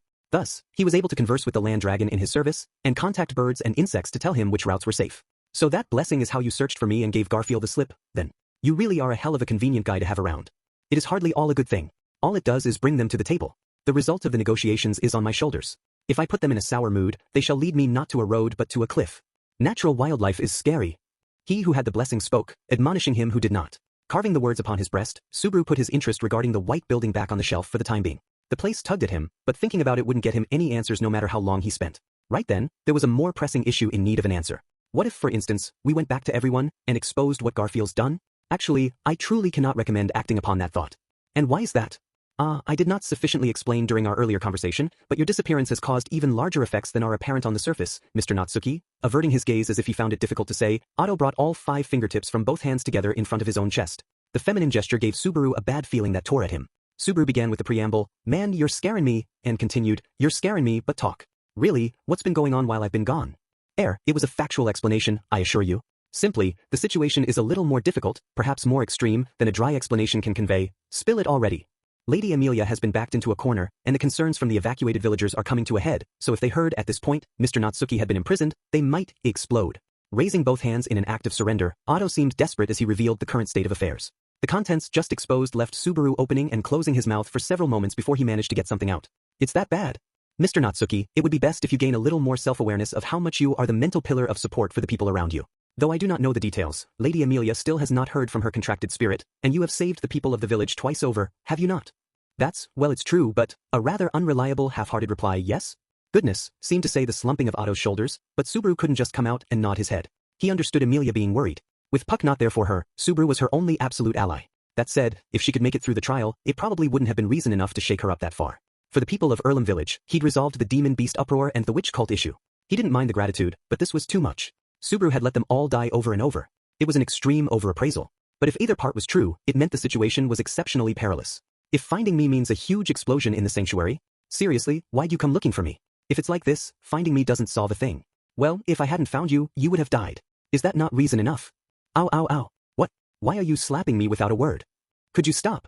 With rock rather than paper, Subaru punched Otto's shoulder, each blow packed with emotion. At any rate, he kissed goodbye the plan to expose Garfield's scheme. Subaru didn't want relations in the sanctuary to worsen either, naturally. Nor did he intend to cry himself to sleep. Exposing the truth here and now is a bad plan, huh? Can't be helped then. Let's go with plan B. What is this plan B? There isn't one. I was just trying to think one up while I said it. In the first place, he'd been thinking of nothing but death until just prior to his escape. Even if he'd dragged his thoughts away from giving in to his fate, his head hadn't done much for thinking as of yet. But unlike me, you look like you have a proper plan. That's the friend who came to save me for you. It's not like you just charged in with an empty head, no thought about what comes next. Goodness, you really know how to lay into someone out of the blue. Although it is not the case that I came without any thought, I assure you. Wanting to live up to expectations, Otto spoke along the same lines as Subaru had. An impish smile came over him as he lowered his voice to a whisper. Mr. Natsuki, your existence is a source of great worry to Garfield. The fact he has kept you alive without any means of using you is proof enough. Therefore, I wish to use that worry as a bargaining chip. Meaning what exactly? Mr. Natsuki, you shall escape past the barrier. With the barrier still up, the residents of the sanctuary, Garfield included, cannot pursue you. When the barrier is lifted, the conditions shall stabilize, dousing the embers, yes. As things were, without the sanctuary being liberated from the barrier, any explosion inside of it would be fatal. Otto's proposal was simple. To avoid that explosion, Subaru, the ember in question, would be sent outside it. This done, negotiating the release of the villagers held hostage would not be particularly difficult. The problem is whether we can do it. As they say, easier said than done. You say that as a quote much like Garfield. Either way, I shall state you need not be concerned about that matter. I already have a highly reassuring sympathizer. Sympathizer? Yes. Thanks to this, I am able to learn many things even while on the run. Even if I hear things from other living creatures, complex human relations and changes in emotional states are a bit much, you see. It was less, even blessings have their limits, than the difference in priorities between different living things. However, he was a little surprised by the existence of a sympathizer. The sanctuary apparently wasn't all on the same page. He could understand the sentiment, though, wanting to spectacularly hurl the ember away before it set off the powder house that the sanctuary had become. Just escape, huh? Yes, that is best, I think. I understand you're wanting to tell Lady Amelia you are safe and sound in person, but I do feel like that, of course. He had no objection to Otto's plan. He could even endure Otto's worry and consideration for Amelia. However, the reason he hesitated to simply run for it was something else entirely. At any rate, I'd like to meet this sympathizer. If I'm gonna make a run for it, it has to be while Amelia challenges the trial. In other words, it's now or never. That's the idea, right? That makes it a short discussion, Mr. Natsuki, truly rare for you. The sympathizer is waiting for us outside of the forest. First, let us proceed that way. Please do not stray. Acknowledging Subaru's judgment, Otto listened attentively as he headed toward the forest. He had no doubt activated the power of the blessing of the spoken word, lending his ears to the words of the living creatures in the area. From time to time, Otto's mouth let slip sounds of a sort that should never have come from a human being. The blessing seemed to function by matching his wavelength with those of the other parties when he spoke. It was like communicating with bats via ultrasonic waves, something that tugged at him a fair bit. They moved to rendezvous with the sympathizer as he awaited Otto's negotiations. The thought of traversing a forest in the deep night, relying on the words of insects and small animals with very different points of view, depleted his morale far more than he'd expected. Don't tell me they're guiding us to burrows people can't pass through, certainly they are not people. But this toil has come to an end. As the tired Subaru took long breaths, Otto, his hair smeared with leaves, replied thus. When Subaru responded to the optimistic words by lifting his head, he saw a faint bonfire straight ahead of them, and made out the presence of the settlement. If the bonfire was there, Amelia was conducting the trial at the tomb. By rights, he wanted to race over there to be at her side, but can't do that, huh? So where's this sympathizer you spoke of? This is the rendezvous point. She is exceedingly punctual, so she should already be here. You certainly took your time. I thought I would become an old woman while I waited. Subaru gasped when a voice suddenly interrupted their conversation. He felt the grass part as a person approached. When he turned his face that way, a pink-haired girl emerged, pushing her way through a thicket that very moment. She brushed the hem of her short skirt. And then, though even an elderly ram would be adorable, I am sure. These words spoken, Ram turned towards Subaru and Otto, snorting in her usual manner. When they arrived at the rendezvous point with the sympathizer, it was none other than Ram who appeared. Stunned by that fact, Subaru was frozen in place as Ram's pink eyes narrowed. The dangerous look in her eyes made him swallow his saliva, whereupon Subaru quickly glanced at Otto, standing beside him. Otto, on 3, we split up and run. Your job's to cry out in a loud voice and draw her off. Mine's to be quiet, wordless like a snake. Any objections? I have nothing but objections. For that matter, why are you taking such a guarded posture? Idiot, you were followed. Look at Ram's eyes. She's planning to kill us, no mistake. Trust me. They're the same eyes as when I messed up back at the mansion. Trust you, because you're a man that people regard with bloodlust on a daily basis? In a small voice, Subaru contrived to flee, but Otto's reaction was far too dulled. Against Ram, his poor intuition was a fatal flaw. Unfortunately, Otto would perish. And when you die, I will carve your dying will upon my breast and see that the people of the sanctuary are freed. May we set the games aside and advance the conversation? Wasted time leads to a wasted life. This useless treatment makes it sound like I am already dead either way. Otto persisted against Ram's bluntness, but her response to his behavior was a frighteningly cold gaze. Torn apart by that gaze, Otto tragically sank in an instant. Watching the one-sided interaction, Subaru went, at any rate, and continued his words with, even with his life in extreme peril, I don't see Otto nervous. So what, you're the sympathizer? I object to the ring of the word, sympathizer. I am the instigator. Man, Otto really comes off like a familiar here. The familiar concern seemed dissatisfied with being treated as such, but Subaru took his lack of objection as assent. Whatever you wanted to call it, Ram apparently really was lending Otto a hand. In other words, she didn't want an explosion in the sanctuary either, and thus intended to let Subaru escape outside. I can't say I ever expected Ram and Otto to team up. I suppose you did not. However, facts are facts. Accept them. I could do that, but it's more natural for me to see this from a different point of view. You letting me escape, that's an instruction from Roswell, isn't it? When Subaru's question pressed further, Ram was silent as her expression froze over. Ram independently cooperating with him would have made his chest heat up quite a bit, but Subaru knew intimately that she wasn't prone to acting in such a convenient manner. Ram's actions were fundamentally based on her loyalty toward Roswell. Accordingly, it was proper to think that Roswell's intentions always rested behind her every action. No denial, huh? Not sure if Otto knew that, though. I have made a deal regarding you, Mr. Nagatsuki. She shall not send your head flying. Meaning it's Ram who approached you? If that's Roswell's instruction too, did he tell you to do anything else? What's his thinking behind sending you? For Barusu, blood flows through you rather quickly, doesn't it? Accepting Otto's defense of himself, Subaru's certainty deepened, which caused Ram to sigh deeply. He thought the sigh contained a whiff of both exasperation and exhaustion. This behavior really ain't like you. That is Ram's line. It is strange that you can be this calm after being confined somewhere beyond everyone's knowledge, or rather, quite creepy. Don't say creepy, that hurts. Besides, I can only look at it calmly, cause it came after a big, hard laugh. He had to grudgingly admit that the exchange with Otto just prior did much to restore his spirits. Between pep and bravado, Subaru was without doubt on the pep side of the coin at present. So while the pep lasted, I want an answer to my earlier question. I'll base what I decide on that. What to do? Here, is not fleeing the only option? Mr. Nagatsuki, to put it bluntly, if someone spots or finds you, the situation becomes worst case, does it not? I get what you're saying. I'm incredibly grateful that you came to help me. But I'll never win anything if I let things end with only the other guy landing a punch. Otto's opinion hadn't changed since the outset. He should wholeheartedly flee. However, Subaru knew the situation would only deteriorate. He had to gamble in order to break the deadlock. And as dealers for wagers went, the Ram standing before him worked just fine. Faced with the resolve in Subaru's gaze, Ram's long-lashed eyelids gently fell. And then, yes, it is as you say. Assisting Barusu is Master Roswell's instruction. Setting eyes upon Otto for that purpose was Ram's own personal judgment, however. So he fit the bill in your eyes, huh? I merely reasoned that without a competent handler, Otto would die for nothing. Can't deny that. Well, deny it anyway. Otto shouted in anger, but in light of the background circumstances, Ram's guess was correct. Having blown off Garf's demand, he saw no path for Otto to survive without Ram's cooperation. In that case, prolonged confinement would have probably left Subaru crippled. It would seem Ram's greatness has sunken into you. Accepting it is off in another dimension. Besides, I want to ask you something more.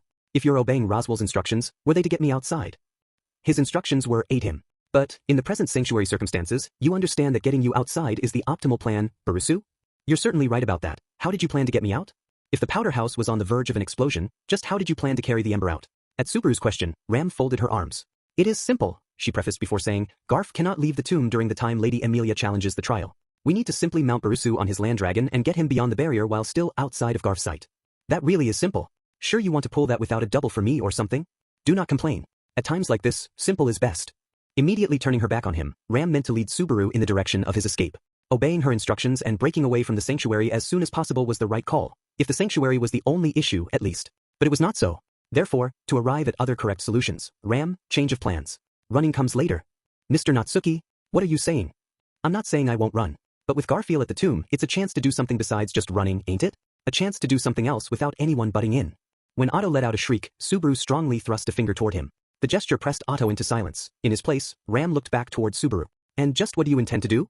With a calm, collected tone of voice and eyes betraying no emotion, she questioned the intent behind Subaru's statement. Subaru exhaled deeply at that gaze, and the corners of his mouth twisted as he replied. I want to pick up where we got interrupted 3 days ago. 3. Roswell, this time, let's talk without you hiding anything. Subaru was the first to open his mouth, letting those words fly. Roswell narrowed his pair of heterochromatic eyes. His injured body resting on the bed in his bedroom at the Ryuzu residence, Roswell betrayed no sign of surprise at the sudden arrival of this rare guest. It was almost as if he knew Subaru would come. Indeed, his deep nod seemed only to support that conclusion as he spoke in greeting. A reunion after 3 days, a miraculous return at that. There is a rather dangerous air about you, is there not? No jokes. Right now I don't have any time for fooling around. I don't care how badly you're hurt. I'm ready to use force if I have to. I see. I suppose 3 days of suffering will do that to someone. No, even if I speak words of praise for this, it shall only disgust you, I am sure. Let us get to the point, shall we? The sight of Subaru clenching his teeth with no margin for error made a smile come over Roswell as he shook his head side to side. After that, his eyes shifted to the closed door behind Subaru as he said, Ram let you through, yes? I did give that girl instructions to aid you, but, yeah, that's why she brought me here without any fuss. If you ask me if I want to run, I'd probably tell you yes, but I pushed that choice down the road. Really? Roswell closed one eye as he replied. Under the gaze of his open yellow eye, Subaru lightly moistened his lips. He'd come to speak with Roswell, putting fleeing the sanctuary on the back burner. Naturally, Otto had objected vociferously, asserting that it would only put Subaru in greater danger, but Ram had set the stage at Subaru's request. Paying due attention to the fine details, she had brought him there, to the stage built for a conversation with Roswell, beyond the sanctuary resident's prying eyes. I'll ask you this, Roswell. It's 3 days late, but are you going to claim you changed your mind about your promise? Strictly speaking, I had intended for the promise I made to be effective for that night alone, but it is fine. I'm not a spirit mage, after all. I have no interest in nitpicking the fine details. Originally, Roswell had promised to speak no lies in the discussion they would have had that night. He had sworn that, though he might remain silent about matters inconvenient to him, the words he spoke would be the truth. He'd make use of that. Ironically, it was just like the Roswell from the last time around had said. I understand the situation in the sanctuary, and the danger of me being here. That's why I want to ask you about the mansion as a major precondition of my leaving here. About the mansion, you ask? If it is something within my understanding, more like you're the only guy who can give me an answer, what I want to ask about is Beatrice. Why is she in the Monsignor? There, Subaru cut off his own word, interrupting his question. He couldn't ask it that way. Roswell had already given a similar question the slip once before. He hated to follow Roswell's words of advice once again, but he needed to pose his questions well. Things were decisively different than the last time around. He needed a question Roswell couldn't gloss over. I'll change how I phrase the question. Is Beatrice, a witch cultist? Choosing his words, Subaru paused, endured the palpitation of his heart, and posed the question. The decisive difference from the previous time around was that Subaru knew Beatrice possessed that magic tome. Namely, he harbored a suspicion that she might be connected to the witch cult. Roswell, receiving Subaru's question in silence, sank into thought for a time. That silence felt detestably long, further accelerating Subaru's heart. Finally, before the nervous Subaru, he exhaled and said, Why do you think that Beatrice be a witch cultist? Because I've seen her room. And by seen you mean? Because, the book. Because she has a gospel. Subaru's voice was tinged with anger. He was angry at having to say aloud even the part he did not wish to speak. The raw bitterness in his shout revealed the real reason Subaru wished to pose that question. Beatrice, clutching the gospel to her chest, shouting that she obeyed its notations as she rejected Subaru. If she was truly a mad devotee of the gospel, instigator of the tragedy at the mansion, if that time comes, she'll be my enemy. He'd see Beatrice as an enemy, as an obstacle that had to be removed. Strong words. Truly words of resolve. Roswell nodded deeply at Subaru's declaration. Then he closed his open eye. Though the pain upon your face makes such words less convincing. You having to be pitted against the girl is such a terrible tale. Certainly to me, having seen you two smile and play together so. Therefore, I wish to extend a hand of salvation. A hand of salvation? You to me? That's like, top-level worldwide fishy. Feeling something raging inside of him, Subaru's cheek twitched as he wrung out his voice. Roswell no doubt saw right through the bluff, yet he said not one disparaging word, merely raising a finger as he said, Certainly, the book you saw is very similar to the gospels that witch cultists possess. It is no fault of your own that you suspect Beatrice as a result. But I guarantee this, guarantee? That girl is not a witch cultist. She has nothing to do with those hurling themselves over the great waterfalls in search of love that does not exist, though it is true that the book is of a similar nature. Not the witch cult. You mean it? Gazing with eyes open wide, Subaru leaped at Roswell's response. It was pretty much the first piece of good news for Subaru that time around. Though the fact that it was Roswell's guarantee bore its own whiff of concern, his vow to speak the truth made up for that.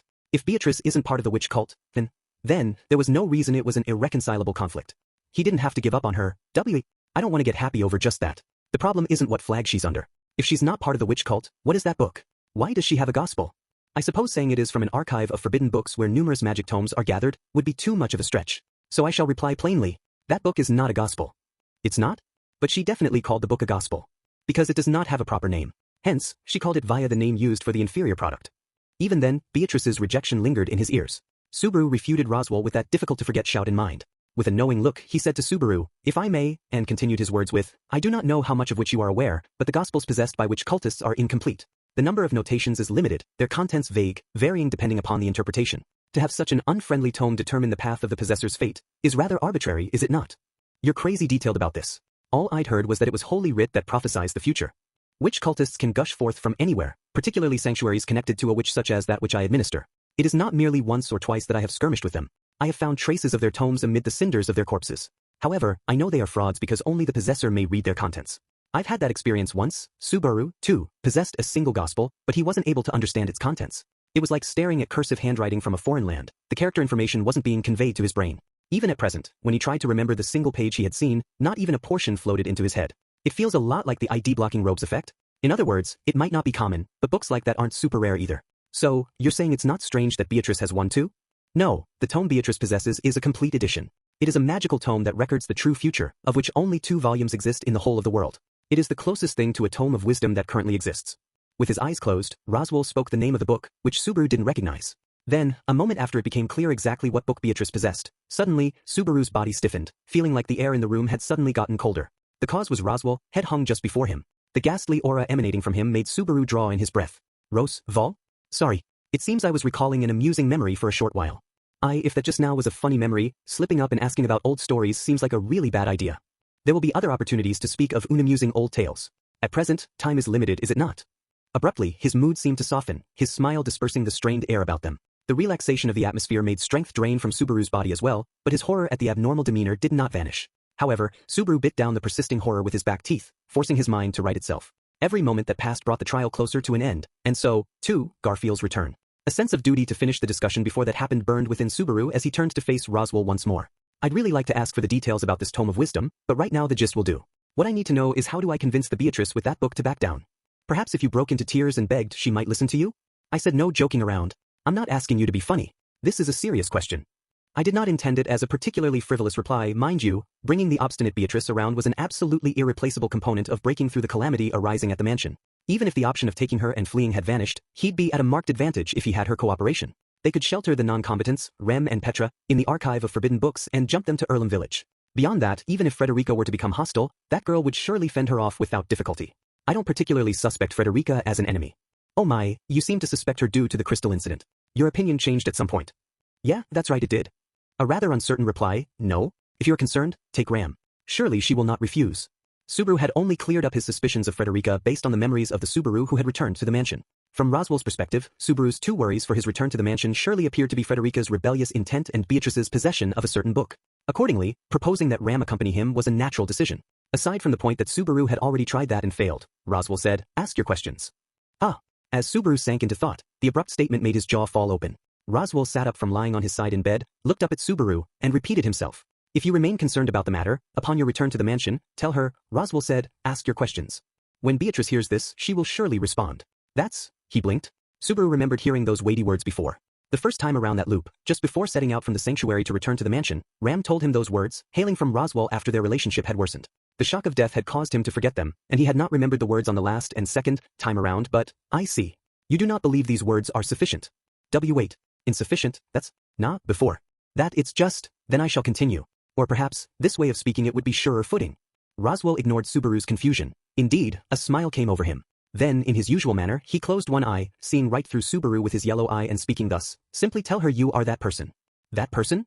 Make Beatrice ask this of you, and affirm that it is so. Do this, and she will most certainly be your ally, sure to lending you her power without reservation. He firmly declared this, his words infused with powerful conviction. When that conviction caused Subaru to look back into Roswell's eye, the tranquil yellow glint therein betrayed none of his thoughts. Still, if that all turned out to be true, then the words he'd been told to speak were simply that powerful. What's up with that? How can you say that so confidently? Because to that girl, to Beatrice, it is a pact she is unable to defy. A pact. When the word made his eardrums tremble, Subaru felt his smoldering anger rekindled once more. Pact, vow, covenant, promise, just how far did these bind one's heart? Her staying in the mansion, in the archive of forbidden books, was all due to a pact, I heard? What kind of pact did you two form? You misunderstand, Subaru. No pact has been formed between Beatrice and me whatsoever. What? To Subaru's question, posed as he trembled with anger, Roswell refuted with a sideways shake of his head. Then, as Subaru stood dumbfounded, Roswell touched the bandage wrapped around his chest as he said, I shall repeat myself. No pact-based relationship exists between Beatrice and me. She is under the same roof because our mutual interests coincide. Her pact to protect the archive of forbidden books was formed between her and a different individual. Someone else? Then, who the heck was it? It is best you ask her. That is a question for Beatrice herself. It is not for me to speak of. Roswell's reply, in contrast to Subaru's rage, gradually caused the latter to lose its heat.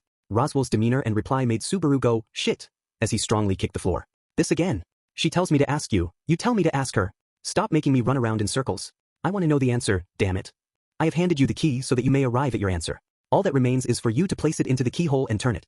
I shall not permit crudeness such as peeking into the box, rather, the archive on the sly. Unexpectedly, Roswell asserted his own view in a most straightforward manner. Clenching his teeth at the obstinate stance, Subaru forced his resentment down to the bottom of his belly. Based on the state of affairs up to yesterday, Lady Amelia should finally be exiting the tomb, regardless of her success or failure. So what shall you do? Perhaps he'd consciously put a lid on it up to that point, but now, Roswell spoke in a blatantly jester-like tone. It annoyed Subaru, but he had a point. Time-wise, he was right on the edge, a half-day left until the deadline when the mansion would be attacked. Any longer, and he wouldn't make it even with Patlash running full speed. The forces available for repelling the calamity of the Twin Raiders consisted of Frederica back at the mansion, Otto and Subaru set to return to it, and if they added Ram. Is it true that Beatrice will go along with what you said just now? I made a vow that I would speak no lie. At the very least, it is what I believe. If it doesn't work, I don't care what anyone says, I'm punching you in the side of your face. Remember that. For once Subaru's one-sided promise made Roswell's eyes go round. Of course, if Subaru failed, his life was forfeited. It was a promise that would be gone the next time around. But Subaru would remember. That was what he was declaring, then and there. Understood. Do as you like. Should you and Beatrice pair together, it shall likely be of great aid for the issues enveloping the sanctuary as well. Don't lay deep stuff like that on me when I'm leaving. Not like you plan on talking anymore either way. Surely you can elude me this much, after all, it seems I am not up to the task. Averting his gaze, the tone of Roswell's voice fell slightly as he whispered. When Subaru, unable to clearly make out the latter half, prompted him with, "What was that?" he shrugged his shoulders. "I was speaking to myself." Please set your reluctance aside. If you fail due to being late, you cannot fulfill your promise to punch me? Roswell, let me ask you one last thing. Please do. Subaru refused to go along with the jesting demeanor, straightening his back as he stared right at Roswell. Receiving that sharp gaze, Roswell beheld Subaru in his differently colored eyes. Beholding Roswell in return, Subaru posed the final question of the evening. "You're not our enemy or anything, are you, Roswell?" After a pause, Roswell answered, "Of course not, you are all of my allies." For with the secret talks concluded, Subaru headed for a rendezvous point outside the sanctuary. There, the arrangement was for Subaru to meet Otto and Ram, with Patlash in tow, other preparations for his escape already at an end. Sometimes sneakily, sometimes boldly, Subaru hurried along his path. Shit, my side hurts. However, it was a stretch to say Subaru's hurried gait was in good form. His 3-day imprisonment was the cause. Both the environment and the food were poor, leaving his debilitated body more weakened than he had thought. But he'd save his sob stories for later. If he returned to the mansion, a far harsher situation awaited him. Even if it's as Roswell said, even if Beatrice responded to Subaru's call, it was incalculable whether she could truly oppose Elsa and company. Either way, Subaru's duty wouldn't come to an end just by getting back to the mansion. If anything, there he could finally begin to fight. When he looked at his right wrist, there was a handkerchief tightly tied to it.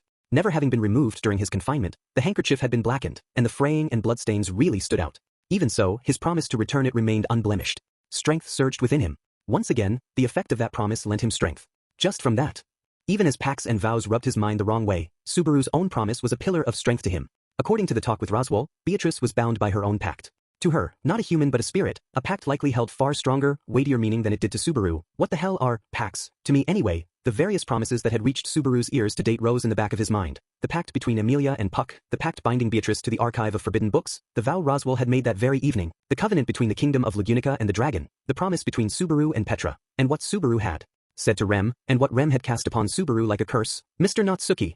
The voice hurled at him from the side brought Subaru, running like a madman, to a halt. When he looked over, out of breath, Otto was waving him over, and Ram was standing beside him. Apparently, he'd gone past the rendezvous point while astray in his own thoughts. Wiping off his sweat, he headed over to them, and between them was Patlash too, with luggage on her back. When Subaru saw that preparations were already in order, he let out a long breath. "What is wrong?" "When I thought he's finally here, I was concerned when you ran right past us." "Sorry. A lot on my mind. My bad." Barusu not playing mischief upon Otto? It is worse than I feared. I would like to object to the basis of that judgment. When Subaru linked up with them, the pair greeted him in their usual manner. But with no time to spare, Subaru did not play along, which made both knit their brows in suspicion. "You were speaking with Master Roswell, were you not? Why, then, is your face so clouded? Can you quit it with the assumption everyone's happy to talk to Roswell? But you are making a rather dissatisfied face. You resolved to meet with the Marquis in spite of the danger. Can you please stop acting as if nothing was gained?" "There was a lot gained." "There was, but, is what I dug up a good thing?" He pondered belatedly. But when he thought about it, there had been gains, too. Of course, one was the possibility of breaking open the stalemate. Now that he had gained a countermeasure plan, Subaru wouldn't have to face giving up without being able to accomplish anything like the last time around. He might be able to prevent the calamity at the mansion, rescue Rem and Petra, and even fulfill his goal of improving relations with Beatrice. And yet, why does my chest feel this queasy? If he made an ally out of Beatrice and saved Frederica, they could deal with the sanctuary's issues, too. If she exposed the mastermind behind her actions, all they had to do was beat the trial to take care of the other problems. The logic sound. So why am I, sorry to interrupt when you are so troubled, but time is an issue. We cannot wait any longer. Mercilessly, Otto sliced Subaru's indecision apart. His judgment was heartless, but his words were correct. Subaru hesitating at that juncture wouldn't resolve anything. Everything else hinged on first slipping out of the sanctuary and returning to the mansion. Bringing the dragon carriage would attract too much attention. This means I shall be riding Patlash with you, Mr. Natsuki. You do not mind. It'll be real bad for you if you stay, so no I'll wait. When Otto was ready to beckon Patlash by hand to adopt a mounting posture, Subaru made him wait. Then, when Subaru looked behind him, Ram, standing right there, asked what? As she narrowed her eyes. When we get out of the sanctuary, we're heading straight for the mansion.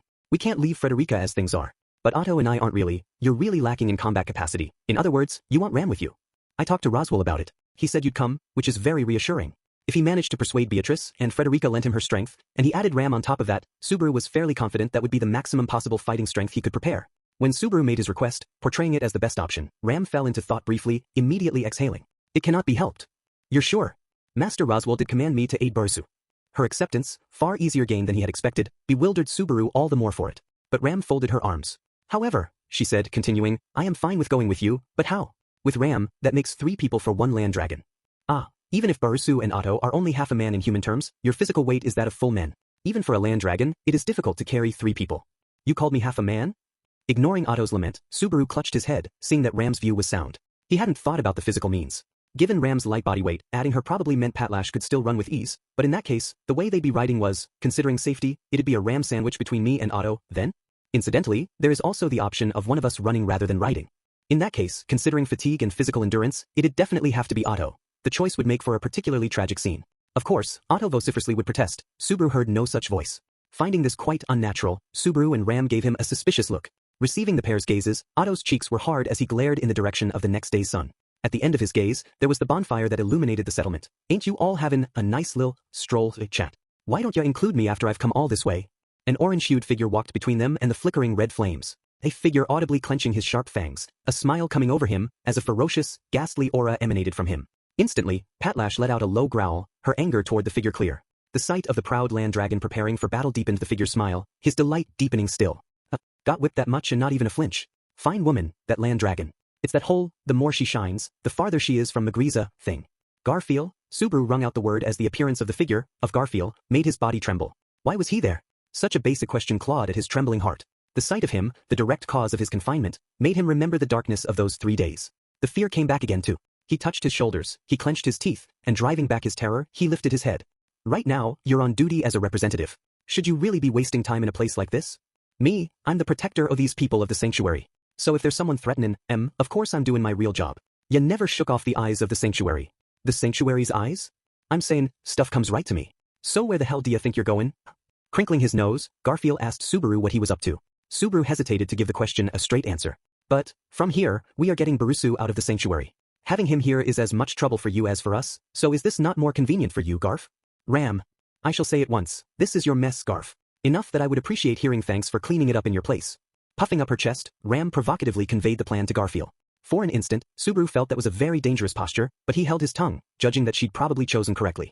Ram's point of view was correct. Surely, Garfield, too, understood that Subaru's presence in the sanctuary could only lead to an explosion. Getting him outside without an explosion was therefore a good plan.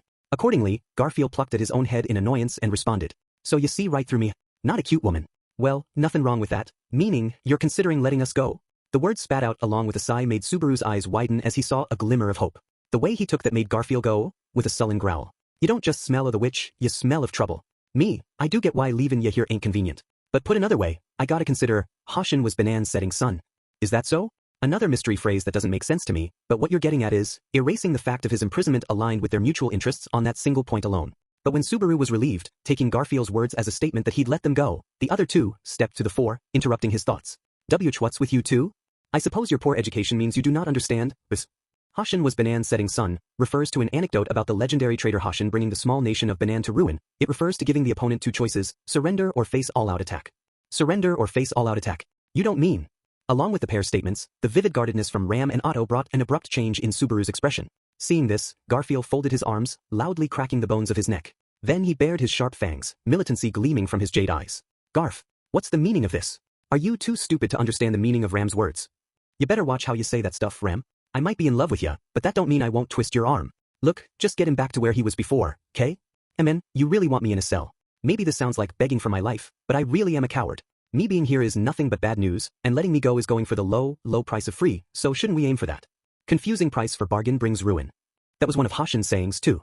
Saying something similar to there is nothing more expensive than something offered for free, Garfield refuted and rejected his proposal. He couldn't understand the obstinate posture. For what reason was Garfield so obsessed with Subaru? Me, I can't let a shady guy like you outside. Better you stay inside with me, the strongest guy around. That decision might court Master Roswell's displeasure.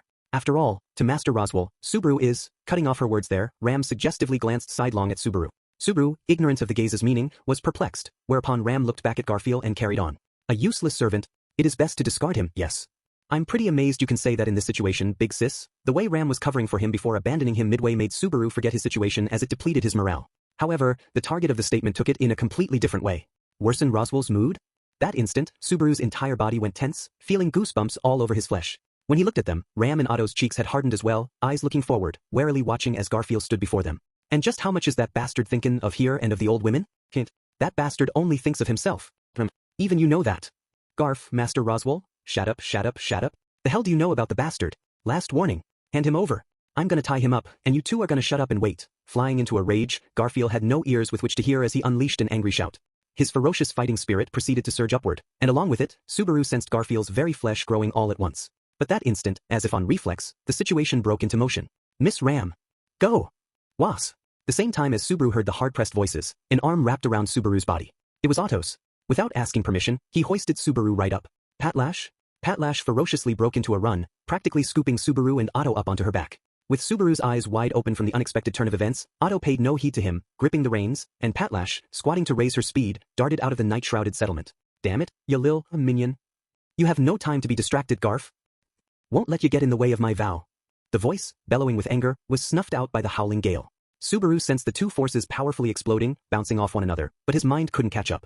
Right next to him, cheeks hard, Otto kept hold of his torso, nothing more. He raised his voice. Otto. Why leave Ram in a place like that? Any longer and you would be in peril. This is my and Miss Ram's decision.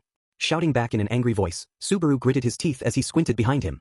The bonfire had been bowled over, rendering his vision vague. But he could hear angry voices mixed with the sound of ferociously whipping wind. Considering fighting strengths, it was the best choice for holding off a Garfield turned hostile. But the logical issue wasn't something his emotions were capable of endorsing. His brain was tied into knots from doubts and confusion when a sharp, high-pitched sound slammed into his eardrums. The source of the sound was very close, in tangible terms, from Otto through his own fingers. The high-pitched sound reverberated throughout the night-shrouded sanctuary, only to echo twice and then a third time. Is that finger whistling some kind of signal? It is a means I had rather hoped not to employ. I would rather have done without. Don't say deeply suggestive stuff like that. Ram's still there, any more chaos and, colluding with Patlash, Otto had contrived to escape without Subaru's input. Though he wondered what Otto was still hiding, Subaru, his voice ragged, immediately realized just what it was. It was not to the back but the fore that one light after another was lit along the sprinting land dragon's path. These were not the red lights of torches but the white lights of crystal lanterns. They were guiding lights showing the way through the lost forest. And the people carrying those guiding lights amid the darkness were the people of Erlam village. I told you. We have reassuring sympathizers. The blow from the word spoken by Otto made Subaru's chest tighten. Sympathizers, this was what Otto was calling the people lending a hand to help Subaru. Subaru had thought that Ram was that sympathizer, and that it was Ram alone offering her aid. Master Subaru, please be safe.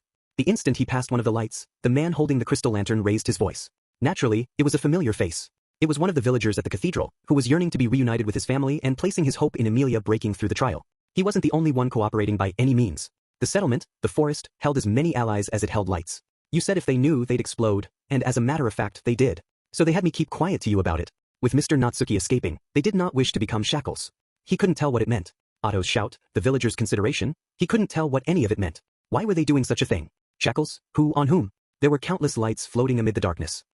Patlash made a short neigh, seemingly to display respect for the devoted villagers that had made the path of light. Even Patlash, who knew the correct path through the lost woods, had no guarantee of not being swallowed by the darkness. The white light wiped away that uncertainty, and as she followed it, the land dragon's speed gradually outstripped that of the wind. This way. Farther in, Master Subaru. Mr. Otto, take good care of Master Subaru. Please stop trying to die before us elderly folks, Master Subaru.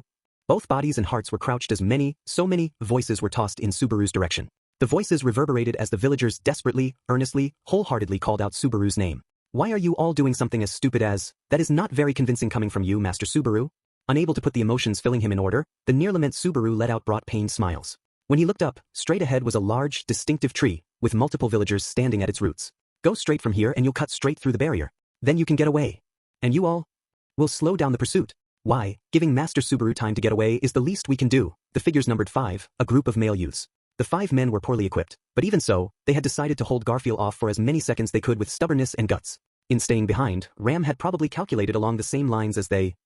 A roar bellowed across the forest, and the next instant, Subaru was swallowed up by a ferocious shockwave. 5. The king went the ringing in his ears. Subaru slowly opened his eyes. The instant they opened, his head heavily swayed. He'd fallen to the ground. And yet, his semicircular canals had lost track of the world, and he kept rocking right and left, as if swaying on top of a wave. The world was covered in a dense cloud of dirt. With a heave, something flowed backward from his stomach. It was liquefied food, water, and stomach fluid. It tasted bitter and acidic. He wiped it with his sleeve, laid his head down, and in the world inclined at 90 degrees, he saw a hole gouged out of the ground, a great broken tree, and a crouching figure. Subaru saw a single giant tiger covered in golden fur. The ferocious tiger's body was crouched low. Its jade eyes were looking down at the fallen Subaru. Its body length was about 12 feet long, far larger than the tiger's Subaru knew. Its forelegs were very thick, and its closed mouth could not contain all the fangs growing therein. At a glance, the visual broadcast the menace that the tiger's very presence presented. The blow, the circumstances, made him think of something very similar he'd recently experienced amid the tragedy at the mansion the last time around, when he'd lost Petra to the attack of a demon beast. Desperately pivoting his head, Subaru turned his eyes to the area around him. At the base of the broken tree lay the young men, sent flying from the shockwave. From very close, he heard Otto's groaning voice. He sensed Patlash, too.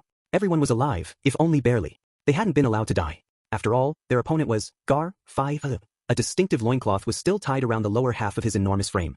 He immediately realized that this was one and the same as that Garfield wore around his hips. The sight of Frederica's beast form was in the back of his mind. Simultaneously, the truth of the blood connection between her and Garfield was laid thoroughly bare. The ferocious tiger before him was the transfigured Garfield. In a matter of seconds, Garfield had broken past Ram, ferociously chasing Subaru and Otto down.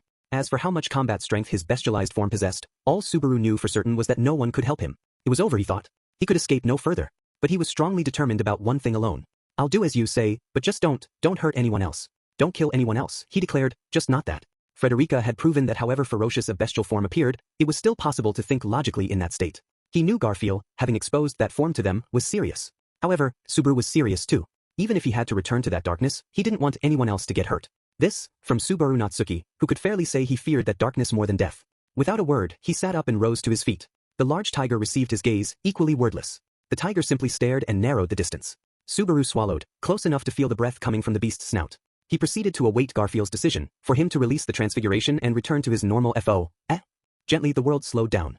In that extreme situation, his brain awakened, moving beyond the limits of comprehension. In that sluggish world, he saw the ferocious tiger raise a front paw high, unleashing its razor-sharp claws. Even if he tried to immediately move his body, the thoughts of his awakened brain would have no effect upon his body. The talons sharper than naked blades would lethally mow Subaru's torso apart. You big idiot. The loud voice slammed into his side, and simultaneously, a blow sent Subaru flying. Before his eyes, crimson scattered. The world was still in slow motion. Red blood mixed in with the black of night, and a silhouette cried out in agony as it fell. The silhouette that had shielded Subaru, Otto Suin, fell. The claw gouged out his chest and abdomen, sending blood gushing out onto Subaru's cheek. Wound. Fresh blood. Shielded. Great tiger, surrender, darkness. Garfield, Otto, talons, returned by death, Petra, transfiguration, demands, WHWWY, Garefire file. Subaru, howling with the emotions exploding in his gut, witnessed the ferocious tiger's wicked deed with bloodshot eyes. His brain seethed with ferocious emotion, fury changing the blood in his body to gasoline. Coursing through his entire body, they poured onto the fires of his rage, causing a chain reaction of hot explosions burning his thoughts, his emotions, and his life away. He shouted, he howled, in an incoherent voice. That moment, there was only anger and hatred within him. He wanted to burn the monster before his eyes to cinders. If anger and hatred became power, he would have ripped the monster asunder. But his voice was not imbued with the power to change fate. Subaru's scream was blotted out by an even greater roar, and it seemed he would be the one to be killed instead. In fact, the voice accompanied the ferocious tiger raising an arm, slamming down with a blow identical to the one launched at Otto. It would penetrate his skull, rip out his rib cage, gouge out his inner organs, and with it, his life. He would die a squishy death. He closed his eyes. With impending death before his eyes, Subaru swore to make him pay in the next world. He would get revenge. The flames of his anger would not abate. I'll chew you to pieces. Carving hatred upon his soul, Subaru awaited the moment. And yet, the surely approaching end failed to arrive. The timing of his death had been thrown off. But he opened his eyes, glaring at the great tiger. The ferocious tiger remained right there, arms still raised. The single point of difference was that the beast's jade eyes were aimed not at Subaru but off to the side. Subaru followed that gaze. Something was flying in from the end of that gaze, striking the ferocious tiger's head. Making a light sound, something fell to the ground and rolled around. It was a completely unremarkable rock. The thrower of the rock was one of the young men of the village, blood flowing from his forehead as he wobbled to his feet.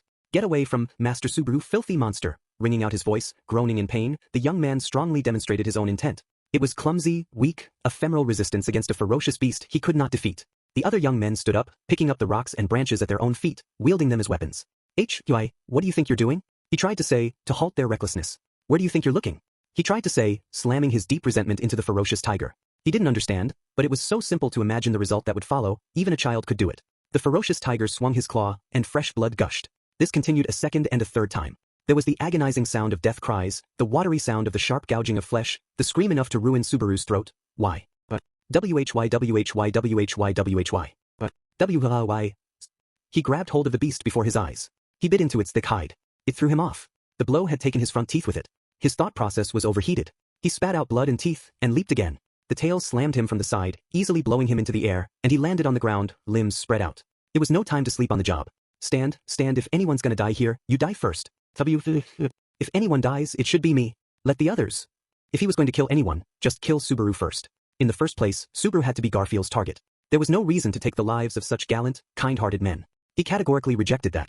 There wasn't any reason at all, and yet, As Subaru clenched his teeth and coughed out blood, his body was hoisted upward. There were blood-ridden black scales right next to him. Patlash. The profuse volume of blood coursing from her was visible proof that she had shielded Subaru from the ferocious tiger's initial attack. Her wounds were deep. She was half alive, half dead. Just like back at the mansion, Patlash was protecting Subaru even at the verge of death. That's enough. That's enough. It's enough, Pat. He begged her to stop. As Subaru clung to her, the deeply benevolent land dragon rejected his plea. As she took Subaru in her mouth, there was a powerful will residing in Patlash's yellow eyes. With reserves of strength unthinkable for one near death, she rose on two legs. To protect Subaru, to get him off the battlefield, the land dragon left behind those desperately fighting, ferociously breaking into a run once more. Don't leave everyone behind, he tried to shout. The instant he forced himself to look back, he saw the last person sent flying into pieces in the far distance. With a roar, the twin jade eyes swayed in the darkness, chasing after Subaru and the land dragon as they fled. He was too fast. The distance was closing. Even if they ran, it was meaningless. Why was Patlash running? Putting strength into her jaws, Patlash's head twisted as she hurled Subaru as hard as she could manage. She hurled him forward, to get him even a little farther away from the menace, putting every inch of devotion into the act. Then, as Subaru danced in the air, he realized that there was something, a light, twinkling in his pocket. The crystal. Frederica's crystal. The stone in his pocket was shimmering blue. Instantly he understood. Patlash hadn't grabbed Subaru and run without a plan. She was sending Subaru as far as the barrier, to a place the menace of the ferocious tiger's fangs, the menace of Garfield, could not reach. Patlash. As the world spun around him, he sought her, called out her name. Miraculously, they exchanged gazes. In her yellow, narrow, reptilian irises, he saw a glint of impossible compassion. The claw of the pursuing ferocious dragon slammed into the pitch-black land dragon's side. Patlash was severed in two. Without even raising a death cry, the loyal dragon perished, doing her utmost for Subaru until the very end. That was the same too. It was completely the same result as at the mansion. His friends had died, his beloved dragon had died, his brain and his blood boiled. He rolled onto the ground. A light glimmered. Had he gone past the barrier? Like he cared. The ferocious beast, the wild creature, rushed toward his eyes. It leaped, passing through the barrier, killing intent undiminished. There was a crash. Instantly, light welled up, and Subaru Natsuki was bathed in blue. He had teleported. When he regained consciousness, the first thing Subaru felt was a fiercely stimulating, repulsive stench. The foul stench, one that was impossible to forget, thrust itself into his nostrils. The scent was like some kind of chemical. It made Subaru grimace as he sat up from the cold floor. He coughed as his body creaked with pain. Coughing more, he slowly put a hand on the wall and stood up. The handkerchief on his wrist was grimy with dried blood and vomit. With that, he confirmed the passage of time and the fact he had not returned by death. He had not died. The world had continued after the tragedy. In the back of his mind, images arose of people felled by the claws of a ferocious tiger, one after another, and of his beloved dragon's final moment. Ugh. He had survived. For whatever reason, he had survived. His chest was choked with remorse that made him want to die that very moment. Subaru resisted the impulse to sever his tongue with his teeth, putting his weight against the wall as he unsteadily walked forward. The stench made it easy for Subaru to understand just what that place was. Groping through his memories, dragging his feet, he grudgingly dragged himself forward, heading for the exit. He was in the building in which he had been imprisoned. He didn't know why he had made the jump to that place. But he instinctively understood that the crystal was the cause and that it had come in contact with the barrier. He grasped the crystal in his pocket and hurled it away. The stone made a light sound as it tumbled somewhere far away. The stone had no value any longer. Not in that world. Not then. It was a finished world. It was a world he had to bring to an end. Before granting himself death, he went to gaze at the world he had to bring to an end. He had to take a good, hard look, drink it down, and smash it into dust. After all, it was the duty of Subaru Natsuki to die when it was his time. Straight ahead, the exit of the small building was near. The white wall his fingers were touching was so cold, it made them numb. The light filtering in from the outside made him narrow his eyes. During his time unconscious, night had ended, and morning had come. It seemed that Garfield had not realized he was there. Lazy bastard, thought Subaru, exhaling a white breath, walking outside when, the snow blanketing the world was a blow far beyond his expectations. 7 comprehension and despair, layered atop one another, canceling each other out over and over. Subaru's soul blazed, for the painting was a portrait of hell. Subaru had meant to exhaust himself to the brink of death to overwrite such a scene. In point of fact, he had crossed death twice, something that surely put him in reach of the painting's brush. Little did he know that the instant he touched the brush, the details of the painting had morphed into a different hell. Haha.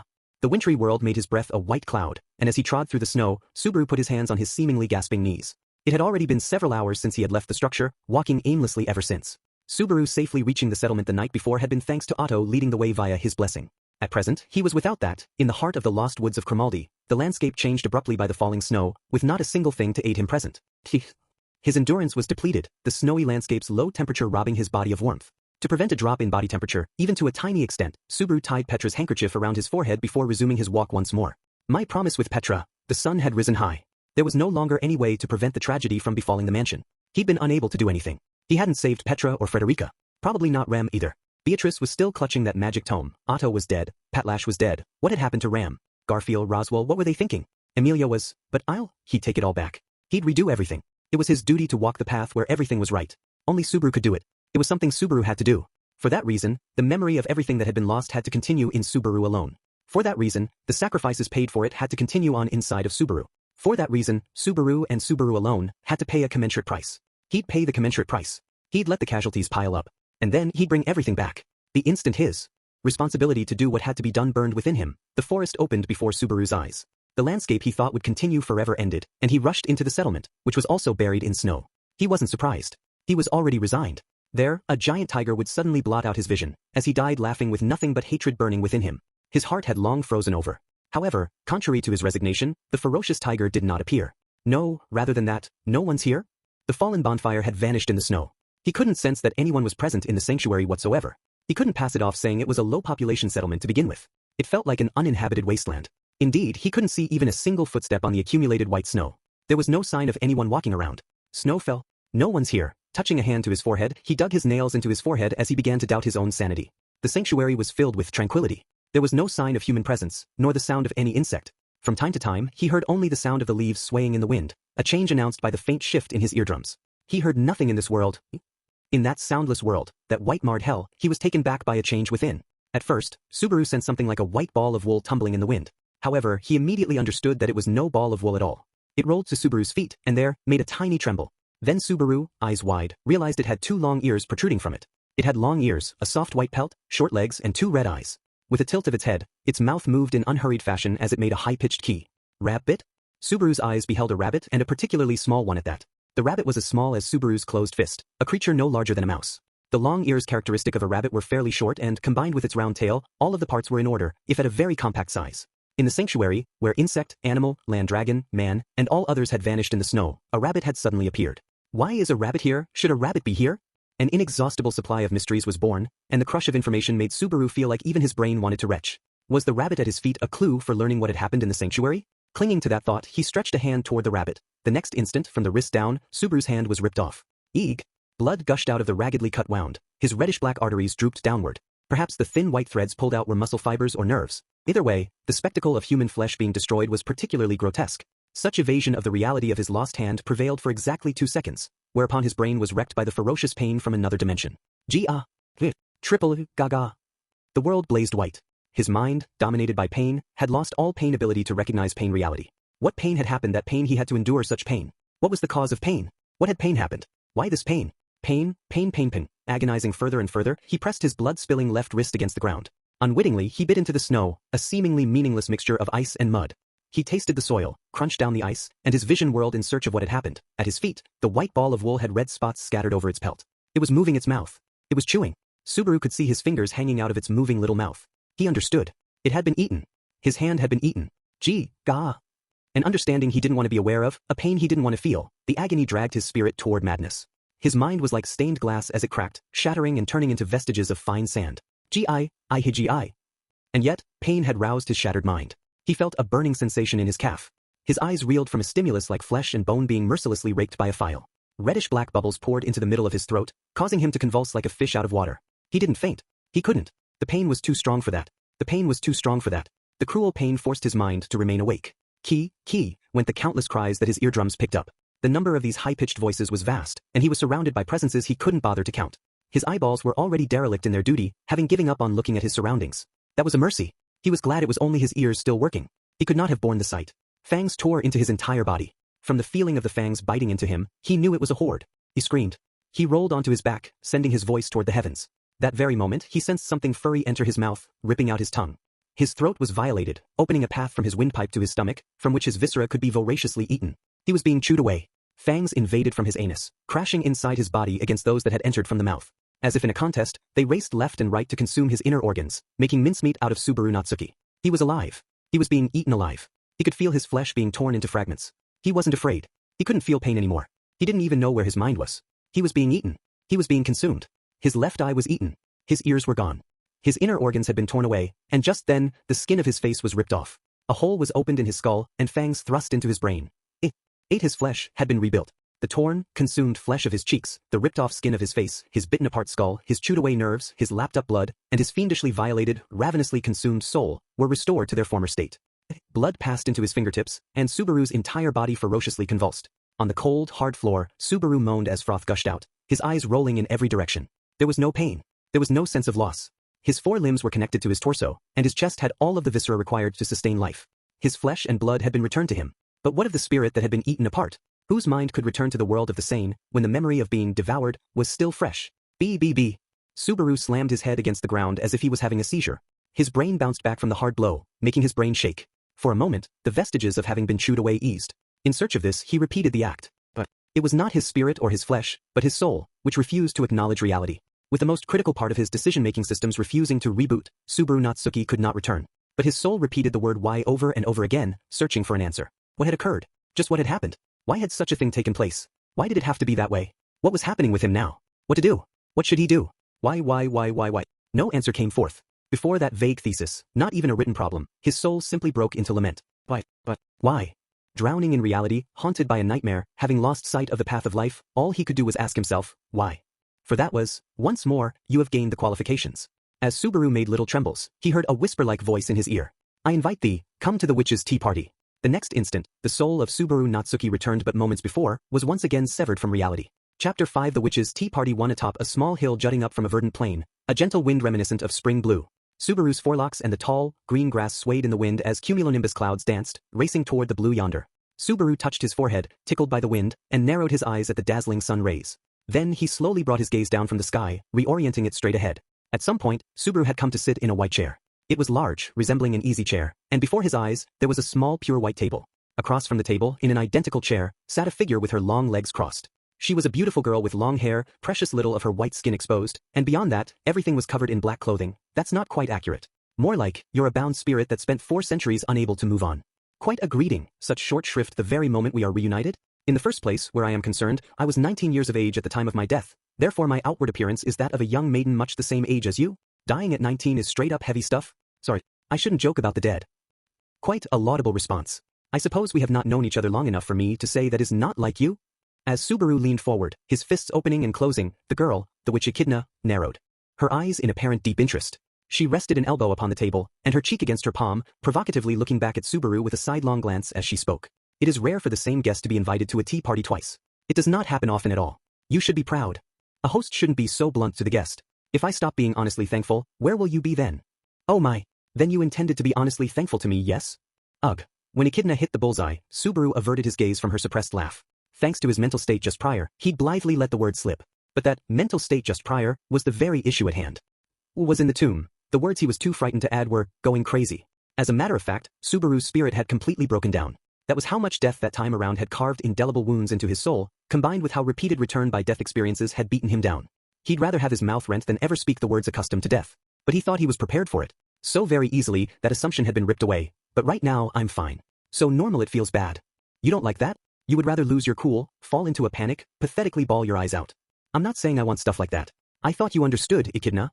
I suppose so. Right now I'm being an evil tease. Sorry, I just wanted to smack you around a bit.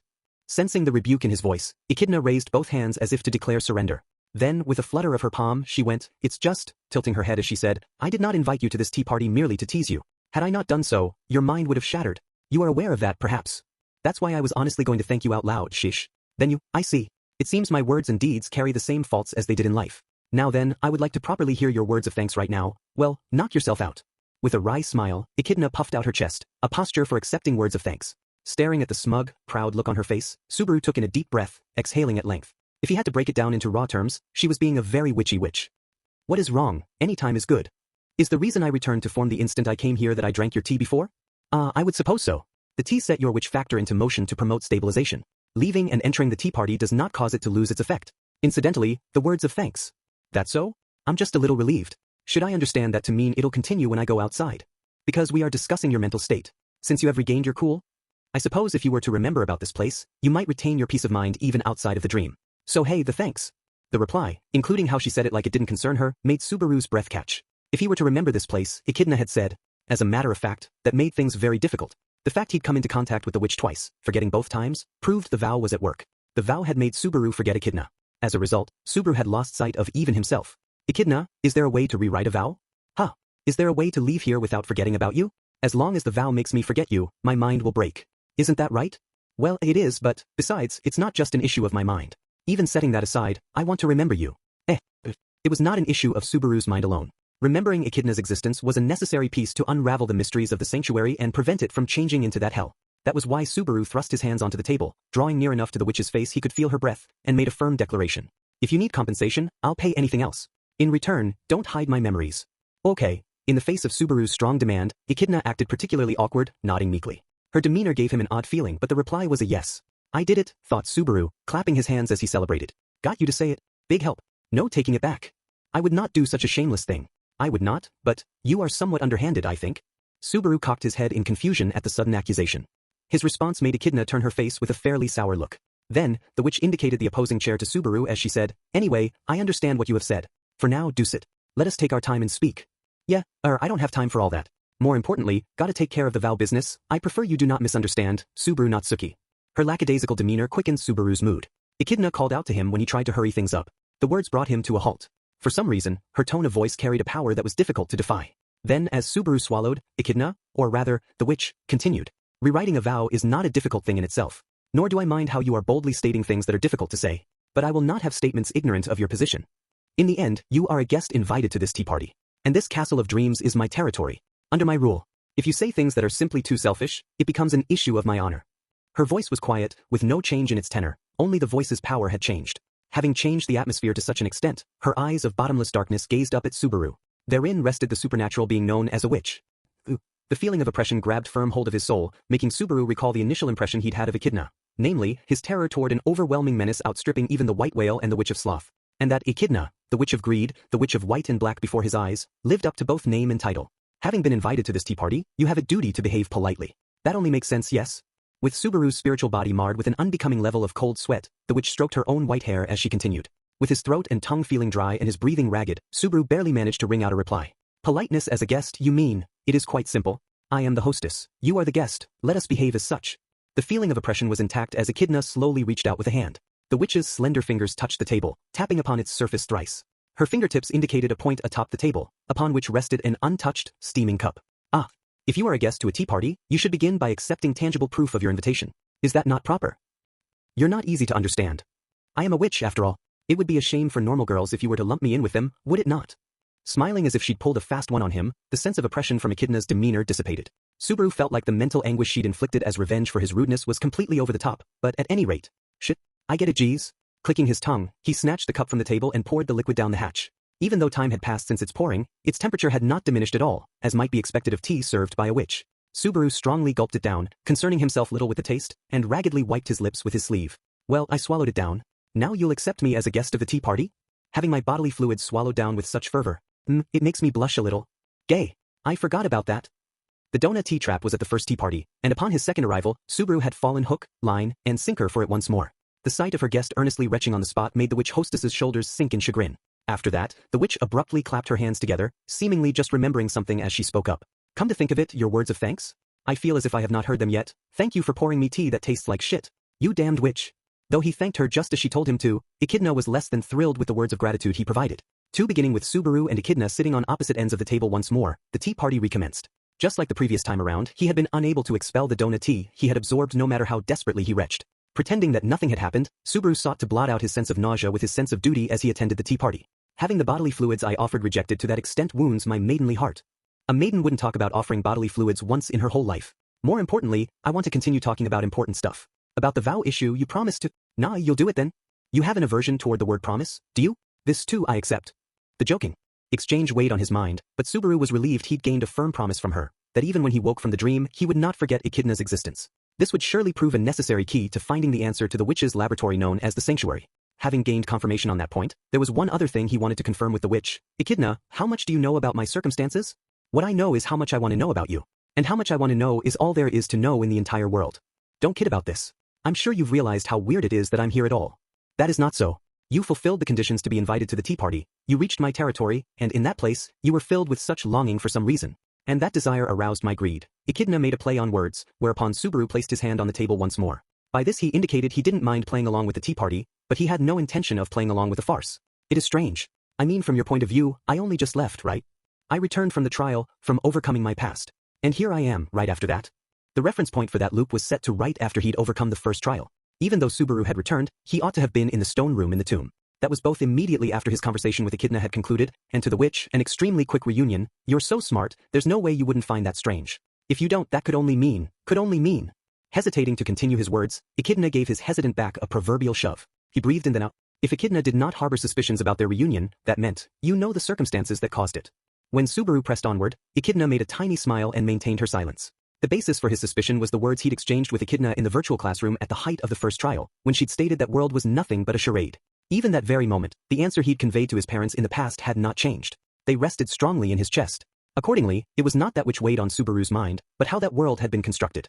Echidna had created a different world using Subaru's memories as a reference, recreating even his school's uniforms.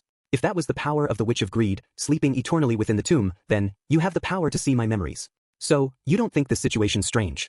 If she had the power to use his memories as a reference, she knew that from Subaru's perspective, their reunion was not directly after parting inside of that classroom. She also knew he had spent several days since then, letting everything slip through his fingers as death greeted him once more. And so, too, did she know that Subaru Natsuki had returned by death, going back in time. Subaru hesitated, sealing his words away. His heart beat ferociously, as if to tell him that going any further was dangerous, that if Subaru revealed much more, he would most certainly brush up against the taboo. He would expose return by death. That would violate the one inviolate rule that the witch had laid down. And should Subaru break it, he would taste agony to his very limits as punishment. Or perhaps he would invite a different tragedy, and those evil hands would take the life of someone precious to Subaru, as they had with Emilia. His spiritual body's brow was drenched with sweat. The droplets fell onto his cheek, rolling down to his jaw. The state of his soul vividly reflected that of his body. That was how far he was backed into a corner. That moment, what backed Subaru's mind into a corner was not fear of the taboo, but fear of the unknown. Subaru's tongue rejected spinning the words in that unknown state. After all, the current situation was different from any other situation he had encountered relating to return by death. If Subaru spoke, willingly breaking the taboo, his heart would be crushed. If Subaru pleaded from his heart that he wanted to reveal the truth, the evil hands would take the life of someone he cared for. Then what happened if he said aloud that return by death had been exposed via a completely different tangent? It was a complete unknown, a circumstance beyond all imagination. Why do you not try it? To Subaru, afraid of the taboo and the unknown, Echidna casually tossed those words. Taken aback by the casualness of it, Subaru was indignant next. Echidna didn't understand. She didn't comprehend what might arise if he just tried it, how horribly unprofitable the prospect. But in the face of Subaru's anger, Echidna shook her head and said, to test in hope of a result is an action to be praised. We only covet that which has value. Without even knowing if she herself might be harmed, she criticized Subaru's end. No, that wasn't it. The witch Echidna had seen right through to Subaru's reason for indecision. She knew it was possible that it would be her, not Subaru, who might be in peril. And knowing this, she had said to do it nonetheless. She said this because her conviction was unshakable. The Witch of Greed, the very epitome of hunger for knowledge, would gamble even her own life on an action with no way to foresee the result. You might not have time to regret it?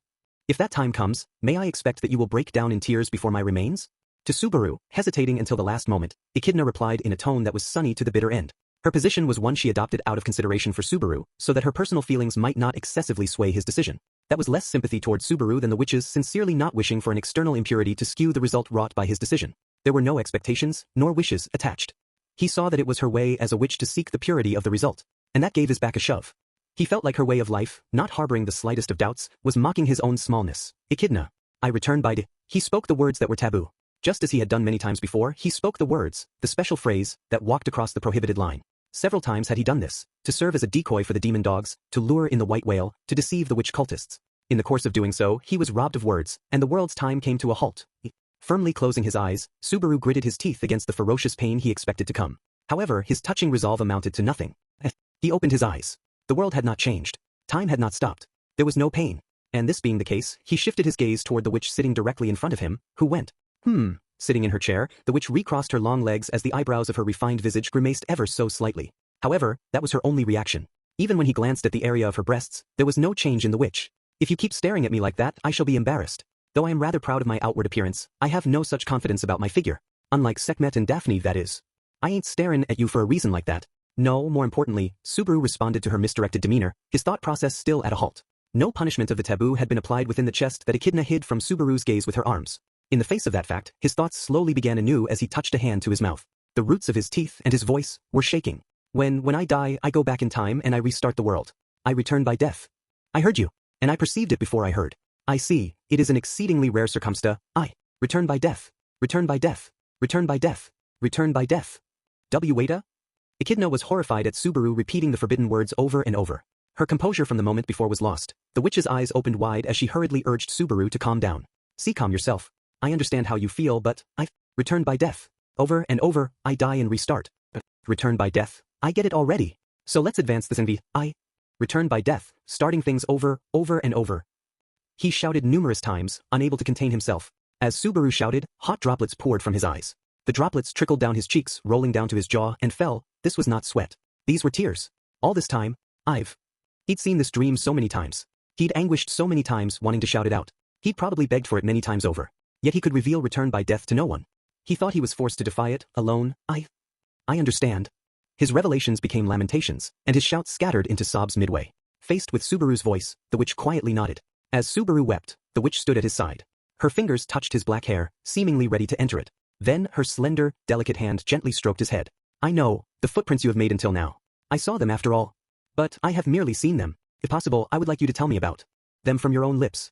I want to know what you thought, what you felt, how much you embraced. Stroking his head, the witch added, and continued, I am Echidna, the witch of greed, she who craves knowing everything in this world. Bit by bit, Subaru spoke the words in what had to be an exceptionally plodding process. However, as a long period of time passed, the witch lending her ears to Subaru's clumsy tale did not speak unnecessarily even once, nor had she done anything to hurry him. Until the very end, she simply listened in silence as Subaru spoke. Then, seeing from Subaru's lowering of his head that he had finished his tale, she offered a short remark. How awful! The voice with which she spat out the words was tinged with unconcealed disgust. For a single moment, the words made Subaru concerned. He feared the witch was disparaging the footsteps Subaru had laid down up to that point. But his reaction made Echidna go, no, shaking her head sideways as she said, I am sorry to have misled you. I was not speaking of your tale just now. I simply feel anger that is difficult to bear toward the being that made you walk such a path of suffering. The being that made me walk a path of suffering, the witch of envy.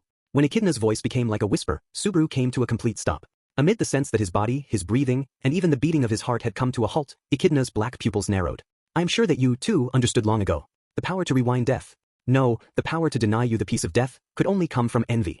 That's because I've heard so much about the witch from so many different people.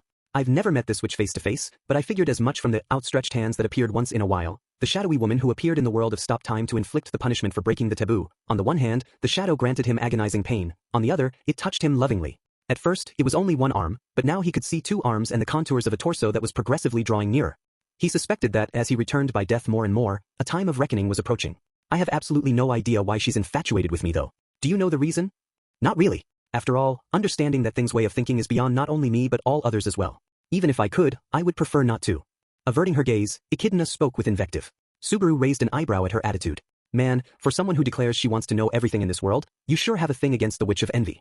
Well, she is the one who killed you, so that is kinda natural. Echidna was purportedly a supernatural existence in a different dimension than what mere mortals could ever achieve. Even if Castle of Dreams was an exaggeration, the witch had transcended death to construct an entire world while only a soul, yet she bore personal likes and dislikes the same as any normal human being. Seeing a glimpse of humanity like that, Subaru felt an odd sense of closeness to her. However, Echidna herself noticed nothing of Subaru's sentiments, sighing as she spoke again. I believe you harbor no small grudge either, but speaking of her depresses even me. Therefore, let us discuss something else. If there is something you wish to ask it, whatever it may be. Something else, huh? When she sought a change in subject, Subaru fell into thought. Put bluntly, he was disappointed. By divulging return by death, Subaru had broken free of the sense of being besieged that had plagued him for so long, filling him with a sense of liberation at his confined world opening right up. Accordingly, Subaru had gotten his hopes up for a dramatic change. But Echidna had affirmed that the witch of envy was the cause of return by death like it was nothing, opening her heart to other conversational topics. The complete lack of dramatic developments made all those tears seem like they were just his imagination. For example, yes, how about, if there was a way to remove the powerful authority that inflicts the never-ending agony of repeating death, would you be curious at all? Even if a way did exist, that's a problem. Not interested. With Subaru at a loss for words, the witch made a proposal, but he shook his head, refusing her statement without hesitation. Certainly, the power of return by death brought Subaru great agony. But even so, it galls me to say it, but I need return by death. There's a lot of results I couldn't have gotten without it. There's also a lot of people I wouldn't have been able to save. Without that power, there's a lot of people I want to save that I couldn't. So I need it. Putting it into words made him aware of the fact all over again. Return by death was Subaru's only weapon. At the same time, it gave rise to something he wanted to ask, making him think of a question he'd always harbored. Echidna, do you think there's a limit to the number of times I can return by death? I see. That is a logical question for you to arrive at. Since arriving in that world, Subaru had already experienced over 10 returns by death. Tasting agony and a sense of loss, Subaru had restarted the world via death. The fear he harbored, that this time might be his last, was a natural emotion. I mean, that figures, right? He'd already overturned the bounds of death many times over, something that by rights happened no more than once. Over the course of each death, Subaru tasted the sense of despair from perishing with his objective left unfinished. Just how terrifying would death be, if it could erase that sense of despair along with everything else? And just how long would that power of heresy against death postpone that moment for Subaru? Let me precede this by saying this is, in the end, purely my own speculation. My knowledge of the principles of your authority is too vague for me to do anything but extrapolate. So I first wish you to forgive the vagueness of my reply. Yeah, please tell me anyway. Your return by death, as a power that triggers according to specific conditions, I believe it likely has. He sucked in his breath as he awaited her reply. Echidna's eyes were looking straight at him. The brief pause in her modest words made Subaru feel like he was waiting for an eternity. And at the end of his nervous waiting, she said, no limit. Your deaths will never end. No matter how many times you die, no matter what results, your soul will go back in time, seeking to restart until such a time as you break past the fate that led to your death, no matter how cruelly you might be slain, or how mind and body might be broken. For a time, the inside of Subaru's head was wholly occupied by a blank space that resisted comprehension of Echidna's conclusion. Then, the conclusion spread forth, pushing into that blank space, causing it to break down little by little as comprehension permeated him. At that point, he finally let out a quavering breath as words trickled out of him. That's so. You accepted that surprisingly easily. The thin reaction wasn't to your liking? Sorry about that. He finally returned to a state of mind that could manage a strained smile. That strained smile was still on Subaru's face when he assented to the witch's view, running his thoughts over return by death being unlimited. It was the most favorable conclusion among the hypotheses inside of Subaru. But, strictly speaking, what you said wasn't unlimited, you said subject to specific conditions. What are those specific conditions? Though it vexes me, the authority that allows you to return by death is rooted in the witch's wild delusion. If the witch's delusion were to expire, you would cease to reject death. I do not know what would occasion such a thing, but we don't even know the reason she's obsessed with me, so it wouldn't be weird if she suddenly dropped me like a hot potato, you know? Perhaps you have somehow picked up on that being utterly impossible? Subaru could not summon a retort to her teasing banter. In point of fact, he was oddly certain of it. The witch would not permit Subaru to truly die. By the same token, she would not permit Subaru to leave her grasp either. That baseless yet absolute confidence had been driven into the innermost reaches of Subaru's being like a nail. What do you think this power is for? What do you think about it? The power is for not allowing you to die, for not allowing you to do wrong. Why would the witch of envy hand me that kind of power? It might disgust you to guess, but do you know the meaning of my power?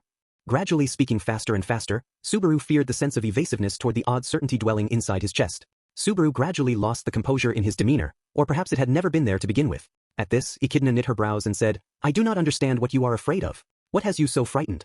I'm afraid? Yeah, I am afraid. I'm afraid of.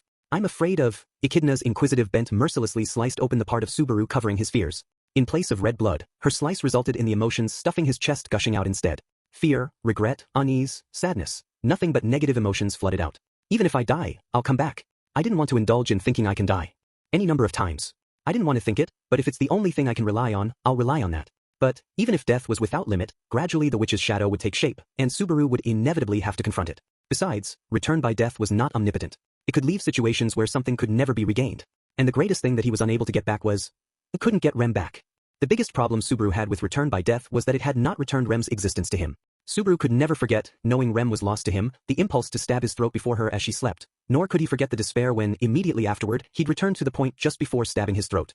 Why couldn't I get Rem back? If return by death is the power for me to restart my fate, why'd it put me in a place where I couldn't get her back? So that is the reason for your fear? It is both the fountainhead of your remorse and the source of your desire, I see. Gripping his fist so much his nails dug into it, Subaru spoke through clenched teeth. Echidna narrowed her eyes. The witch's words made him raise his head. When black pupils crossed with black pupils, the witch said, I am about to tell you something that is very cruel. With that preamble, the witch's expression hardened as she continued speaking to Subaru. That thing does not take into consideration your regret at not saving the girl from her fate. What it seeks is that your fate is not held captive to a dead end. The authority is a means to that end and thinks nothing of the harm to anyone beyond you. Employing this power to save others is strictly your own doing, your own desire. The witch of envy has nothing to do with it. Therefore, I shall declare one more thing. Subaru was still reeling from the blow, but Echidna continued speaking of cruel things. That moment, it was what Subaru needed. The witch of white and black closed her eyes but once, her expression seemingly enduring pain, whereupon the black eyes beheld Subaru within them. Hereafter, no matter what damage may occur, you will likely challenge fate without limit, breaking through its deadlocks. However, even if you do change fate, the numerous sacrifices that permitted you to do so, you're saying a chance to get those sacrifices back will never come my way. That would be the end result, yes. Echidna thus firmly declared that the Witch of Envy held regard for Subaru's fate alone. So long as Subaru overcame his fated death, everything else was trivial. She trusted that no matter how much things looked like a stalemate, Subaru, challenging without limit, would break past his destiny. And someday, as he repeated, her shadow would thicken, become complete, and then the time of their reunion would, fine. If that's how you want it, being partial only to me, I've decided in my gut. This favor, the return by death you gave me, I'll use it till it breaks. As a result, he'd arrive before the witch, not allowing a single thing to fall from his grasp. That's what he'd show her. Yeah, I've decided. There ain't a soul under heaven who can betray other people's expectations like I can. Turning supposition into conviction, the flames of anger, resolve, and decisiveness were lit within him. Subaru Natsuki was back. If return by death saved nothing but Subaru, Subaru would save everything else himself. If the witch showed no such discretion, Subaru would, and he'd use the witch's love to do it. Obsession. He'd grab onto it and never let go. He'd pile it higher and climb over it, carrying everything with him. This would be Subaru Natsuki's first act of payback toward the Witch of Envy. You certainly recovered rather easily, so too, your recklessness in regard to this despairing situation. There's nothing easy about it. Maybe I'm just duct taping my own heart, same as always, desperately stopping my heart from breaking like it did this time. But, that moment, the fact that he was not alone loomed large. He no longer had to bear return by death alone. Somehow, that fact alone had been of great relief to Subaru's psyche. And considering just who was responsible for that, what is it? What? Hey, go on won't you? You totally know as you're saying it, don't you? Subaru clicked his tongue in irritation as Echidna, talkative and in a jovial mood, prodded him to continue. The witch saw completely through him, even as to what that click of the tongue meant. Namely, that in having listened to him reveal the forbidden, Echidna's existence had been of great relief to him. That was something he had absolutely no intention of saying to Echidna's face. Anyway, I'll take your opinion to heart, and the help with my resolve. I'll thank you for that. That is all? Those are all the words of thanks you wish to speak to me? Hey really? Shut up. Be quiet. Yeah, that's it. Let's talk about the next thing. Yelling in anger at the pesky witch, Subaru furiously pressed his hips down upon his chair. Then, as the witch went boo, he looked up at her, went, please, and continued his words with, lend me your wisdom. I can't rely on anyone but you. What convenient words. Though you say this, I believe I have entertained you more than enough as the hostess of this tea party. If you seek any more from me then, I get it. I'm sure I said it at the start about the vow. If you need compensation, I'll pay whatever it takes. So please, that included, lend me your strength. Putting his hands to his knees, Subaru bowed his head deeply. Of course, if that proved insufficient, he was resolved to scrape his forehead against the ground too. At a point like that, what value did pride have? He needed a witch's wisdom to break through a witch's scheme, to save everyone. That was the best hand to play. Echidna gazed down at Subaru, silent for a time as he conspicuously bowed his head in request of her aid. But finally, the witch let out a sigh, seemingly unable to endure her own silence any further. And then, it may well be that you have a talent for sweet-talking witches.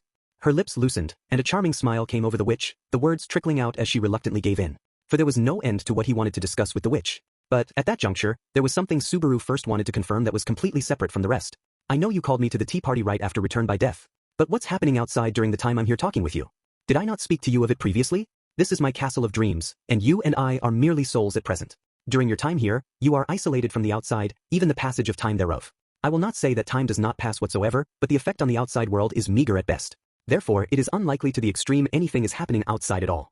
That's all. If that's the case, at least I'm not leaving Amelia on a cold floor for long hours at a time. That's good news. Since the restart point had not changed in any way, Subaru's body was on the floor of the stone room that very moment. Amelia, challenging the trial, lay right next to him, presumably writhing in a nightmare from which she could not wake. He was worried that his chance encounter was prolonging that nightmare, which would be tragic. Such charming consideration for your princess is unnecessary for the time being. So what is it you wish to borrow my wisdom about? Surely it is not the princess's sensitivity to cold that is on your mind. Well, that might be true, but that's a pretty thorny way of putting it. Not really? It is simply, from a normal person's point of view, is it not poor form to pay attention to a different girl immediately after seducing a witch? I don't remember seducing you, and in the first place, you're the one who said it's rude to compare a witch to a normal person. He already had his hands full with obsession from a witch of envy he didn't remember knowing. Where would he be if he let Echidna's banter just then intimidate him? It was high time to set the teasing aside. Just as Echidna had said, it was time to seriously discuss something about which he had to speak with her. This time around, there's so many things I don't understand. But among them, the biggest comes last. The stuff that ate me to death. It's pathetic, but I was killed by fist-sized rabbits. They seemed omnivorous and acted like they were raised by someone who starved them. Thanks to that, they cleaned me right off the plate. Subaru used frivolous words to describe the experience, which was horrifying to even remember. He'd used a gentle expression, but it was just plain difficult to express the sheer gruesomeness of it. Having fangs bite into his entire body, the memory of having his flesh, bones, and blood violated left a deep mark on Subaru's soul. It was so bad, he was virtually certain that had it not been for the tea party, for Echidna's intervention, his mind truly would have shattered. Raising is overstating it. As a matter of fact, Daphne did not train the Great Rabbit horde whatsoever. Great Rabbit? Correctly speaking, the Great Rabbit is plural, not singular. Great Rabbit horde morphed into Great Rabbit. The demon beast Great Rabbit is considered one of the 3 great demon beasts, the negative legacies, left by Daphne, the witch of gluttony. So that was the Great Rabbit of the 3 great demon beasts that Julius talked about before. He remembered hearing about it. The name of the demon beast had popped up during the conversation when Julius had met up with them after the subjugation of the white whale. From that, it posed a menace equal to that of the white whale, worthy of being named among the 3 great demon beasts. From Echidna's words, she knew that a witch had created the legacies that had gone on to cause much trouble for others. 3 great demon beasts? This, right after the white whale was beaten? Gimme a break, even I cannot help but sympathize with your plight. Furthermore, the Great Rabbit is the worst of foes. Subaru clutched his head at the peril being beyond all expectations. Somehow, Echidna's expression seemed very dark. I have a bad feeling from the look on your face. Between the white whale and the Great Rabbit, which is stronger? In terms of pure combat power, the white whale wins by a substantial margin. However, what should be prioritized under the circumstances is not combat power but the difficulty of subjugation. In that, the Great Rabbit is overwhelmingly victorious. Difficulty level of subjugation? You mean it's hard to beat? It seemed the best result would be subjugating the Great Rabbit as had been done with the white whale. As Subaru had such thoughts, Echidna went, "Now hold on," and raised a finger as she said, "It seems that you humans think the 3 great demon beasts are merely a little more problematic than normal demon beasts. Nah, I know they don't really fit a lovely assessment like that. Actually, the appropriate term for the 3 great demon beasts would be natural disasters." When Echidna continued after his interruption of her words, he couldn't laugh off her statement as an exaggeration. It was precisely because Subaru had directly confronted the white whale, and thus knew how frightening it was, that he could not laugh the witch's words off. The Great Rabbit always operates as a horde, fueled by an insatiable hunger that makes them consume all. To the Great Rabbit, all other living things are food. Aside from eating others and sating that hunger, it has no other desires whatsoever. It simply eats. There is nothing in its wake save uninhabited wasteland. You have surely seen this firsthand. An uninhabited wasteland, you don't mean? You're talking about the sanctuary from then. When Echidna spoke of the damage characteristic of the Great Rabbit, the look on Subaru's face changed as he shouted. In an uninhabited sanctuary, those rabbits had consumed Subaru's entire body. What if those demon beast fangs had been turned against the people of the settlement and that desolate scene had been the result? Then Amelia, Roswell, Ryuzu, and the bestial Garfield were no exception. With no one left out, they too had felt the agony and sense of loss from that horde of fangs shaving their lives. Oh. The instant the thought came to mind, Subaru was assaulted by a stomach-wrenching sense of nausea. Precisely because it had happened to him, he vividly sensed, and understood, just what pain everyone had experienced. Locust plague, as Subaru retched, that was the term arising in the back of his mind. A locust plague was said to be the phenomenon of a huge explosion in locust numbers. Strictly speaking, it wasn't referring to the locusts themselves so much as their sudden appearance as a horde, and that enormously large horde became a calamity that devoured cultivated fields, ruining the farmland and causing outbreaks of famine. What Subaru had just learned about the Great Rabbit greatly resembled what he knew about locust plagues. Though, unlike locusts, this was a true natural disaster that consumed not fields but the flesh and blood of animals. Isn't there some way to drive them off? It is very difficult. Each individual Great Rabbit is not all that powerful, but the problem is its power to survive. Each individual is able to multiply without limit. You can hunt them to no end and it still won't be enough. Individuals multiply without limit. What are they, amoebas? And no, wait a minute. They're a horde, right? You can't take down the boss of the horde and they'll scatter. According to the rules of the human world, take down the head and the group will crumble. In the animal world, it might mean the top 1 or the top 2 of a horde, but which living creatures did demon beasts take after? Faced with Subaru's hypothesis, Echidna went, unfortunately, shrugging her shoulders as she said, I did call them a horde, but the Great Rabbit does not fit that concept. I said it, yes? It is a demon beast that can infinitely divide from a single individual. In other words, they all began from the same individual creature. The countless great rabbits share the same sense of hunger, and if they have no prey, they make do by eating each other. That is their nature. Even cannibalism was not beyond them. Their terrifying ecology left Subaru aghast. Certainly, it was an iron law of living creatures that life was linked to consuming other life forms. But infinite division and propagation from a single individual, then consuming each other to satisfy their hunger, was an insane concept. The Great Rabbit was a monster completely devoted to eliminating the very possibility of life. If you were to destroy the Great Rabbit, it would require destroying the thing in its entirety. I believe that would be an act on par with vaporizing the lot of them, not allowing a single droplet to fall.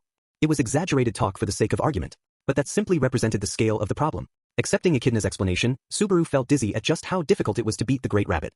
With subjugating it so difficult, the only realistic option to deal with a Great Rabbit attack was to flee. But if the horde of Great Rabbits appeared inside the sanctuary, there's the barrier. As long as that's there, Amelia and the others can't go outside. It was almost like a cage, meticulously set in order to obstruct those within. The Great Rabbit's ecology and the sanctuary's environment could not mesh in a more horrible manner. There was a murderess coming to the mansion, the Great Rabbit coming to the sanctuary, and both menaces would arrive in 5 days hence. Before that, the sanctuary's barrier had to be lifted so that Amelia and the others could flee. Before that, he had to assemble the combat strength to drive Elsa and company from the mansion. In that loop, that was Subaru's duty, one only he could accomplish. He absolutely would not vent weak words like, "Can I do it?" It was Subaru himself who decided as much, for he had sworn to overcome, no matter what travails might stand in his way. However, in contrast to that determination and that vow, just what ought he do to address the situation? Echidna? Subaru, plunged into a labyrinth of thought, abruptly realized that something about the witch sitting opposite to him had changed. Echidna, so leisurely exchanging words with Subaru as she sat in her chair, had a faint crease on her brow. Subaru thought it was an expression of hesitancy about something in regard to him. Did you think of something? To be quite honest, it is not something I particularly wish to recommend. But it's something meaningful for breaking the situation open, isn't it? Closing her eyes, Echidna neither affirmed nor denied Subaru's words. Her demeanor was tacit confirmation in and of itself. The witch, boasting vast reserves of knowledge, had come to a possibility Subaru had not realized for himself. When Subaru leaned his body over the table, Echidna instantly thrust out her palm to hold him at bay. Then, as she squished the tip of Subaru's nose, the witch continued, "Please hear me out. I do not wish to recommend this means. It is truly dangerous. I'm aware of the dangers. That's why, of course, he couldn't come out and say, that's what return by death is for." However, that prevarication aside, Subaru had no doubt conveyed his true intent. Receiving this, Echidna shook her head from side to side. The danger is not external. It is here. Danger would befall you in this place. Here? What the heck are you trying to tell me? What if I said I could grant you an opportunity to speak to Daphne, the witch of gluttony? Offered an impossible proposal, Subaru felt the rhythm of his breath thrown awry. Before this Subaru, the seriousness on Echidna's face did not falter. It didn't feel like a joke. That being the case, the contents from the witch's mouth were genuine. And if that was true, then, all the other witches are supposed to be dead. There's no way I can speak with that witch. If that were true, how are you speaking with me right now? How do you explain this circumstance? Surely you know quite well the fact that I am already among the departed, and yet you claim there is no way you could be speaking to me. That's true, but, Sekhmet, Minerva, Camilla, Daphne, as Subaru hemmed and hawed, Echidna touched her chest, reciting the names like she would for those dear to her. From their previous chance encounter, Subaru knew that these were the names of witches from long ago. They are dead, but their souls are here with me in this castle of dreams. So that I might not lose them, I gathered them all into my own flesh before Volcanica destroyed my body and sealed me away. You gathered their souls, so you can call them here? Yes, albeit by allowing myself to serve as their avatar. During that time, I would be literally replaced by them. If that happened exactly according to her words, it would be quite an incredible thing. And more to the point, if he could speak to the witch of gluttony, he might be able to get a hint as to how to defeat the great rabbit. However, in contrast to Subaru leaping at the ray of hope, Echidna had a truly unenthused look on her face. For the one who proposed this, you really don't look thrilled with it, you know. I told you it is dangerous. You probably harbor a misconception as to what kind of being a witch is. You only know of me and that thing, neither holding any animosity toward you. You're saying the other witches will hold animosity toward me? If you treat them the wrong way, it can be dangerous, safe, very dangerous, extremely dangerous, or absolutely dangerous. The fact that safe is part of that lineup actually makes it sound worse. So what about gluttony's case? Absolutely dangerous. Closing her eyes, Echidna rubbed her brow at just how temperamental these witches were. But her demeanor toward those witches had been friendly just before. It wasn't as if the witches got along poorly with themselves. Subaru had a number of cases where friendships and positions were badly mismatched too. It had to be something like that. I understand why you're concerned. But can I ask you to do it anyway? If you truly desire it, I cannot stop you from doing so. Besides, if I may say something extremely personal, I am not disinterested in what you might think after meeting the other girls. Speaking thus, Echidna beheld Subaru in her own black pupils. The dark glint in her pair of eyes was inquisitiveness that knew no bottom, but this did not overwhelm Subaru as he twisted the corners of his mouth. Faced with that witchy smile, he, as a guest to a witch's tea party, responded with his dignity intact. Incidentally, what happens if I die here? Only your spirit has been invited into this world. It is a world unrelated to death. Naturally, however, if your spiritual body suffers wounds enough to make you believe you have died, those cracks in your mind will remain even after returning to your body. In other words, I'd be a complete wreck? That's, like, a lot more risk than anything external. So do you wish to stop?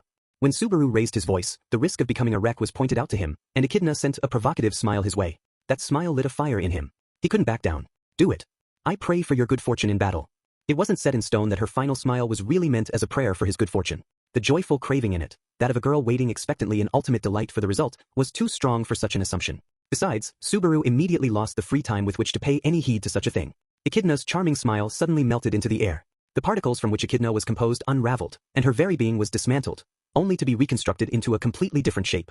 Right after that veritable blink of an eye, appearing across the table from Subaru was, "Oh, we finally meet, huh? What do you mean, huh?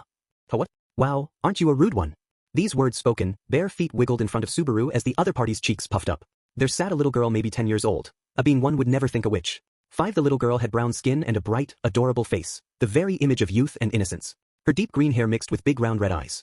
She wore a lovely white dress with blue flowers at its hem and similar blue flower decorations on her head. The young girl was the epitome of the words pure and innocent, a sight that made Subaru's breath catch. If what Echidna had said during their exchange a moment before was true, the little girl before him was, You're a witch too, right?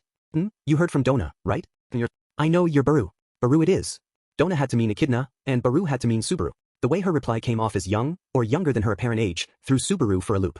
Certainly, Echidna had portrayed making contact with the other witches as a difficult battle. She didn't mean in the sense of having to deal with kids, right? So, do you know what Echidna and I were talking about? Kinda sorta? I heard from inside Dona, so yeah.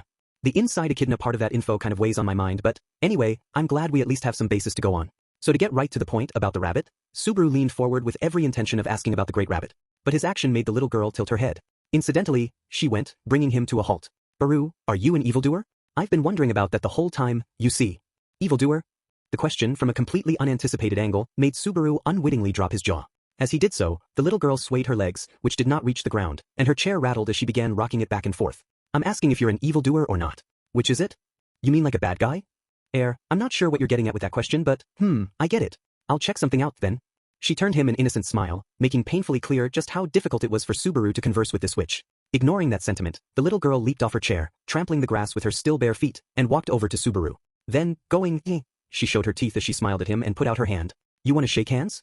You'll know something if we shake. I get it. I get it. If that makes you happy, hear me out, okay? He truly felt like he was touching a little girl. Nervous from how she gave off an air younger than the kids of Earlham Village, Subaru took the little girl's hand. Her hand was small, and her palm was soft. But the body temperature was high, like a baby's hand. He thought idly, so spiritual bodies have body temperature, too, huh? I take this in compensation for your sins. What? Failing to pick up what she'd said, Subaru initially tried to ask her to repeat it. But before he could, he felt a light blow. Together with the feeling of his arm being ripped off, he felt a sense of liberation, as if freed of some heavy burden. He gazed down at the girl, wondering what had happened. The little girl had a smiling face as she clutched a single arm to her chest. It was an adult male's arm, the area where it had been torn right from the shoulder fully exposed, Subaru's right arm. Oh, the fact it didn't hurt means you're not an evildoer. I'm so glad. In that emergency situation, Subaru looked at his own right shoulder, and the wound left from his stolen arm. The jagged surface of the severed arm was exposed, but just as the little girl had said, he'd felt no pain from his arm being torn off whatsoever. There was no pain, no bleeding, no sense of anything different from before. As he gazed at the bone and arteries marking the fresh, bloody flesh of the wound, it was like looking at meat in the window of a butcher shop. Faced with the abnormality of what had occurred to his own body, Subaru screamed. And my arm. Hey, it didn't hurt, right? If you rant in a huge voice like that, Dona's gonna hate you. Why you? What are you saying? Give it back. Give it back.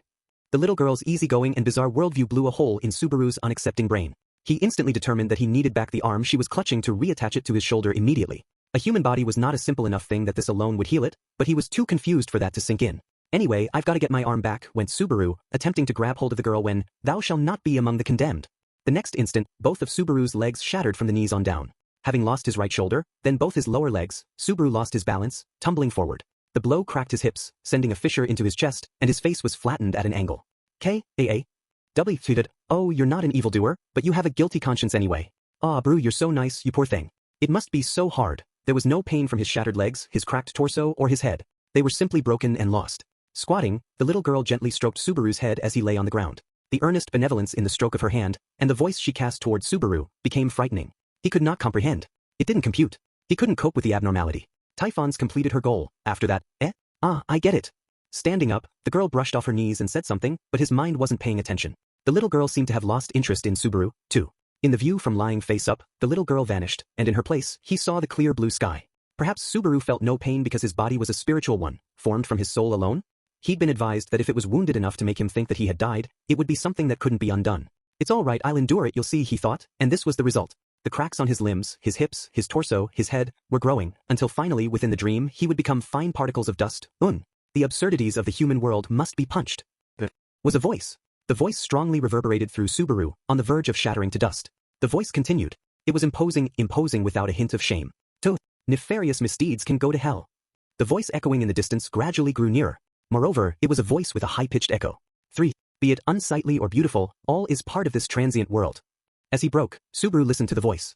As his limbs turned to dust, his torso having already lost its shape, and his soul received wounds rivaling death itself, there was a great rumble as something stepped close. With wide open eyes, Subaru saw something twirling around. Do not think. You'll just get away with this.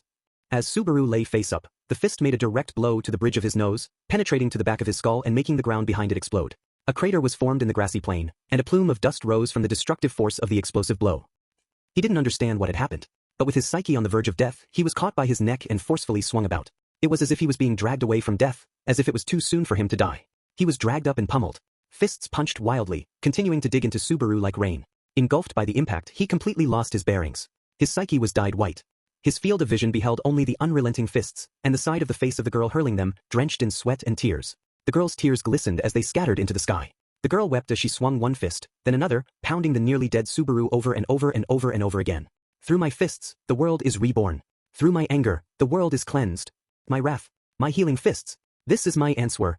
Putting her hips into what truly deserved the wording, she slammed a mighty blow into Subaru's face. I'm gonna blow, thought Subaru, utterly certain the impact would do just that. However, the blast he was certain would come never arrived. His skull was intact, as was his life that was surely disintegrating, the fists affecting nothing at all. No, they had an effect. His arm, his legs, his torso, his head, his face. The cracks had vanished from them all as they returned to their former state. Subaru's soul, breaking apart to become dust of the dream, had been pieced back together. Thesis, arm and both legs are fine. That's me for you. My work is awesome. As Subaru sat cross-legged on the ground, confirming his limbs were safe and sound, he heard a powerful force come at him from behind. When he nervously looked over his shoulder, he saw that the speaker truly was standing close enough to touch. When he looked up at the other party, what immediately leaped into Subaru's eyes were breasts. Where the hell are you looking? The other person was so close that he saw not her face, but the breasts that obstructed his vision before it. Subaru's dumbstruck voice made the owner of the breasts go shrill as she leaped backward. Finally, he could see her entire body. Please look at someone's eyes when you speak with them. Goodness. Men are always like this, that's why I can't trust them. Yet another unfamiliar girl raged, venting her naked anger at the male gender. The beautiful girl had gleaming golden hair, worn in a side ponytail that rubbed against her face, and vivid, nearly transparent blue eyes. She wore a short skirt that prioritized ease of movement, wearing a white base tunic over her torso. She looked similar in age to Subaru, though she was a fair bit shorter, and she had big breasts and a large but that lent her a very appealing figure. Combined with the person's demeanor, Subaru felt he ought to call it a healthy sex appeal. The girl's hostile demeanor and actions put Subaru at a loss as to what he ought to say to her first. During that time, a change came over the girl. Her blue, fairly slanted eyes moistened dramatically. Why you're crying? I'm not crying at all. I'm simply angry. That's right, I'm angry. It's Typhon's fault. Hurting you this much when I hadn't had any intention of coming out. Stupid Typhon. I hate the world that makes her do these things. I really hate everybody. Stamping her foot upon the ground, her tears flowed profusely as she made the ground tremble beneath her feet. When Subaru looked with greater care, this, plus the blow to him earlier, was causing extreme damage to their surroundings. The hill upon which he'd had the tea party with Echidna had been flattened, and the table and parasol had been sent flying. It was abnormal for there to be such damage yet for it not to have any effect upon Subaru. Between the exchange just prior and the girl's current behavior, he somehow guessed what the girl before him was. Bitch, thank you for saving me? But this must mean you're also I am Minerva, the Witch of Wrath. No one is worthy of invoking her name. You did it just now, didn't you? Anyway, I healed your wounds. My duty is finished. You no longer have so much as a trace of a bee sting on you. That is a witch's promise, so there. Don't talk so casually about witches and promises. Do you even know how much both of those things scare me? Averting her face, the girl, the witch Minerva, vented her anger in adorable fashion. However, the abnormal claim was true after all. He'd felt the effects of literal, tough medicine. After receiving a thrashing that left the area around him destroyed, his wounds had been healed. As far as mysterious phenomena went, this was something else. But he could only think of events up to that point as having been broken and healed according to the whims of others. Gah! I get it. Minerva abruptly glared at the sky, looking like she was exchanging words with an invisible person. When this made Subaru grimace, the girl finally pointed right at him as she delivered a scolding. Now see here, don't do anything rash from here on out. Or next time I'll heal everyone. Don't say that like you're gonna slaughter everybody. With that finger thrust toward him, he was overwhelmed by her voice and the powerful will infused within. When Subaru somehow managed that mumbling reply, before his eyes, the sight of Minerva swayed like a mirage. Seeing your face makes me feel so relieved it's like I'm back at my own house. That appraisal leaves me somewhat conflicted. I was somewhat nervous that we would not be able to converse anymore. Before the exhausted Subaru, Echidna appeared with displeasure upon her face. The witch twirled her long, white hair around a finger, not looking in Subaru's direction very much. Subaru sighed at the witch's timid demeanor. Your warning was correct. I almost died and got 0 to show for it. Pathetic. That could not be helped. More to the point, an issue came up, which forced that result. Even though my objective was to let you speak to Daphne, the instant I relinquished my body, Typhon ran on ahead and, wait, that was Typhon, not Daphne? When Subaru, seeing that the name was off, tilted his head, the interrupted Echidna nodded. The first witch to appear before you was Typhon, the Witch of Pride. I believe you know this from your contact with her, but she is such a child. She set off running, wanting to meet you with all her heart. Meaning I almost got killed by a girl not even related to this stuff? Strictly speaking, he was in peril not of death but of becoming a wreck of a man, yet the effect was the same. Besides, had she mistaken wanting to meet him for wanting to kill him?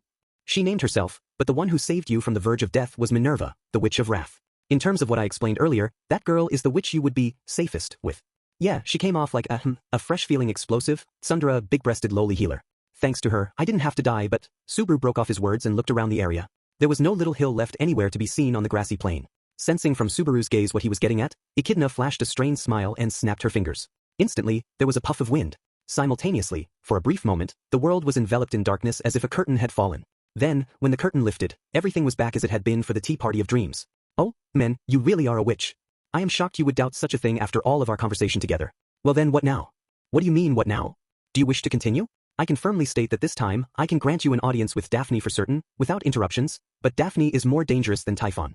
Subaru audibly gulped. Naturally, Echidna's words had given rise to fear. If wrath was safe, where did pride land on the scale? Typhon was very dangerous, I suppose?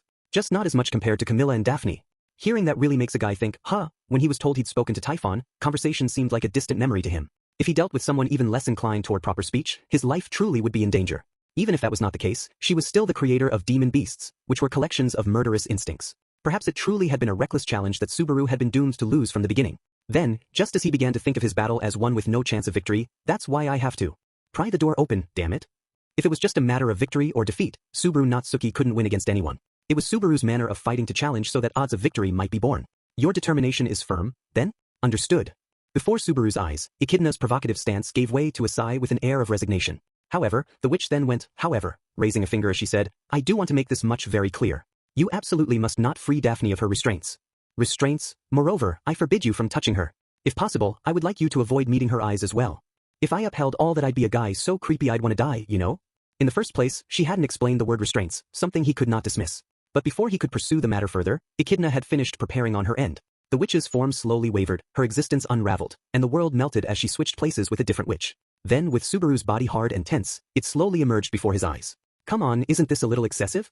Drawing back his chin, Subaru let those words out in a quivering voice. If it was truly the witch of gluttony that had appeared before his eyes, the sight of her was truly difficult to ignore. Subaru, is there something you want to ask Daphne? With a sweet voice, Daphne, the witch of gluttony, asked with a sniff of her refined nose.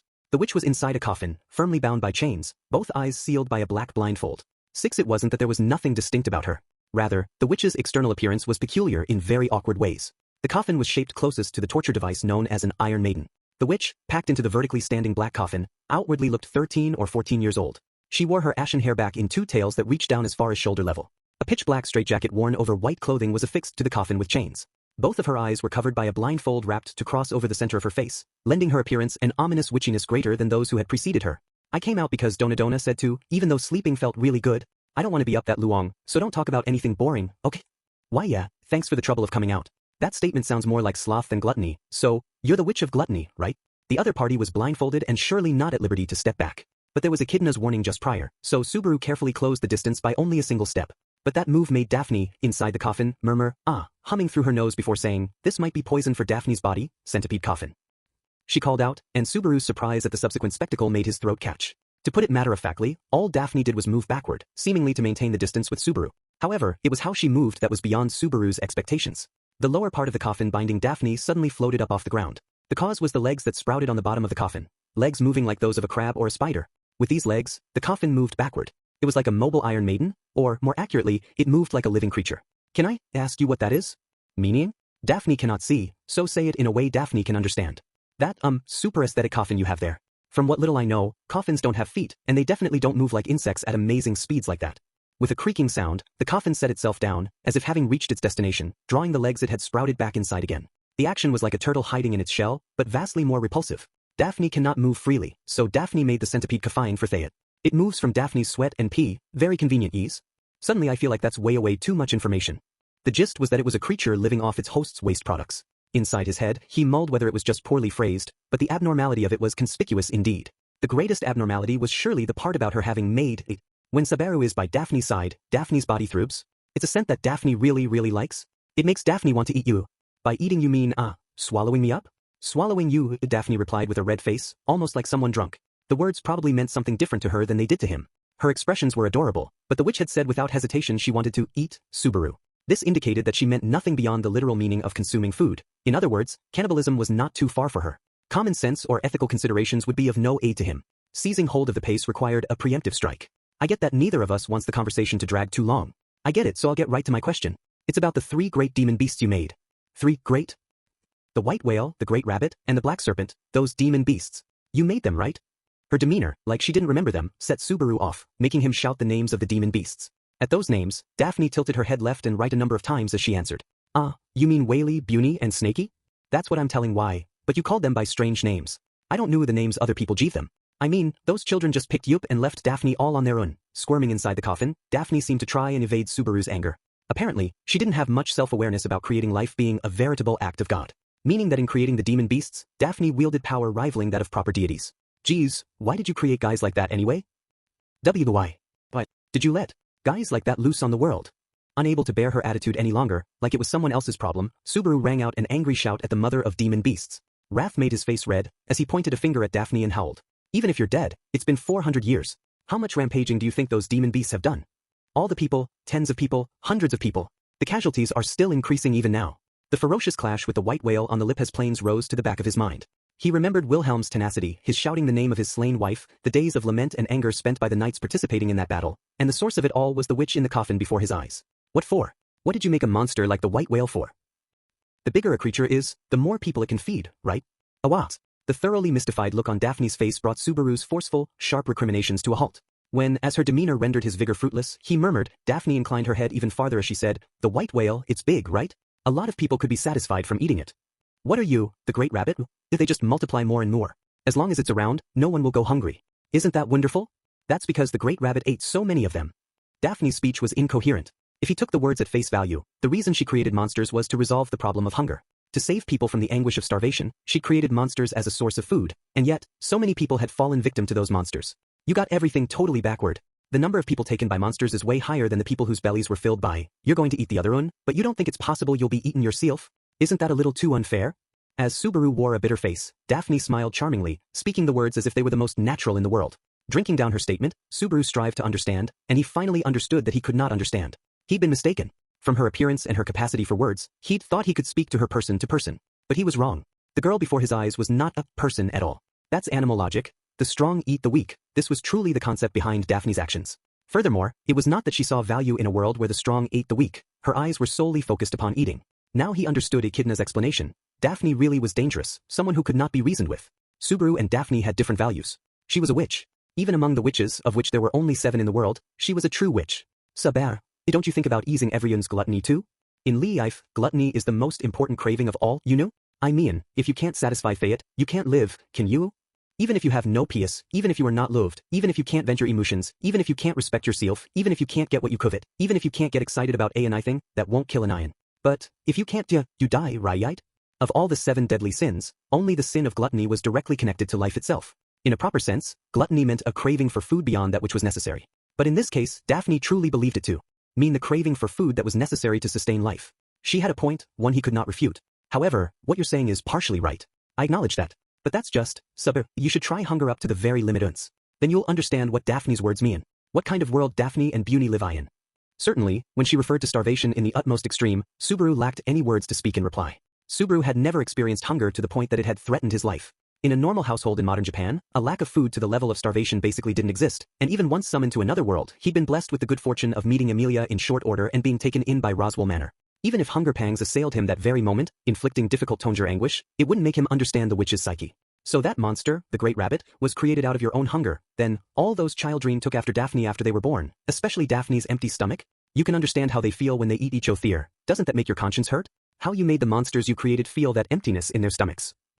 Even if Beauty's stomach is empty, it doesn't make Daphne's stomach emptier. I was stupid to ask. They were talking past each other. No matter how long he tried, he'd never understand this witch. To Daphne, even the monsters she had created were nothing more than emergency rations there for the nabbing whenever her belly was empty. She gave birth to them, she ate them. It was the ultimate in self-sufficiency. Truly, this was the mother of the great rabbit. Perhaps it was pointless to exhaust words upon Daphne any longer, but, if I said I want to send that great rabbit packing, any hints you could give me? You want to destroy Beauty? That child, it's weak but easy to eat and spread so easy too. It's Daphne's masterpiece. If you're gonna push that weak eats the strong, eat or be eaten stuff, then I'd like you to acknowledge that killing so you can live is basic survival instinct.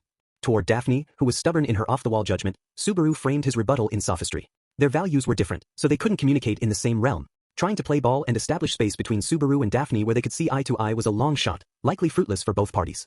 However, the great rabbit relies on mana to search for prey, you see. What got into you all of a sudden? I mean, if you have to eat to leave, you have to accept you have to kill to live, too, or it won't make sense?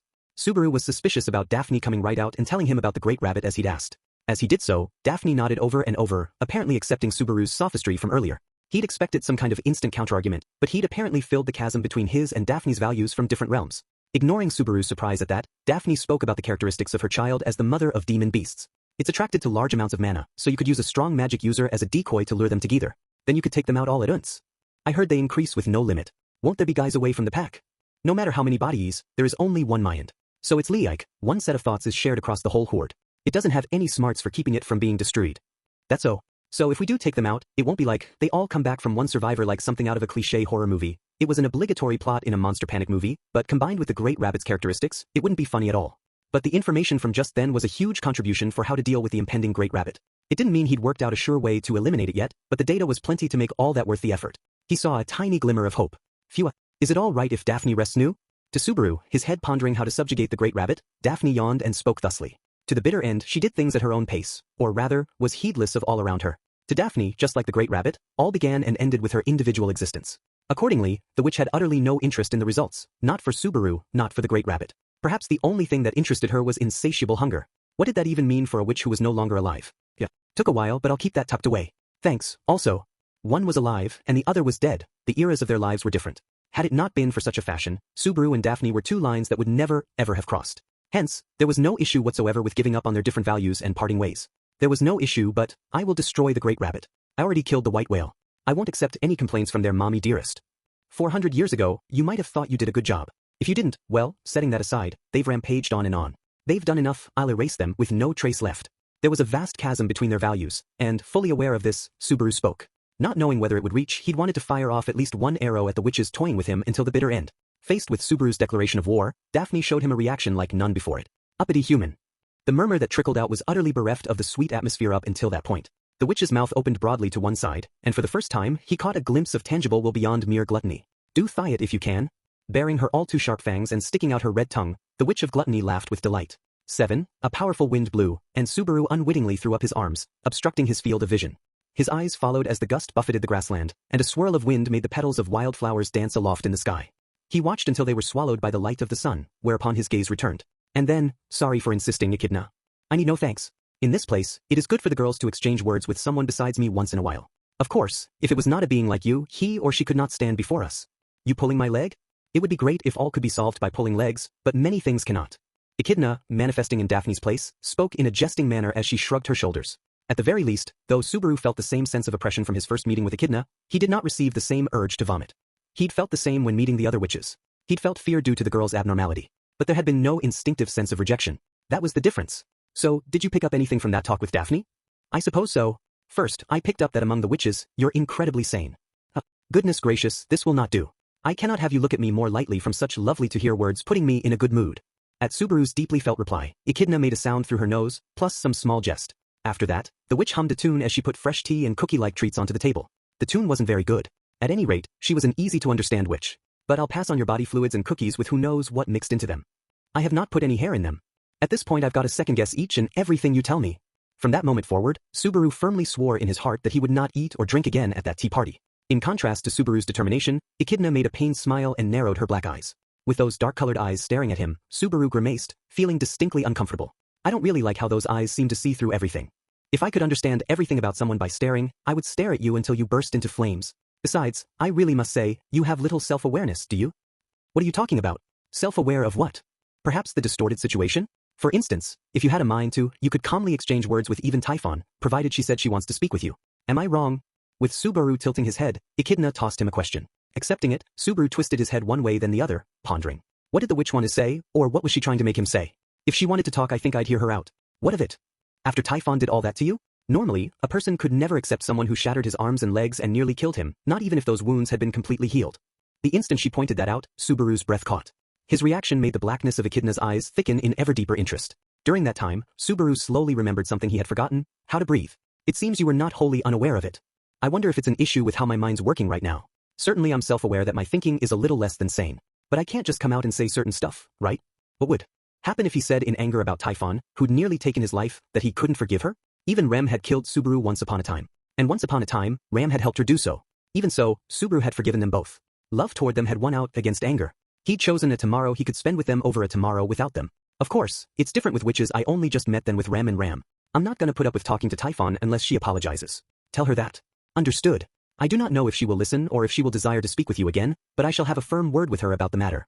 Puffing out her chest, Echidna undertook to do as Subaru said in a most commendable manner. Nodding at her reply, Subaru abruptly looked down at his two hands. He had an odd sense that something was off. He opened and closed his fists, knitting his brows with a questioning look. The heck? I'm getting this weird, creepy feeling. It would seem that the time for you to awaken draws near. Awaken, meaning, Subaru felt dizzy as his upper body swayed. Tasting something like dizziness from getting up too fast, Subaru, still seated in his chair, blinked, as he wondered what was going on. Awakening meant liberation from the castle of dreams. But what was strange about that was, according to what you told me, I can't leave here so long as you haven't given permission? That should be the case, but there are exceptions. For instance, in the case that your flesh and blood is being urged to awaken from without. But that is odd. Certainly this time we have spoken at length, but even so, this is not a common occurrence by any means. Woken from the outside? Don't tell me, that means, Subaru's eyes opened wide as Echidna's explanation made him think of something. In his present condition, Subaru was only a soul invited into Echidna's dream. The flesh and blood meant to contain it ought to have still been lying on the stone floor in the tomb, limbs spread like a snow angel. Time flowed differently between inside and out, so he figured it was basically impossible someone had sensed something wrong and entered the tomb. In other words, there was only one person who could be waking Subaru up. Emilia's trying to wake me? No, wait, in the first place, that was when Subaru realized a strange fact. There was no mistaking that Emilia was challenging the tomb's trial. Subaru had entered there during that time, after all. But if those events were happening in the Castle of Dreams during that trial, then, weren't you playing the part of the examiner for the trial? What are you doing here, then? I mean, Emilia's challenging the trial too, right? What are you doing here instead of supervising that? Isn't that weird? Ah, that is what you mean. But I already see the result, so, you see the result?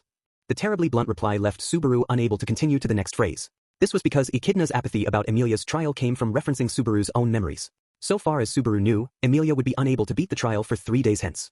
Even if one thought she could do it with more time, the Great Rabbit would rob her of the time required. Therefore, I am no longer interested in the result of her challenge. I surely cannot expect her to have a breakthrough in 3 days, even through trial and error.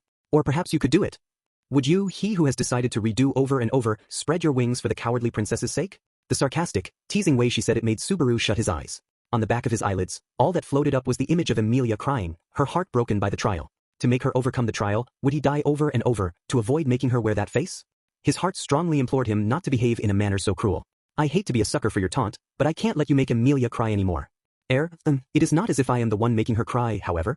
For that sake, I'll challenge your bad taste trial.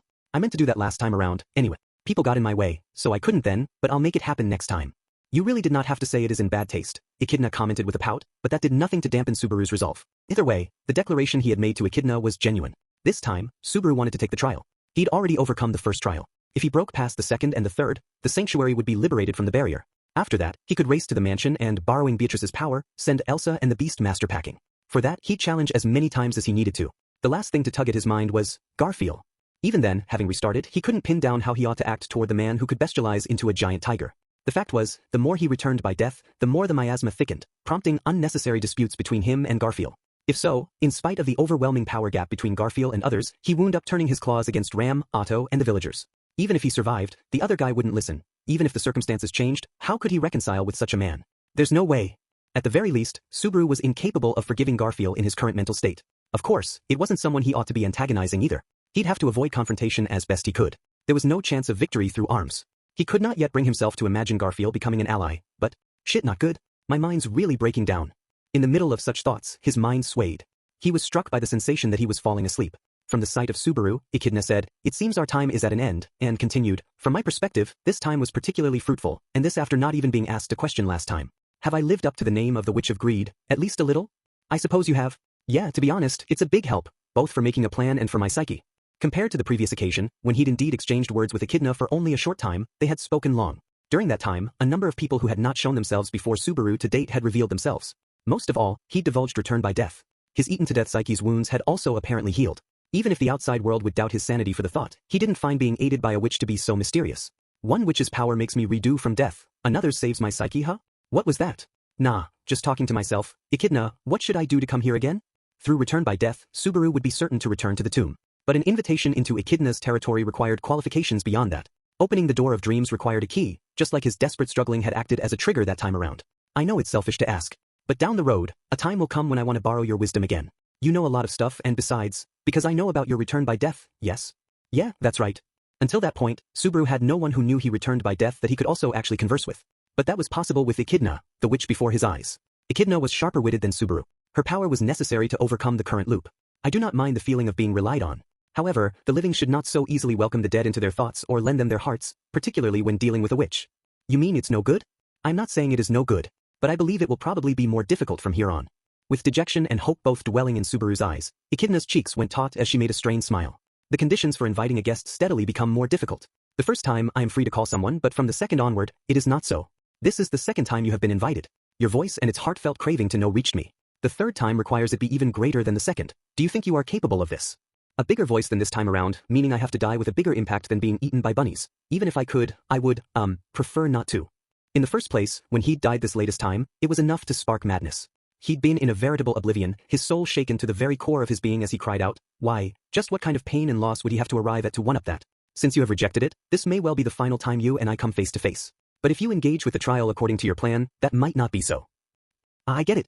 So that's how it is. He palmed a fist. He understood what Echidna was getting at. He'd have a chance to speak with her outside of a tea party. Just like during the first trial, if Subaru challenged the trial in Amelia's place, his desire for reunion would be granted when he met the witch during the second and third trials. So, if I do that then? That said, there's more to that than a cup of tea. If you insist, I am willing to pour you some there as well. Nah, the more I see of what goes into it, the less I want to drink that stuff. When he thrust out the palms of his hand, rejecting her offer, Echidna wore the most dejected face she had to date. He had no idea why the witch was trying to supply him with her own bodily fluids to that extent. Maybe it aroused her to have part of herself become part of another. That would be sinful indeed. Either way, he'd put the next opportunity on his to-do list. There was one thing left to do before he departed. Feels like I'm about to wake up for real. So Echidna, please, before that. Hey, don't leave me hanging. Compensation for the tea party. You're the one who said it. Yeah, compensation. Of course, obligatory for a witch's tea party. It would be bad if I forgot such a thing. For an instant, he was nervous that she had genuinely forgotten, but Echidna spoke those words with a suspicious-looking smile. Normally, Subaru would have wanted her to forget about making him pay compensation before being swept outside, but this time, the vow business was included in the compensation. He couldn't omit it. The vow would be rewritten, and he would return outside of the dream with his memories of Echidna and the tea party intact. Worst case, if he forgot about the conversation with Daphne, the only future waiting for him was being eaten by the great rabbit a second time. Last time, I forbade you from speaking of the tea party. This time, you desire that I unbind you from that vow, and I have given you a warm reception in other ways still. I must have appropriate compensation. Just thinking of it all makes me nervous about what I'm going to pay for it. Perhaps after you die, I shall collect your soul, and you may enjoy an eternal party with us. Sorry. I can't die, remember? I suppose not. I find that thing's obsession even more detestable than before. He thought it was a joke nonetheless, but as penultimate choices went, it was frightening compensation indeed. Just thinking about spending all eternity there with the witches left him unable to stop shaking. If I have to offer compensation on the same level as that, just as Subaru was worrying along those lines, Echidna went, in that case, stretching out her hand as she said, I really had my eye on that one, but I suppose this will do? As she spoke, Echidna's fingers touched the white handkerchief wrapped around Subaru's wrist. Given to him by Petra, the proof of his promise to her to return safe and sound had followed him even to the world of dreams. This will do? It's just a handkerchief, right? There's nothing special about it at all. Then there's no harm in giving it to me, is there? If there is nothing special about it. Well, that might be true, but this is... Echidna's behavior, clinging to obstinacy, made Subaru shield his wrist as his words grew awkward. The handkerchief was infused with a promise, one that would carry him back to Petra without fail. It carried Petra's thoughts wishing him safety on his journey. He couldn't simply hand it over. After all, returning it to Petra safe and sound was one of Subaru's goals. Besides, how can compensation be something physical like this? This is a mental world. You can't actually keep something from the world outside, right? How perceptive of you. Certainly, even if you hand it to me here, the handkerchief will not vanish from your wrist when you return to the outside. But there is the wish infused within. The wish in the handkerchief? Unlike with Subaru's figurative thoughts, Echidna nodded with a completely serious look of conviction. The one who conferred this to you has heartfelt concern for you. The feelings behind her wish for your safety become a power that protects you. Such charms existed even in my time, but you must not mock them. Had no intention of doing so, but that's so, huh? When Subaru gripped his wrist, handkerchief included, he felt the consideration from that adorable girl within. Gradually, his chest was filled with warmth. In his heart, he vowed anew. He would rescue the girl from her tragic fate. This may be my territory, but that does not mean I am completely free to do as I please. Just as I cannot deny you your freedom, I cannot do with the feelings infused within the handkerchief as I wish. Therefore, no concern is necessary. I'm a bit concerned about that preamble, but in that case, how does the handkerchief become compensation for you? It lets me be certain of the existence of those feelings, and perhaps, interfere, somewhat? Replying thusly to Subaru's question, Echidna touched Subaru's handkerchief with her supple finger. The witch proceeded to gently close her eyes, lowering her head as she stood right beside him. The feeling of proximity and the witch's scent made him uncomfortable. Internally, he prayed for her to hurry up, but Echidna, unaware of this, took a full 10 seconds before going, all right, and pulling back from him. With this, I have collected my compensation. There is a new vow between us. Do not forget this. My old vow was to forget the stuff, you know. Using invective to paper over his embarrassment, Subaru took a step away from Echidna. Already, Subaru's vision had warped. The world lost its shape, save for Echidna alone. Well, big help. See you next trial, I guess? It would be nice if your challenging the tomb went smoothly, but Subaru made a pained smile at how she could lob mental millstones with such ease. Then, it felt like this time he was truly being cut off from the dream. Subaru Nagatsuki, if you ever come for a third tea party? The instant he was enveloped by a floaty feeling, Echidna, fading from view, said something to him. When Subaru spoke back, the witch, growing misty, smiled as she continued. If such a time comes, it shall be I who wishes to speak with you about something. With those final words seemingly tugging at the back of his hair, the witch vanished from Subaru's field of vision. A misty feeling remained in his chest. But Subaru turned his way, facing overhead. He lost the floaty feeling. He did not know if he was rising or falling. But the dream was ending. And as the dream ended, the determination he embraced was, next time, there won't be any mistakes.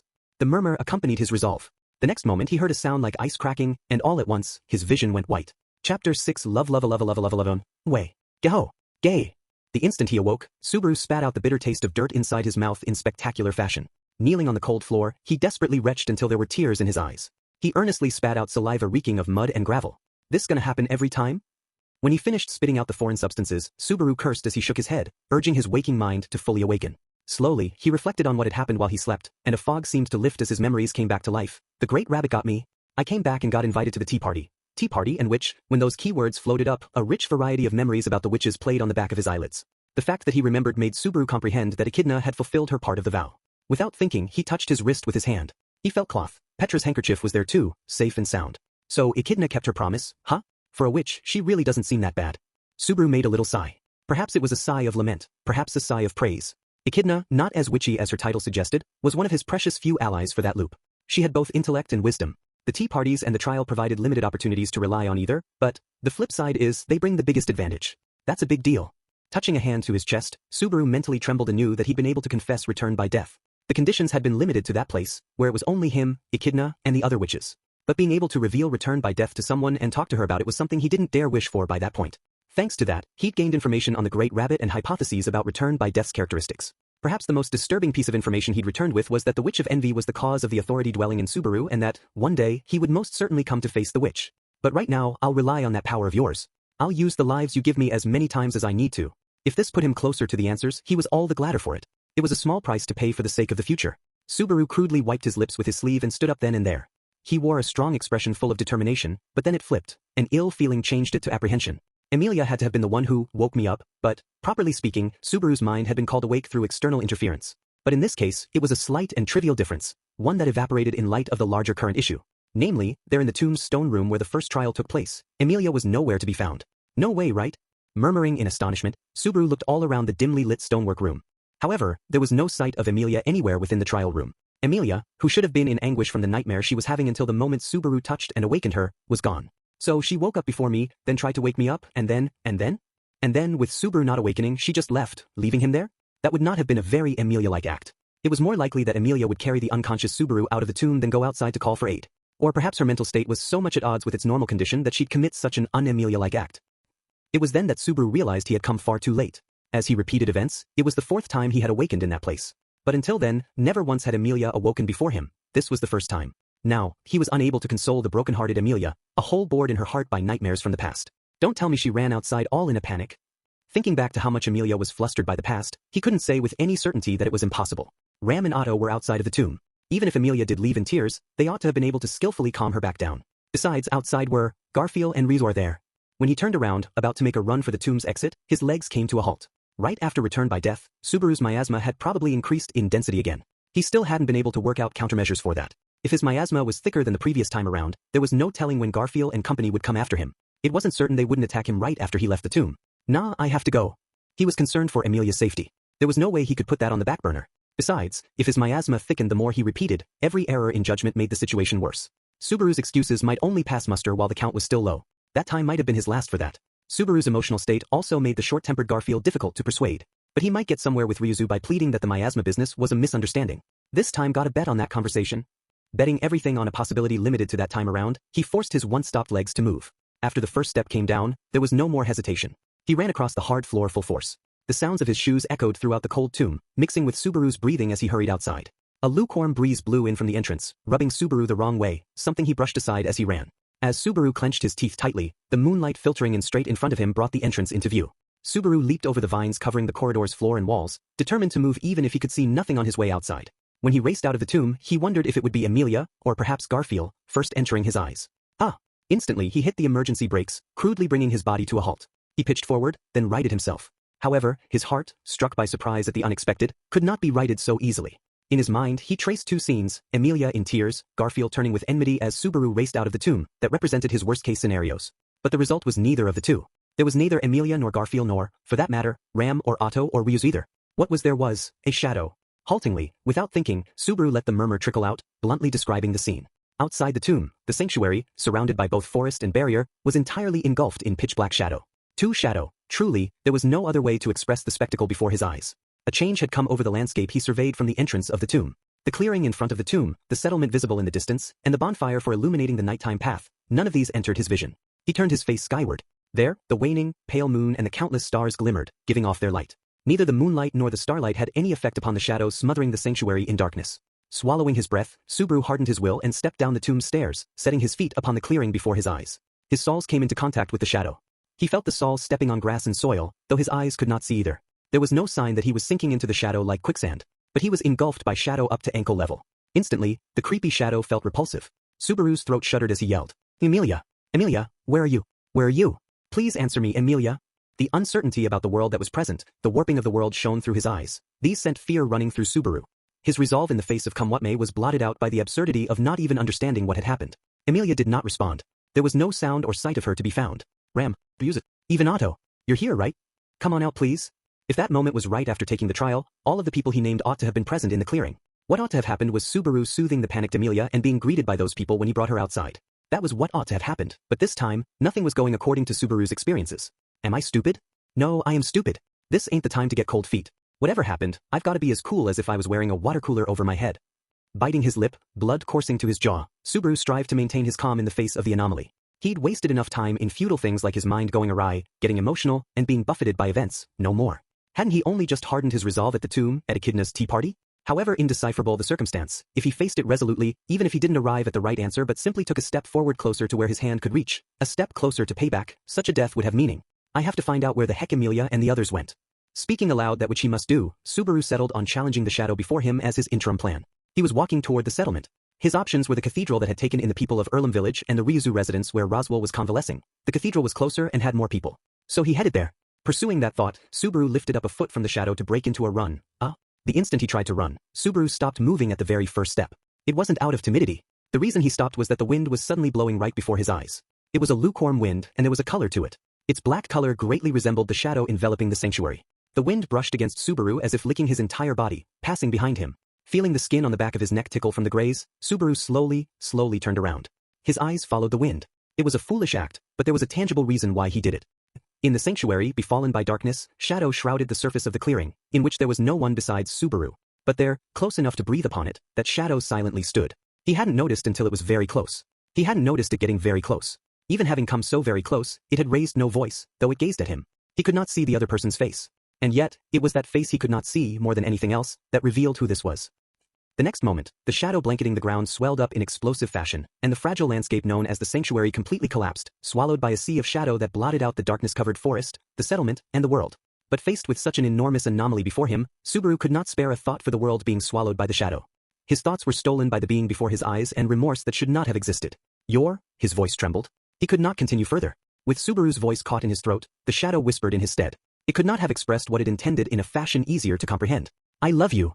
Thus did the shadow whisper, infused with hot, passionate affection, enough to set the entire world aflame. Before the shadow's erosion, physical barriers such as doors and walls held no meaning. Stonework walls, weathered wooden doors, metal tables, they were placed here and there like a child's toys of questionable value. They became dyed in shadow, along with the time and thought that had gone into piling them up. Goodness! I truly have no luck. To think I do not even know if the trial was overcome or no. The individual lying upon the bed let such deeply sentimental comments trickle out while he gazed absent-mindedly at the residence being eroded, thus from the center of the room being engulfed by shadow. The voice was not nervous. There was no surprise at the presence of the shadow whatsoever. It simply felt hollow, with an air of resignation. Hollowness and resignation, these were the emotions lingering in the individual's differently colored eyes. However, to a degree others could not even begin to surmise. He felt deeply and at great length the pondering weight of months and years as they passed. He had kept up the struggle for such a long period of time, only to ultimately arrive at hollowness and resignation. That was exactly how he felt. Lady Emilia went to challenge the trial, and you go to save her. This, and eventually, inevitably, the situation shall change. But it seems it is not I who shall see it. Sighing, the individual slowly sat up and then gently moved from the bed down to the floor. The room's floor had already been engulfed by shadow, and that erosion began to reach his feet as well. The shadow was merciless, grabbing hold of his slender ankles. It writhed as it climbed higher and higher, blotting out his existence. There had to have been pain accompanying erosion by shadow. However, as the shadow pervaded the flesh of his legs, the color of the individual's face did not change whatsoever. No, his face was concealed under white makeup. Therefore, his expression would never falter. Perhaps such mental strength was wondrous, or simply mad. When the shadow swallowed his legs in their entirety, the erosion arrived at his hips. During that time, the individual unbound the bandages wrapped around his upper body, revealing the painful wounds remaining on his supple flesh. He dropped the blood-smeared bandages to his feet. Not watching as they were engulfed by shadow, the individual stretched a hand toward the bed. He moved the pillow aside and picked up that which lay beneath. Then very, very tenderly, he held it to his chest, a black-covered, titleless book. He embraced it like a loved one. It was as if the book itself was someone he cared for very deeply. His crimson-smeared lips took on the shape of a strange-looking smile as his voice trickled out like a whisper. If it is hell that you have chosen, it is there I shall greet you. If you walk the path of hell, I shall gladly accompany you. If it is in hell you live, then it is that hell I desire. His whisper reached no one. It was simply a fruitless, meaningless act to kill time, a soliloquy that would be eternally unheard. But he continued those lonely words, that lonely charade, as he tightly clutched the book. In a place none could reach, with a voice that could reach no one, with only himself around to hear, he stated, "Next time, make no mistakes, yes, Suburu Natsuki." It was then, finally, that the smile was consumed by shadow. The book fell to the floor, whereupon all sank into darkness and vanished. Then afterward hello, it's Tappei Nagatsuki, the mouse-colored cat, doing the usual. Once again, thank you very much for buying and reading through Zero, Starting Life in Another World Volume 11. That expresses zero consideration for people going straight to the afterword looking for a clincher when deciding to buy, but no one does that with Volume 11, right? So let's toss aside that consideration. Anyway, thanks. Last volume we arrived at the major milestone of Volume 10, which gave me the additional sense of accomplishment of plunging into Arc 4, but in Volume 11, I had a different sense of achievement. That's because, from this volume onward, the content differs substantially from the web novel that preceded it. Of course, every volume's manuscript is completely rewritten in the shift to print publication, with the intent of making it easier to read, but it's only been since Volume 8 that these changes have included core developments of the story. It's just that for Volumes 8 to 9 I am quite confident these changes never extended beyond the realm of minor details. It is from this very volume onward that major revisions to developments have come in a form really visible to my eyes. I think any author contributing to the web would have such concerns, but it really does take a measure of courage to deliver a story to everyone with content differing from one already publicly released. So I eagerly await hearing what you think of the print publication Arc 4, portrayed differently from the web version. So I said various things, seemingly amounting to, I want feedback on the content. Well, put bluntly, that's exactly what I meant. I'm writing this here because I actually do want to hear from you, so please and thank you. Even if it's on Twitter, I'm completely happy with that, but if I can be greedy, I'm waiting for letters. Just check the address in the back of this book for where to send fan letters. This same goes for the author of any book. If you gather the courage to send me your impressions, I will be pleased. So now that I've written at length about soliciting feedback, allow me to shift to the established custom of thank yous. Editor, I've completed every book meant to be sent out this year safe and sound. For this volume, I caused you all kinds of trouble, especially the time spent figuring out how to modify the book, but you were of great assistance to me. Truly, as always, thank you very much. Please give me your best regards next year. To Otsuka the illustrator, I caused you a lot of trouble over the character designs for Arc 4, including this volume with the number of characters growing even more, but you took incredibly good care of me. The Witches of the Deadly Sins truly came out splendidly. Thank you very much. To Kasano the cover designer, this volume the cover had, rare for Zero, a normal everyday one-panel scene that puts a smile on your face. Smiley face. Thank you very much for maintaining that image while providing beautiful cover design. To Daichi Matsu's and Makoto Fujitsu, in charge of the comic versions, you fill the parts that text alone cannot reach, so as always, thank you both very much. Arc 2 is finally reaching its climax, and Arc 3 is showing its stuff right before our eyes, all thrilling scenes in comic form. By all means, both of you, please show us more Zero looking so wonderful. As the author I'll try super hard too. And just the other day, the Zero anime finally wrapped up production. It was a wrap-up with a big gathering of anime staff and cast members, but I was also exceptionally happy to hear such warm words from so many people there. I was truly moved. I have to keep trying my hardest, so I intend to put all that to good use. To everyone involved in the anime, truly, a job well done. I'll continue to work hard on Zero from here on out. Thank you very much, everyone. Finally, I wish to give my thanks to all of you readers that bought this book and enjoyed its story. It's an author's dream to have your work turned into an anime. Now that my wish has been granted, I think I have another dream still. Zero isn't over yet. Around the same time as this book, there's a collaboration book with Natsume Akatsuki of Konosuba, God's Blessing on This Wonderful World. And this coming February there's an event planned with Rem playing the lead role, so please give Zero your best regards, not only in 2016 but in 2017 as well. Well then, let's meet next for Volume 12. Thank you very much. November, 2016, enthusiasm burning strong after the anime wrap-up, Miss Frederica. This time, it's our turn to do the next volume preview. Yes, do not get too carried away, Petra. Never forget that grace is required of a maid. It is also important to be reserved.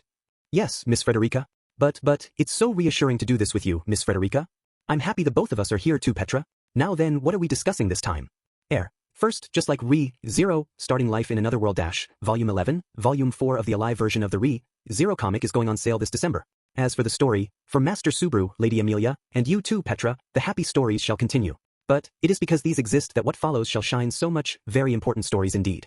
And then, thus, we're talking about a very important collaboration. A miraculous collaboration between Natsume Suki's Konosuba, God's blessing on this wonderful world, and Zero, starting life in another world dash. There will be a dialogue between the two authors, interviews with illustrators from both series, collaboration comics drawn by the manga artists for the comic versions of both, and so on, so it will be filled with must-see content. I'm really looking forward to the collaboration book starting this wonderful life from Zero. Volume 12 of the main Zero series is expected to go on sale in March of next year. It is far too early to take your eyes off Zero, I assure you. I suppose so. It's going to keep going and going. Lastly, we cannot fail to announce an event coming this February called Rem Day, to be held in Akihabara and Shibuya. Rem Day? You mean that Miss Rem? As a celebration of that girl's birthday, starting Rem's birthday from 2017 will be held in Akihabara and Shibuya, with the details to be announced by HP and Twitter hereafter, but it seems that all kinds of memorabilia will be sold at Miss Rem's birthday celebration. There'll be a lot of special illustrations drawn for the event, so it feels like everyone really treasures Miss Rem very much. Petra. That's why we have to work hard so Miss Rem can get better even one day sooner. Isn't that right, Miss Frederica? Yes, of course it is. After all, there are many things I must teach Rem, just as I did for you and Ram. For that sake, you and I must both do our very best. Let's put our backs into it. Thus, please look after me. A lovely reply. You are so adorable.